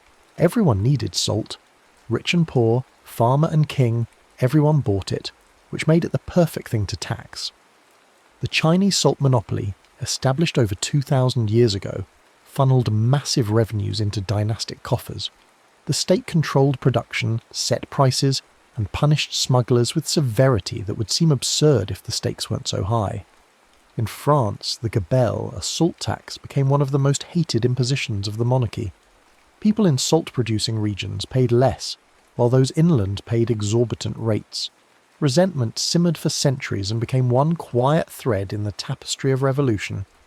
In India, under British rule, the salt tax was both economic policy and symbol of colonial control. The Raj claimed monopoly over salt production, forbidding Indians from gathering their own from the coast they'd lived beside for millennia. It was this tax, this seemingly small indignity over a mineral, that Mahatma Gandhi chose to challenge in 1930 with his Salt March, walking to the sea to make salt in defiance of the law. The image of a man in simple cloth bending to scoop seawater became a rallying cry for independence. Licenses, stamps, official seals, all these bureaucratic tools followed every sack of salt through legal channels. And where law was too expensive or too slow, smugglers invented night routes through marshes and forests, dodging patrols, hiding sacks under grain or in false-bottom carts, risking fines or worse for the markup that came from scarcity. Salt and fish were partners in shaping empires, quieter partners than steel or gunpowder, but partners nonetheless. Salted fish fed armies. The Romans made garum, a fermented fish sauce, in vast coastal workshops, and shipped it across the empire. The Basques and Portuguese perfected the salting of cod, turning a plentiful fish into a durable commodity that fueled exploration of the Atlantic. Dutch herring, packed in barrels with just the right blend of salt and brine, became a cornerstone of the Netherlands' maritime economy. Scandinavian stockfish, air-dried and salted, required no refrigeration and lasted for years. These preserved fish weren't delicacies. They were calories, protein, sustenance for sailors, soldiers and city workers far from farms. Harbours rose where salt and fish and favourable winds intersected. The great port cities, Lisbon, Amsterdam, Bergen, weren't just about ships. They were about the warehouses behind the docks, stacked floor to ceiling with barrels of brine and racks of drying cod. Maritime power, the kind that built colonies and drew maps, rested quietly on this foundation of salt and preservation. Armies didn't just eat salt, they fought for it. A blockade that cut off salt works could starve a region as effectively as burning its fields. Forts were built to guard brine springs. Civil wars turned on access to salt licks, necessary not just for soldiers but for the horses and cattle that moved and fed them. During the American Civil War, the Union specifically targeted Confederate salt works along the coasts, understanding that without salt the South couldn't preserve meat for its armies. Ancient stories tell of victors sowing salt into the fields of defeated cities, a curse of barrenness. Whether this actually happened or was symbolic rhetoric, the image stuck. Salt is both life and lifelessness, necessity and weapon. Control the salt, and you control survival. Salt healed and salt harmed. Brine-washed wounds, the sting a promise of cleanliness before anyone understood infection. Saline solutions rehydrated the faint and feverish, a medical use that continues in every hospital today. Pickled vegetables, cured in salt brine, carried vitamins through winters when scurvy stalked the malnourished. But the people who worked salt paid a price. Miners in underground salt domes breathed dust that scarred their lungs. Boilers tending kettles over roaring fires blistered their hands and faces, working in heat and smoke that aged them fast. And diets too heavy in salt, common in eras when preservation meant saturation, stiffened blood vessels and burdened hearts. Salt was medicine and risk in the same handful. and the line between cure and harm ran right through every kitchen and every body. The tools for making salt evolved slowly, then quickly. Early evaporation used simple clay pans, replaced over centuries by iron, which conducted heat better and lasted longer. In Europe, graduation towers appeared, massive wooden structures where brine was pumped to the top and allowed to trickle down through bundles of blackthorn branches. Wind evaporated water as the brine descended, concentrating it before the final boiling saving fuel. Canals carried coal to inland saltworks, feeding the boilers that turned brine into crystals. On coasts, tidal gates controlled the flow of seawater into vast evaporation ponds, each stage concentrating the brine until salt precipitated in dazzling white beds. Every technological improvement lowered cost, increased output, and pulled salt from the realm of luxury towards staple. What had once been worth its weight in gold became affordable enough that even the poorest household could buy a pouch. The landscapes shaped by salt are strange and beautiful. Poland's Wieliczka.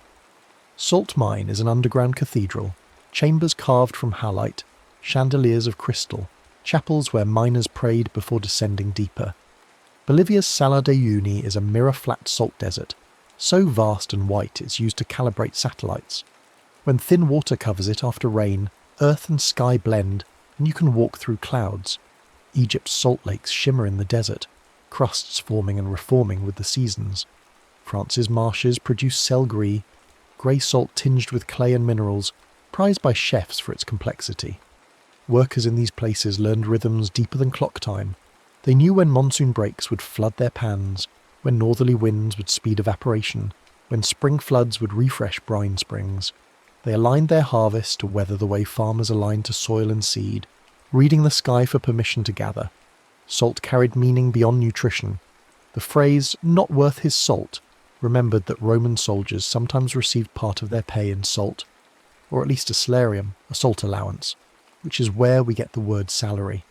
Whether this was literal or shorthand for money to buy salt, the connection between value and the mineral stuck. Salt sealed oaths. In biblical texts, a covenant of salt meant an unbreakable agreement. At tables, bread and salt welcomed guests, a gesture of hospitality that offered the essentials of life. In kitchens, spilling salt meant bad luck, countered by tossing a pinch over the left shoulder, warding off whatever malevolent force might be lingering there. At temples, salt purified offerings, a symbol of incorruptibility. These rituals weren't quaint. They were reminders, conscious or not, that this mineral kept people alive, and what keeps you alive deserves respect, superstition, ceremony. From kitchen essential to industrial chemical, salt's story took a sharp turn with the rise of chemistry. Rocky crystals went to livestock. Coarse grains cured meat. Fine powder seasoned food. Then scientists learned to split brine using electricity, separating sodium and chloride into chlorine gas and caustic soda, sodium hydroxide. Suddenly salt became the feedstock for an entire chemical industry. Chlorine went into bleach, disinfectants and PVC plastic. Caustic soda made soap, paper and glass. Salt didn't just preserve your dinner anymore, it built your pipes, whitened your paper and sanitized your water. Inland populations, far from iodine-rich seafood, began suffering from goiter, a swelling of the thyroid caused by iodine deficiency. The solution was iodized salt, tiny amounts of iodine added to table salt, a public health intervention so simple and effective that it nearly erased the problem in countries that adopted it. A mineral once hoarded for stew became the quiet reagent of industrial modernity and a delivery system for essential nutrients. The trade networks that moved salt were meticulous. Sacks and barrels moved by measure, bushels in England, stones in Scotland, morns in India, each region with its own units and conversions. Warehouses near ports smelled of wood and ocean, floors dusted white, clerks in back rooms marking weights in tall ledger columns. Tides wrote the delivery schedules, ships arriving on the flood, unloading before the ebb. Merchants learned to read weather, predict harvests and gamble on futures. Insurance underwriters calculated risk based on predictable patterns, wind and sun, and the reliability of particular saltworks. Credit extended on the assumption that next season's harvest would come in as expected. The entire apparatus of modern trade, contracts, insurance, futures was practiced on commodities like salt long before stock exchanges formalised the process. The workers who made this trade possible rarely appear in the histories. Salt rakers who stood knee-deep in evaporation ponds under tropical sun, scraping crystals into baskets. Children who hauled bundles from shore to warehouse, their shoulders worn from carrying weight their bodies hadn't finished growing into. Women who packed barrels in dark sheds, their hands white and cracked from constant contact with salt. Enslaved labourers who worked the Caribbean salt pans, the Turks and Caicos, the Bahamas, under conditions that killed them young. These were not romantic occupations. The sun reflected off white crystal beds with blinding intensity. The salt dust filled lungs and stung eyes. The work was repetitive, exhausting, and poorly compensated, yet it was steady. In coastal communities where fishing was uncertain and farming difficult, salt work meant survival. Families passed down techniques, mothers teaching daughters the right moment to rake, fathers teaching sons how to judge brine concentration by taste, by weight, by the way it caught the light. In Venice, salt funded a republic. The city controlled Adriatic salt production and used that monopoly to finance fleets, construct palaces, and dominate Mediterranean trade for centuries. Salt revenues were so critical that the government maintained detailed regulations, inspectors to prevent adulteration, severe penalties for smuggling. The wealth that built St. Mark's Basilica, that commissioned Titian and Tintoretto, flowed in part from evaporation ponds and the merchant ships that carried white crystals to ports hungry for preservation. In Liverpool, salt from the Cheshire mines transformed the city into a global trading hub. The same ships that carried salt out carried enslaved people across the Atlantic, then brought sugar and cotton back. Salt, slavery and commerce formed a triangle of profit that built Georgian townhouses and funded industrial expansion. The connections were not accidental. Preserved food enabled long voyages. Salted fish from the coast sustained inland populations now disrupted by conquest. The Spanish needed salt to maintain their infrastructure of exploitation, and they extracted it without hesitation or mercy. In Africa, salt was currency. In the Sahel, where gold was plentiful but salt scarce, traders from the north brought bars of salt that were literally worth their weight in gold. The exchange rate varied, location and season mattered, but the principle held. Salt was money. You could pay taxes in salt, offer it as dowry, settle debts, purchase goods. This wasn't barter. It was monetized trade using a commodity everyone needed, and no one could produce locally. The salt caravans, Azalai and Tuareg, were massive, sometimes thousands of camels crossing the Sahara in routes that hadn't changed in centuries. They navigated by stars, by wind patterns, by the shapes of dunes remembered across generations. They stopped at wells, at oases, timed their journeys to avoid the worst heat. And when they arrived in Timbuktu or Gao or Jenny, they sold salt and bought gold, ivory, cola nuts, enslaved people. The cities that thrived on this trade built universities, libraries, mosques that still stand. Salt was the foundation, not the only commodity but the essential one, the reason the routes existed at all. In medieval Europe, herring transformed the Baltic and North Sea economies, but only because salt made preservation possible. The Hanseatic League, a network of trading cities across northern Europe, controlled both salt and herring. Lübeck's merchants grew rich on Lüneburg's salt. Bergen's traders shipped barrels to England and France. The entire system depended on timing. Herring migrated in vast schools, silver floods that appeared annually. Fishermen had weeks to catch them, and salt had to be ready, stockpiled, or the catch would spoil before it reached market. The logistics were intricate, coordinating boats, barrels, salt supplies, transport. When it worked, the profits were staggering. When it failed, when salt didn't arrive or herring didn't show, communities starved. This fragility bred innovation. Better barrels, improved packing techniques, contracts that hedged risk. The fish trade taught Northern Europe how to organise commerce at scale, lessons that carried over into other industries, into banking, into the mechanisms of capitalism itself. Salt also marked status. Fine salt, carefully refined, white and dry, graced the tables of nobility. Coarse salt, grey with impurities, was for servants and livestock. In England, the salt cellar was a large ornate container placed at the centre of the table. Guests seated above the salt near the host were important. Those below the salt, farther away, were lesser. This wasn't subtle. It was visible hierarchy, reinforced at every meal. Even the salt itself participated in class structure. And because salt was taxed heavily, its cost was artificially high, which further entrenched it as a status marker. Wealth meant access to good salt, plenty of it, enough to preserve extravagantly, to season generously. Poverty meant stretching a small supply, using every grain carefully, sometimes going without. The environmental costs of salt production were real, but often ignored until recently. Coastal evaporation ponds altered wetlands, disrupting bird migrations and fish breeding. Clear-cutting forests for boiling fuel denuded landscapes. Brine spills poisoned freshwater sources. Industrial salt production in the modern era consumes energy, produces waste brine that must be managed, and contributes to the same extraction pressures as any mining operation. Yet because salt is common, because it's cheap now, these impacts rarely make headlines. We accept them as the price of keeping roads clear, of having food that lasts, of running chemical plants. The trade-off feels reasonable, or at least inevitable, but it's worth remembering that every convenience has a source, and every source has a cost. And what of the future? Salt isn't going anywhere. We'll keep using it, on food, on roads, in industry. But the conversations around it are shifting. How do we reduce road salt without compromising safety?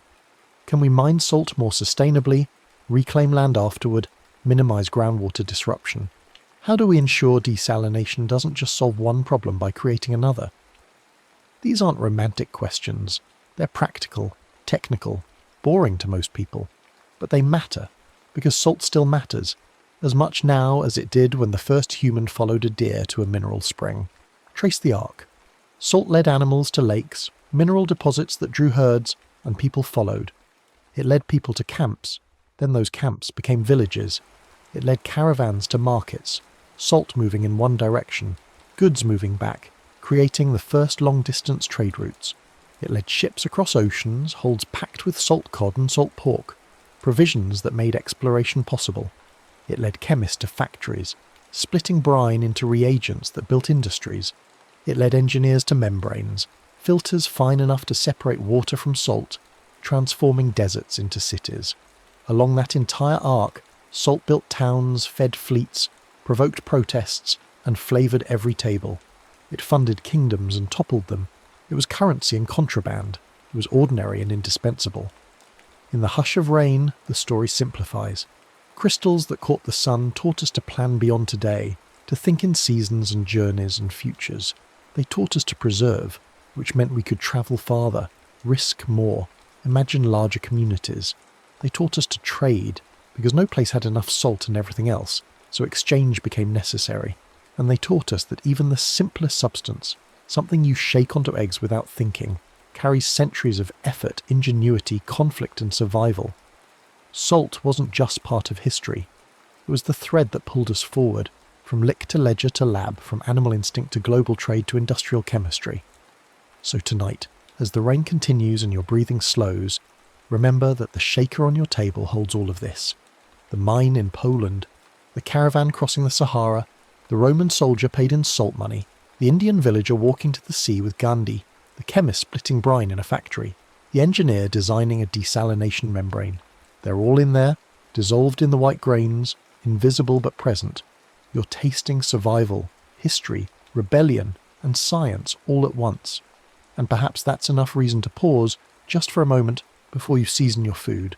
Not in reverence exactly, but in recognition. That the ordinary is never quite ordinary once you know its story. That the simplest things built the world we live in, and that sometimes the most remarkable tales belong to minerals so common, we forget to wonder. Let the rain wash over you. Let your eyes close. Let salt rest where it is, on your table, in the sea, in the earth, doing what it's always done. Keeping things alive, making things last, connecting people across distances they couldn't have crossed without it. The taste of survival, the mineral that built trade, just salt, just the foundation of everything. Rest now. Tomorrow you'll use it again without thinking, and that's fine. That's exactly as it should be. The rain knows, the earth knows, and somewhere deep in your body your cells know too. Sodium and chloride, balanced and necessary, keeping you alive while you sleep. Good night. Let the rain carry you. let salt do its work, and dream, if you dream at all, of caravans and tides, of mines and marshes, of the long patient work of gathering something so small and so essential that civilizations rose and fell over the right to hold it. The white crystals remember everything. You don't have to. Just rest. The next story is about to begin. Please relax and enjoy. You're starting to notice details you missed before. Patterns within patterns that reveal themselves only when you stop trying to analyze and just let the sound wash over you. The flute in your hands feels warmer now, as if it's absorbed heat from your palms, and when you blow across the mouthpiece again, the note that emerges seems richer, more confident. You're beginning to understand something fundamental about musical instruments. They're not just tools for making sound, they're extensions of the human body, ways of amplifying and transforming the music that already exists inside you. Think about what's actually happening when you play this simple wooden flute. Your lungs compress air, your lips shape the stream of breath, your fingers cover and uncover holes to change the length of the vibrating air column inside the tube. Every part of this process connects directly to your body's natural rhythms and capacities. The breath comes from the same place as speech, as laughter, as sighs of contentment or gasps of surprise. The finger movements mirror the dexterity humans developed for tool-making and gesture. The flute isn't replacing human musicality. It's channeling it, focusing it, giving it new colours and capabilities. You're watching this principle play out across centuries of instrument development. The violin family emerges in Italian workshops, where craftsmen spend lifetimes perfecting the curves of wood that will resonate most beautifully. They're not working from blueprints or scientific principles, those will come later, but from intuition and endless experimentation. A piece of spruce for the top plate because it's light and stiff, maple for the back, and sides because it reflects sound differently. The exact arch of the top, the precise placement of the bass bar inside, the angle where the neck meets the body. Every detail matters in ways that the makers understand through their hands before their minds can explain why. These Italian luthiers, Amati, Stradivari, Guarneri, create instruments in the 1600s and 1700s that musicians still consider unsurpassed today. You're in one of their workshops now, breathing air thick with wood shavings and varnish fumes, watching gnarled hands scrape at a piece of maple, with tools that look medieval. The old man working doesn't measure anything with rulers or calipers. He taps the wood and listens, flexes it and feels, holds it up to the light and squints. He knows when it's right, the way a baker knows when bread dough has been kneaded enough, through accumulated experience that bypasses conscious thought. The instruments these makers produce have voices, actual personalities that performers come to know as intimately as they know their own family members. One violin might have a bright projecting sound perfect for concertos. Another might be darker and more introspective, ideal for chamber music. A third might have an edgy, nasal quality that cuts through orchestral texture. These aren't flaws or virtues, they're characteristics, ways that specific pieces of wood and specific construction choices combine to create unique sonic identities. You're beginning to see how this principle of instruments having voices applies across all musical cultures. A master maker of Japanese shakuhachi flutes spends years learning to select bamboo with exactly the right bore, the right thickness, the right natural curve. The sound of shakuhachi is supposed to carry the breath of emptiness, the Buddhist concept of maya, space, silence, the gaps between things. You can't achieve this with just any piece of bamboo cut to standard measurements. The material has to be right, the maker's intention has to be right, the relationship between instrument and player has to acknowledge that the shakuhachi isn't just a tool, but a partner in creating something that transcends mere sound. West African djembe drums show the same principle. The body is carved from a single piece of wood, hollowed out to create a goblet shape, with goat skin stretched tight across the top.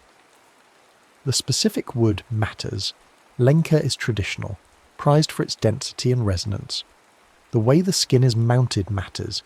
It has to be tensioned properly with ropes that can be adjusted.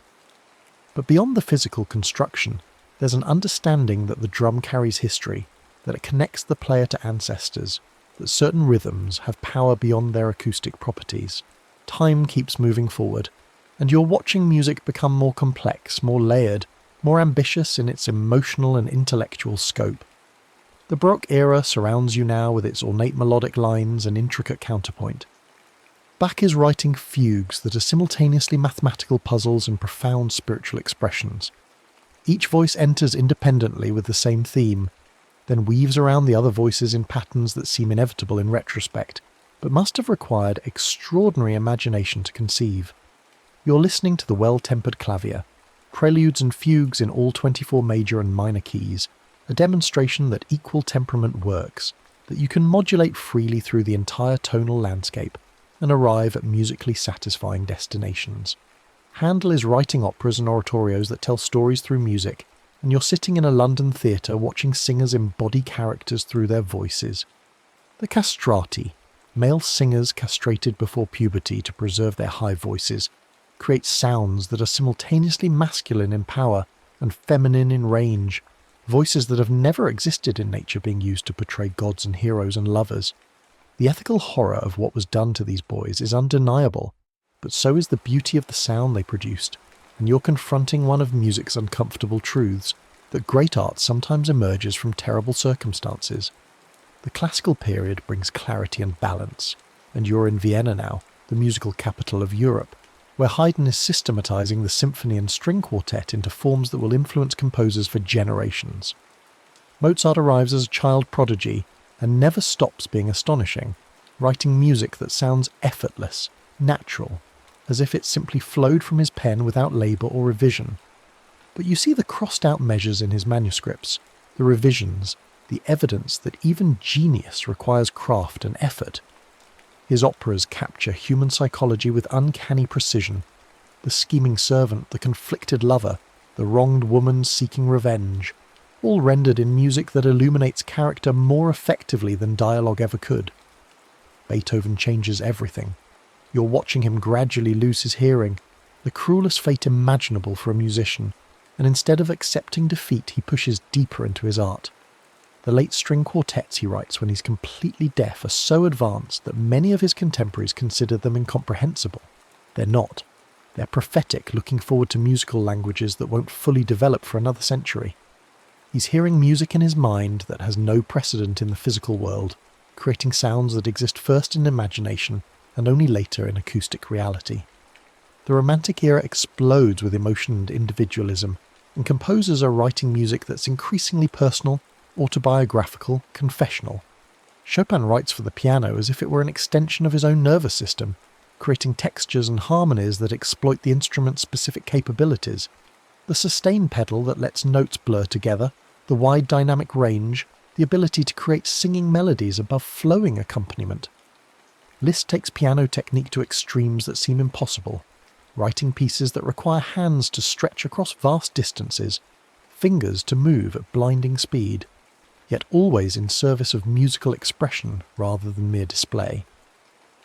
Wagner is writing operas that last 4 hours and demand complete immersion from the audience. He's developing the concept of leitmotif, musical themes associated with specific characters, objects or ideas that recur and transform throughout a work, creating layers of meaning that operate simultaneously with the stage action and the sung text. You're watching the Ring Cycle, 4 operas that took him 26 years to complete, and you're starting to understand how music can function as a kind of language that communicates things words cannot, that makes abstract concepts like fate, power and redemption tangible through pure sound. Meanwhile, across the Atlantic, something entirely different is gestating in the collision between African and European musical traditions. You're in New Orleans now, late 1800s, early 1900s, and the air is thick with humidity and smoke, and music that doesn't fit into any established category. African polyrhythms, the layering of multiple rhythmic patterns that don't align on downbeats, meet European harmony and instrumentation. Call and response patterns from work songs and spirituals interact with march tempos and dance rhythms. Blues notes, pitches that fall between the keys of the piano, bent and worried, add emotional colours that classical harmony never imagined. Jazz is being born, and you're hearing it happen in real time. A cornet player named Buddy Bolden blows so loud he can be heard across the city, improvising variations on popular tunes that transform them into something new. Jelly Roll Morton sits at a piano claiming he invented jazz single-handedly, which isn't true, but his playing demonstrates how ragtime's syncopated rhythms can be loosened, swung, made more flexible and expressive. Louis Armstrong arrives with a trumpet tone like molten gold, and an improvisational gift that redefines what it means to play a melody. He's not just decorating the tune, he's having a conversation with it, telling a story through his horn that's both deeply personal and universally communicative. The recording technology that captured these early jazz performances was primitive. Acoustic horns feeding directly into cutting lathes, no microphones, no amplification, no editing. Musicians had to crowd around the horn in a specific arrangement so that the instruments would be captured in proper balance. Loud instruments like trumpets and trombones stood far back. Quiet instruments like guitars were almost impossible to record effectively. The drummer couldn't use a full kit because the bass drum would overwhelm everything else, so they played woodblocks and snare drums with brushes instead of sticks. Yet something essential was captured despite the technological limitations. You can hear it when you listen to those scratchy, hissy recordings from the 1920s. The rhythmic vitality, the collective improvisation, where multiple players spontaneously create counter-melodies that somehow fit together, the sense that anything could happen next and probably will. Jazz introduced a fundamentally different relationship between composition and performance. In classical music, the composer writes a score and performers interpret it faithfully. In jazz, the composer provides a framework, a melody, a harmonic progression, a groove, and performers use it as a launching point for real-time creation. This improvisational principle isn't unique to jazz, of course. Indian classical music has been built on improvisation for centuries, with ragas providing the melodic framework and talas providing the rhythmic structure within which musicians explore and create spontaneously. But jazz brings improvisation into Western music in a way that will permanently alter the landscape, opening up possibilities that composers and performers are still exploring today. You're watching the technology of recording continue to evolve, and each advance changes what's possible musically. Electrical recording in the 1920s uses microphones instead of acoustic horns, capturing a wider frequency range and more subtle dynamics. Magnetic tape in the 1940s permits editing. You can physically cut the tape and splice in corrections, assemble the best takes from multiple performances. Multi-track recording in the 1950s lets musicians overdub parts separately, building up complex arrangements layer by layer. Suddenly a single person can create music that sounds like an entire ensemble, recording the bass line first, then drums, then piano, then horn parts, then vocals, each pass adding another dimension to the sonic architecture. The Beatles demonstrate the artistic potential of the recording studio as an instrument itself. In the mid-1960s, they stopped touring and devote themselves to making records that couldn't be performed live, using tape loops, backwards recordings, vari-speed effects, orchestral overdubs, and whatever else they can imagine. Tomorrow Never Knows layers multiple tape loops playing simultaneously, creating a swirling psychedelic texture that had no precedent in popular music. A Day in the Life builds to an orchestral crescendo that Rites of Spring Stravinsky might have recognised, ending with a piano chord that rings for over 40 seconds, achieved by hitting multiple pianos simultaneously and turning all the volume knobs to maximum. Electronic instruments are proliferating now, and you're hearing sounds that couldn't exist acoustically. The Moog synthesizer can generate pure waveforms, sine, square, sawtooth, triangle, and shape them with filters and envelopes to create timbres ranging from vaguely familiar to completely alien. Wendy Carlos releases switched on bass, performing Baroque fugues on synthesizer, and suddenly electronic sound isn't just for avant-garde experimentation, it can be used for any kind of music. Progressive rock bands put synthesizers on stage next to guitars and drums. Funk musicians use them to create bass lines that shake the floor. Film composers use them to score science fiction movies, creating sonic worlds that match the visual impossibilities on screen. Sampling technology in the 1980s turns the entire recorded world into potential musical material. The Fairlight CMI and similar devices let you record any sound, a voice, a drum hit, a glass breaking, a car door slamming, and play it back at different pitches from a keyboard. Hip-hop producers in New York sample breaks from old funk and soul records, looping them to create new rhythmic beds, layering multiple samples to build dense collages of sound. The legal and ethical questions are complicated.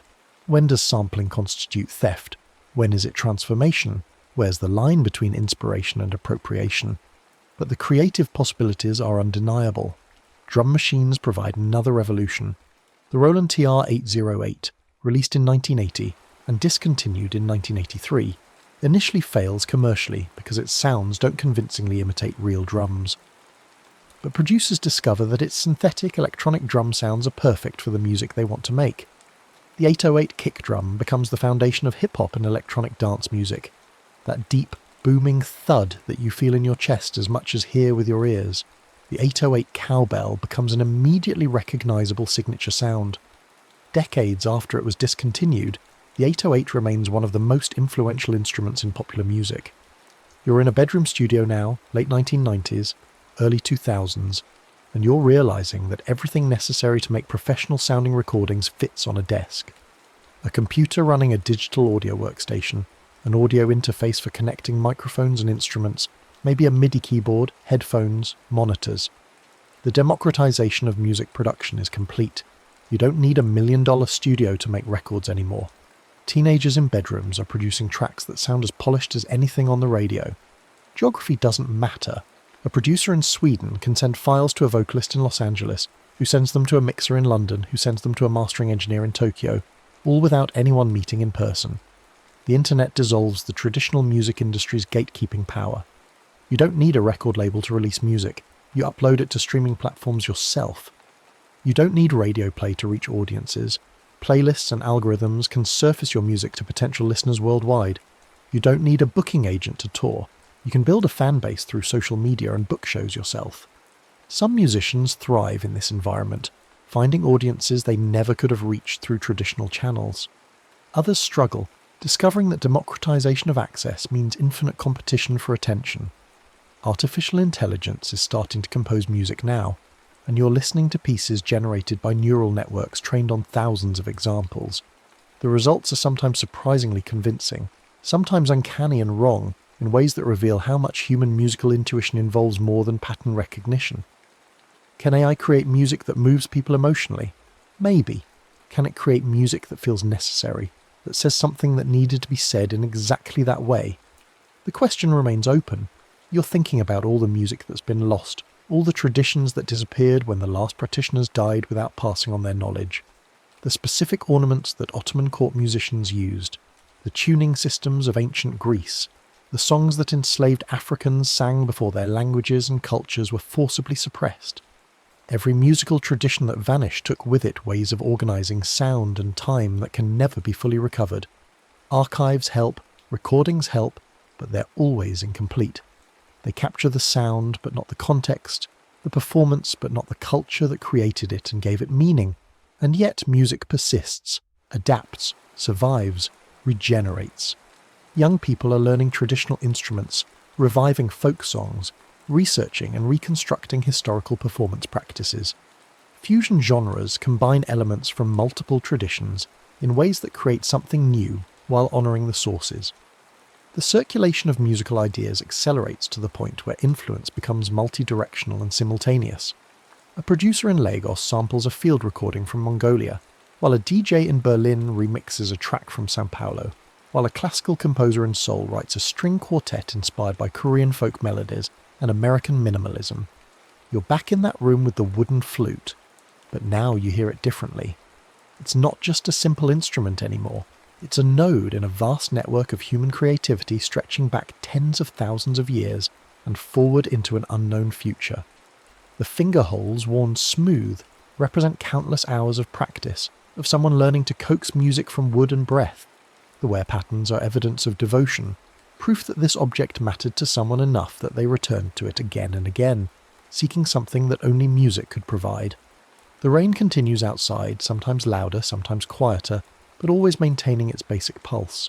You're hearing it as rhythm now, noticing the polyrhythmic patterns created by drops hitting different surfaces at different rates. Water on roof, water on leaves, water on stone, water on earth. Each surface creates its own timbre, its own attack and decay. The rain is a natural percussion ensemble, and it's been playing since long before humans existed to listen. Will continue playing long after we're gone. Your breathing has slowed to match the rain's tempo, or maybe the rain has matched your breathing. You're not sure which, and maybe it doesn't matter. This synchronization between internal rhythm and external rhythm is fundamental to why music affects us so deeply. When we listen to music, our bodies want to entrain to it, to lock into its pulse and ride its waves. This isn't a conscious decision. It happens automatically, physiologically, at levels below conscious awareness. That's why lullabies work, why they've been refined over thousands of years into their current form. The tempo matches a resting heartbeat. The melodic intervals avoid dissonance that might stimulate rather than soothe. The repetitive structure is predictable without being monotonous, creating a sonic environment where an infant's nervous system can relax into sleep.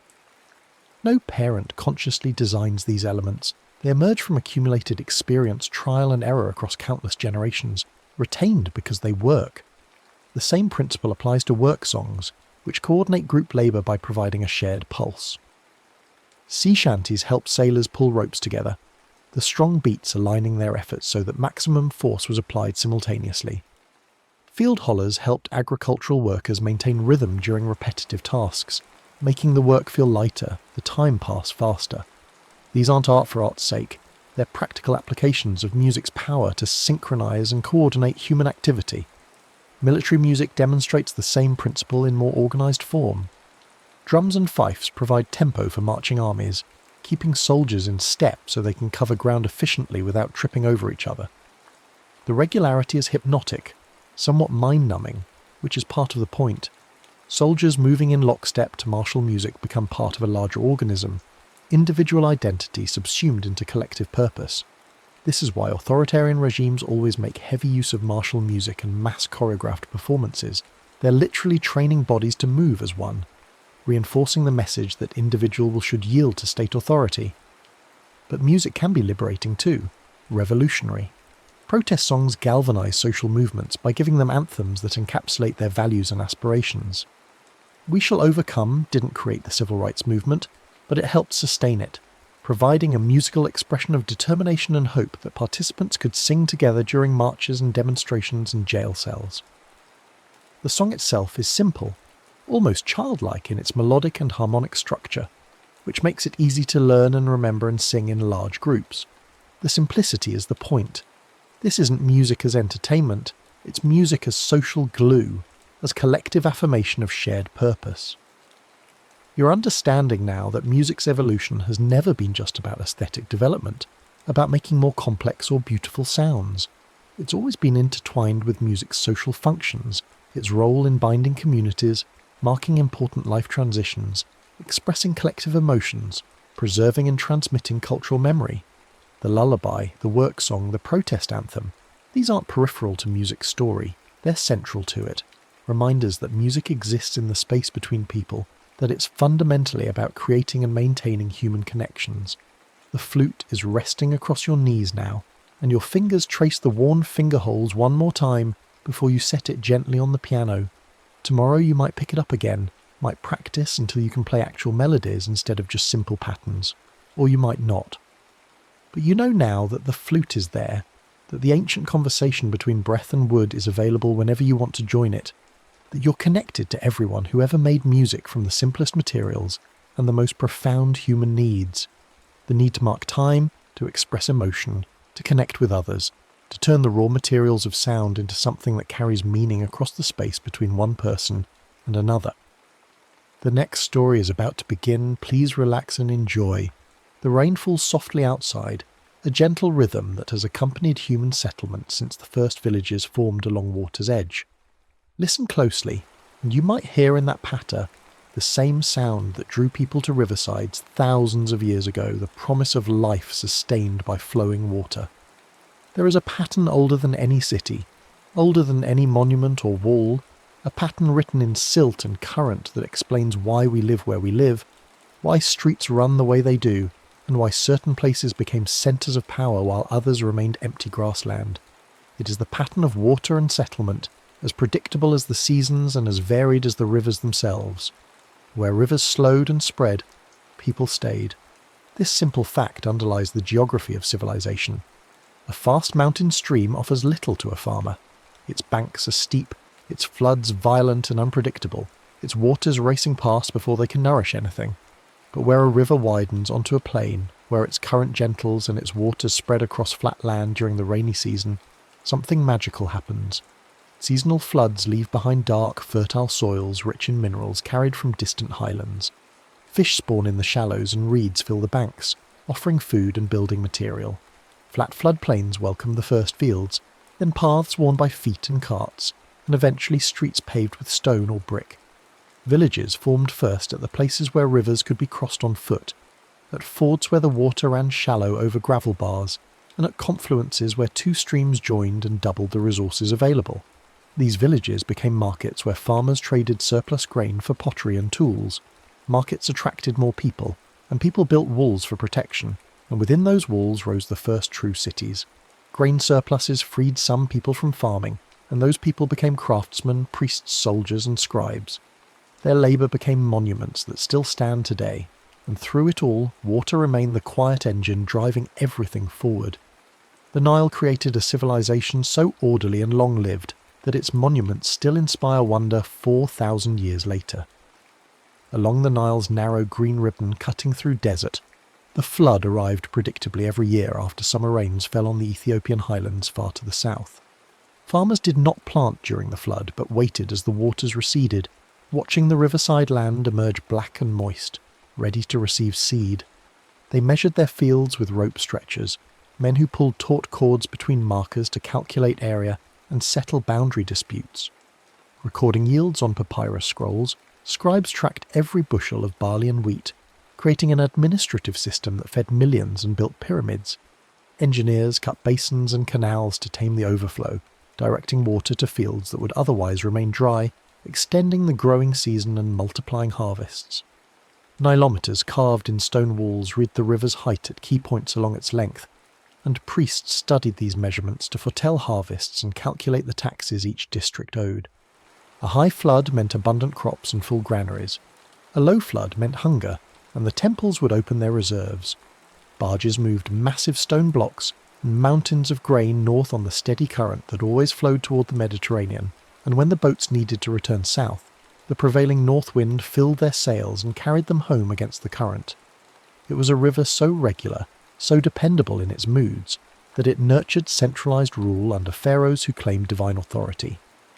Priestly calendars marked the flood's arrival and recession, dividing the year into seasons named for water.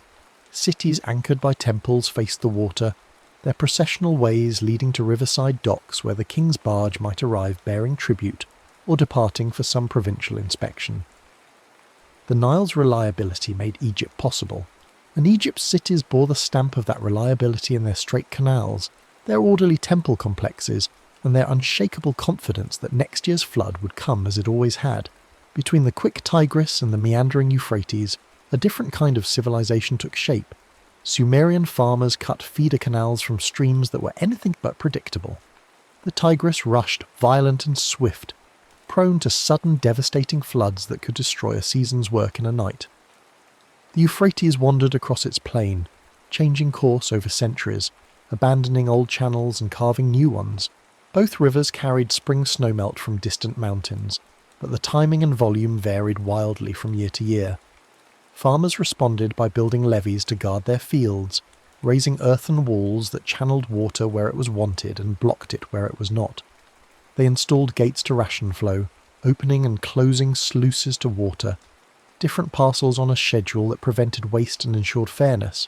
But irrigation on this scale brought new problems, chief among them salinity that crept into soils when drainage lagged. If water sat too long, it evaporated and left its dissolved salts behind, and after enough seasons the ground turned white and barren. Fighting this required constant vigilance, constant maintenance of drains and canals, constant administration.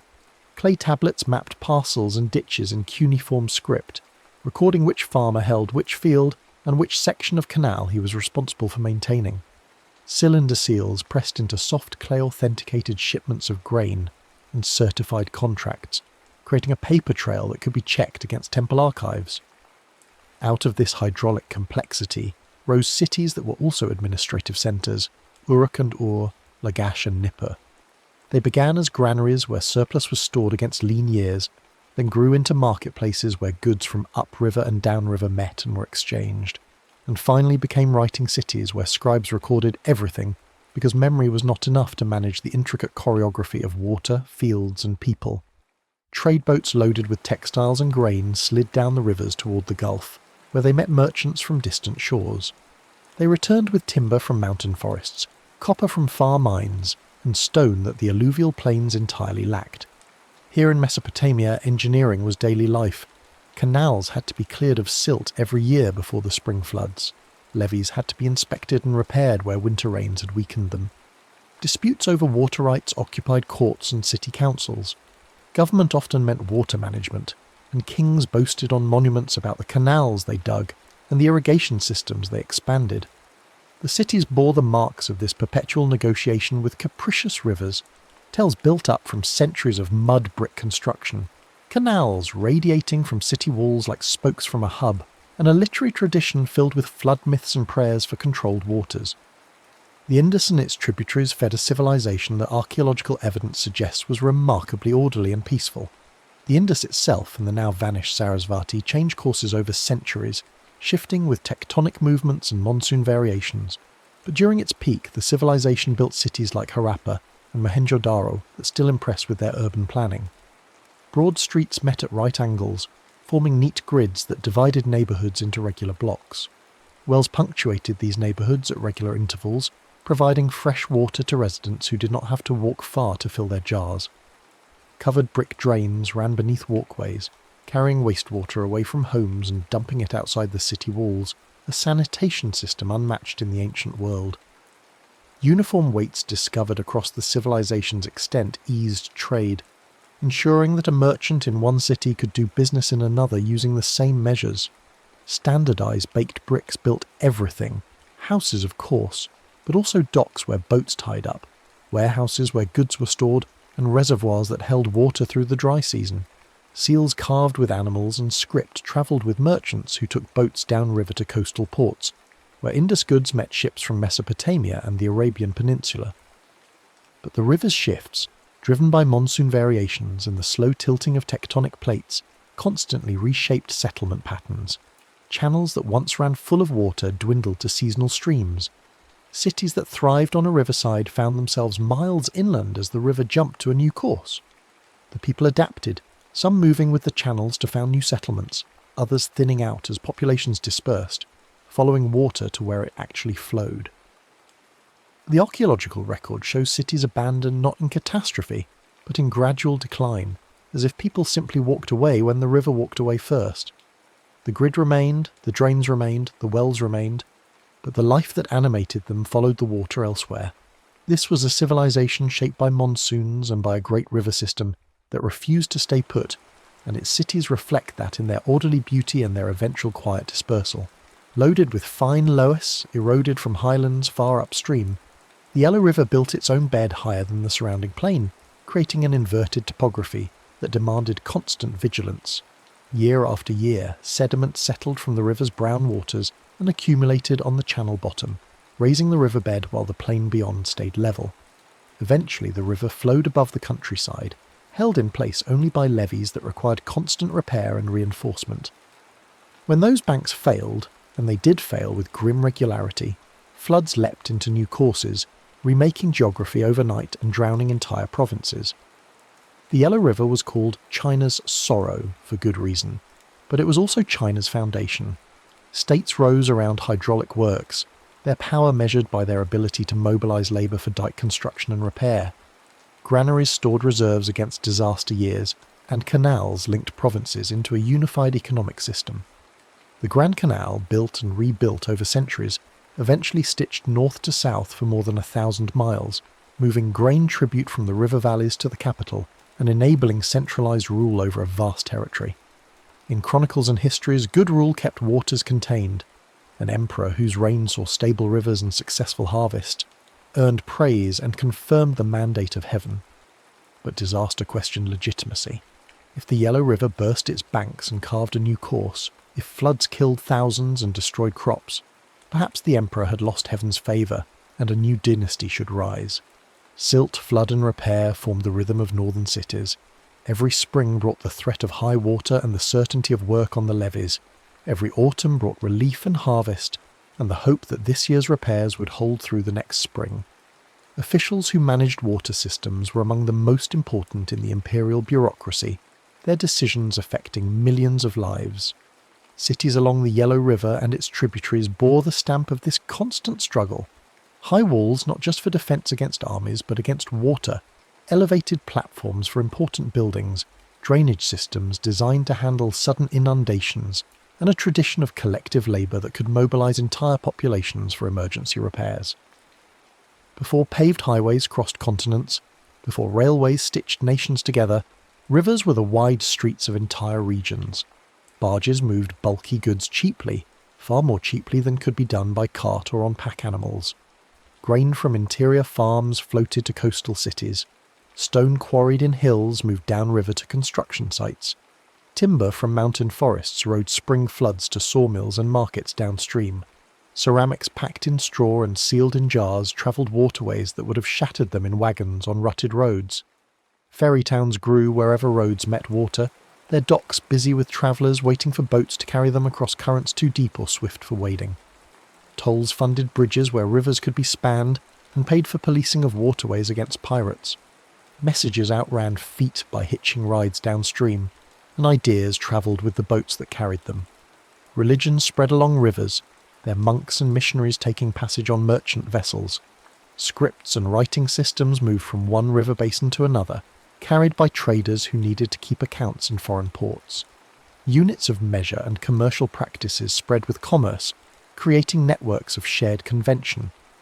Architectural styles travelled too, as builders saw techniques that worked in one city and adapted them for another climate or another building material. Riverfront markets turned seasonal surpluses into urban wealth, concentrating resources and attracting craftsmen, scholars and artists. The city that controlled a key stretch of river or an important confluence could tax everything that moved past, accumulating power and population. River trade created networks that linked interior producers with coastal consumers, mountain resources with plain cities, creating economic relationships that transcended political boundaries and often proved more durable than the kingdoms that tried to control them. From river height came taxes, rations and relief, a chain of causation that made hydrology into statecraft. Egypt's nilometers were not just measuring devices but administrative tools, their readings converted into expected yields and tax assessments for each district. Mesopotamia's omen lists included omens about river floods, priests watching water levels and interpreting them through generations of accumulated observation. India's monsoon law taught farmers when to expect rains and how to read clouds and winds for signs of good or bad seasons. China's hydrological records stretched back centuries, officials comparing this year's flood to others remembered in archives, learning patterns that might predict the future. These were early risk systems, attempts to anticipate disaster and buffer against it. Calendars timed sowing and harvest to the river's schedule, telling farmers when to plant so their crops would mature before floods returned or droughts set in. Warehouse tallies tracked stored grain, calculating how many months a city could feed itself if harvest failed. When disaster struck, these systems determined who received relief and how much, who starved and who survived. Astronomy sharpened because knowing the exact length of the year helped predict the flood's arrival. Arithmetic developed because calculating areas of irregular fields and volumes of grain in conical piles required mathematics. Administration grew more sophisticated because floods kept asking the same questions. How high will it rise? How much land will be watered? How much grain will be harvested? How many people can be fed? How much tax can be collected? The answers required data collection, record-keeping, numerical analysis, and bureaucratic coordination. Cities that could answer these questions well thrived and grew. Cities that answered them poorly starved or collapsed. The pressure of predictable catastrophe drove innovation in ways that peaceful prosperity never could. Levees narrowed channels and increased flow velocity, using physics to fight floods. Spillways redirected peaks into depressions or secondary channels, protecting cities by sacrificing less valuable land.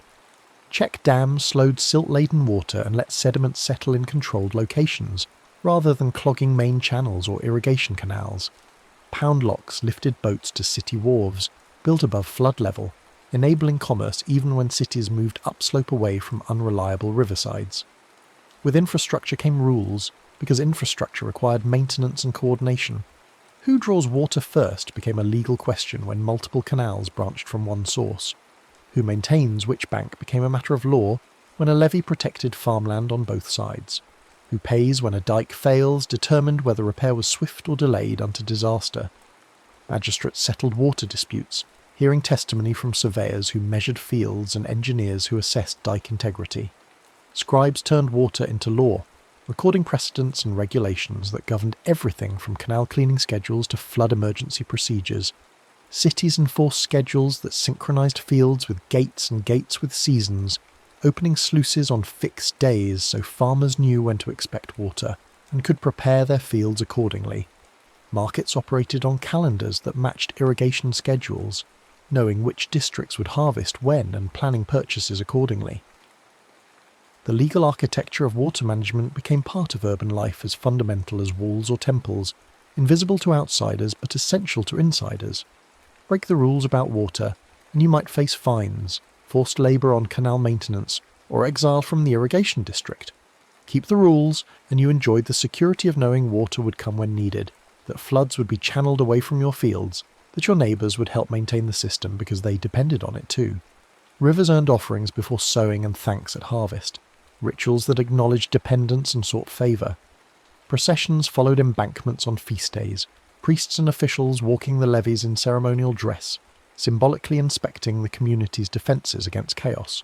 King lists tied reins to flood heights, recording that in the 3rd year of so-and-so's rule, the Nile rose 14 cubits, or the Yellow River broke its banks near such and such a city. Poets compared lovers to currents and banks, beauty to clear water, faithfulness to a river that returns each year, inconstancy to a river that jumps its channel and abandons old beds. Names of channels outlived the channels themselves, preserved in neighbourhood names and street names long after the water moved elsewhere. Shrines faced landings, their gods watching over departing boats and greeting returning ones, offerings made for safe passage and good trade.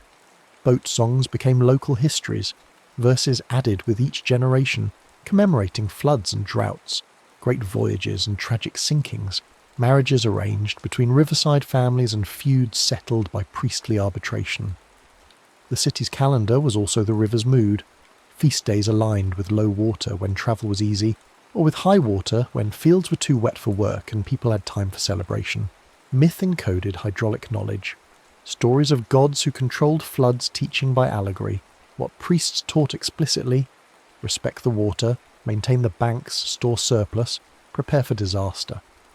Memory preserved in ritual and song kept alive knowledge of previous floods, previous channel shifts, previous disasters and recoveries, creating a collective memory that helped communities survive catastrophes by remembering how ancestors survived similar events. Channels avulse when a river suddenly shifts to a new course, abandoning its old bed entirely. This happens on flat plains where slight changes in elevation can redirect flow, where a levee break during a major flood sends water pouring across the landscape, and the river follows the new path because it's easier than fighting back to the old channel. Deltas creep to sea as sediment accumulates at river mouths, extending the shoreline and changing the geography of coastlines over centuries. Tectonics tilt floodplains imperceptibly, altering slopes so water that once flowed one direction now prefers another. Ports silt up as sediment carried by the river settles in calm harbour waters, requiring constant dredging or eventual abandonment. Harbours shift miles from the first quay, new docks built where the channel now runs, while old waterfront buildings stand dry and empty. Canals lose head as the river they drew from moves or as the land they crossed subsides. Some cities follow the water with new docks and cuts, investing labour and resources to adapt their infrastructure to new conditions. Others fade inland, their walls drying above abandoned ghats, their marketplaces quiet as traders take their business to ports that still function.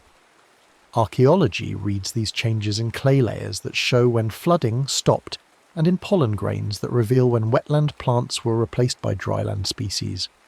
Excavations find harbours now far from any water and canals that lead nowhere because their source vanished centuries ago. The impermanence of rivers means the impermanence of the cities that depend on them, a lesson written in ruins across every ancient river valley. Concrete pinned seasonal floods into storages and schedules, when the modern era arrived with its enormous dams and its faith in engineering. Turbines fed lights back to riverfront grids, turning falling water into electricity that powered cities day and night. Irrigation sprawled across lands that had never seen agriculture, pumps lifting water to highlands beyond the reach of gravity-fed canals. But new solutions brought new problems. Salinity and trapped sediment posed puzzles downstream of the big dams. Reservoirs intercepted the silt that once replenished floodplains, and without that annual addition of minerals, farmland slowly lost fertility. Deltas starved for sediment eroded away, coastlines retreating as rivers no longer delivered the material that built them. Reservoirs drowned old towns when their waters rose behind new dams, and birthed new ones on fresh shorelines where recreation and tourism replaced farming. Remote sensing from satellites watched reservoirs breathe with seasons, their water levels rising and falling as snow melted and rains fell, or as irrigation demands peaked and waned. Computer models forecast peaks and releases, calculating optimal water management across entire river basins. Cities still depended on the old paths, but now those paths were regulated by switches thrown in control rooms, far from the rivers themselves, decisions made by engineers consulting data streams and models, rather than by watching the water itself. Urban sewers once spilled directly to rivers, turning them into open drains that carried waste downstream to become someone else's problem. Cholera outbreaks traced to contaminated water sources mapped by doctors like John Snow changed that, proving that disease travelled in water and forcing cities to take responsibility for what they dumped. Filtration plants and treatment systems cleaned water before it entered the supply, and cleaned it again before releasing it back to the river. Embankment promenades replaced malarial marshes, raising riverside land and filling wetlands that had bred mosquitoes. Storm drains separated from sewers after every flood taught the lesson that mixing the two led to disasters when heavy rains overwhelmed capacity and sewage backed up into streets and homes.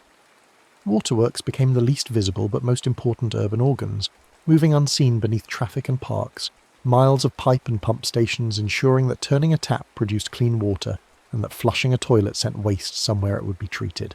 The engineering that kept cities healthy and habitable required constant maintenance, constant investment, constant attention from professionals whose work went unnoticed, until something failed. The Nile wrote cities in a narrow line, settlements strung along its banks like beads on a thread, each city's territory extending only as far as irrigation could reach into the desert. The Tigris and Euphrates wrote cities in a web of canals and tells, settlements shifting as channels moved and as political power concentrated or dispersed.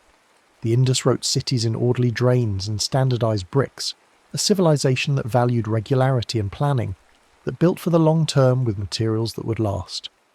The Yellow River wrote cities in urgent dikes and administrative reach, settlements that existed in constant negotiation with a dangerous river, that built elaborate bureaucracies to manage the threat and harness the opportunity. Each hydrology left a civic handwriting, a signature visible in how streets ran and how rulers ruled, and how markets met and how disasters were remembered. You can still read these signatures today if you know how to look, seeing in a city's shape the influence of its river even when that river is now dammed or diverted or hidden under pavement. Former warehouses become promenades where families stroll on weekends, the old loading docks converted to cafes and galleries. Floodplains double as parks, left open to accept seasonal high water, designed to flood safely so that neighbourhoods beyond stay dry. Wetlands return to buffer peaks, restoration projects recreating marshes that were filled generations ago, recognising that the most effective flood control is often to let water spread where it naturally wants to spread. Ferries revive even as bridges crowd overhead, offering a slower but more pleasant way to cross water, reintroducing river travel as transportation rather than just commerce. Waterfronts anchor skylines again, tall buildings rising at the old edges where boats once tied up, symbolically facing the water even if actual boat traffic is minimal. The city faces the water once more, designing to bend rather than break, accepting that rivers will always flood and that the question is not whether, but where and how much. Modern cities learn or relearn lessons that ancient cities knew. Respect the water, leave room for it, work with it rather than only against it. A dam's light is a delta's darkness if flow is not shared, a principle that has sparked conflicts and treaties across borders and continents. Treaties allocate water rights, specifying minimum flows that must be released downstream to protect ecosystems and human users. Fish passages around dams let salmon and other migratory species reach spawning grounds, maintaining populations that feed both wildlife and people. Sediment bypasses attempt to restore the natural flow of silt past dams, recognising that rivers carry more than water and that downstream areas need that material. Cities learn or are forced to learn that a river is a corridor, not a boundary, that what happens upstream affects downstream, and that political borders do not stop water from flowing. What begins in mountain snow ends in someone's bread when that snow melts and waters fields. It ends in someone's marsh when flood flows sustain wetlands. It ends in someone's coast when sediment builds deltas and protects shorelines. The ethics of water use become conversations about sharing, about restraint, about recognising that rivers connect us whether we want to be connected or not. Stairs down to the water, worn smooth by generations of feet, mark where people have drawn water and launched boats for centuries. A market that opens at dawn when boats arrive preserves a rhythm established before anyone alive can remember, before written records even, continuing because it works and because tradition has weight. A street that follows a vanished bend traces a channel that moved hundreds of years ago. The street preserving the curve even though the reason for the curve is gone. Neighbourhoods oriented to water that no longer flows there. Urban forms recall old currents even when those currents have been buried under pavement or channeled into underground conduits. The rain continues its soft rhythm outside, and somewhere in that sound is the same sound that called people to riversides millennia ago. The map of each city is still a map of its river, visible or invisible, present or absent, acknowledged or forgotten. Grain floated here first on ancient barges, then stayed in warehouses that became neighbourhoods. Stories travelled here on boats carrying travellers who spoke them in markets that grew into districts. Laws were written here to manage water that had to be shared, and those laws became principles of fairness and administration that governed more than irrigation.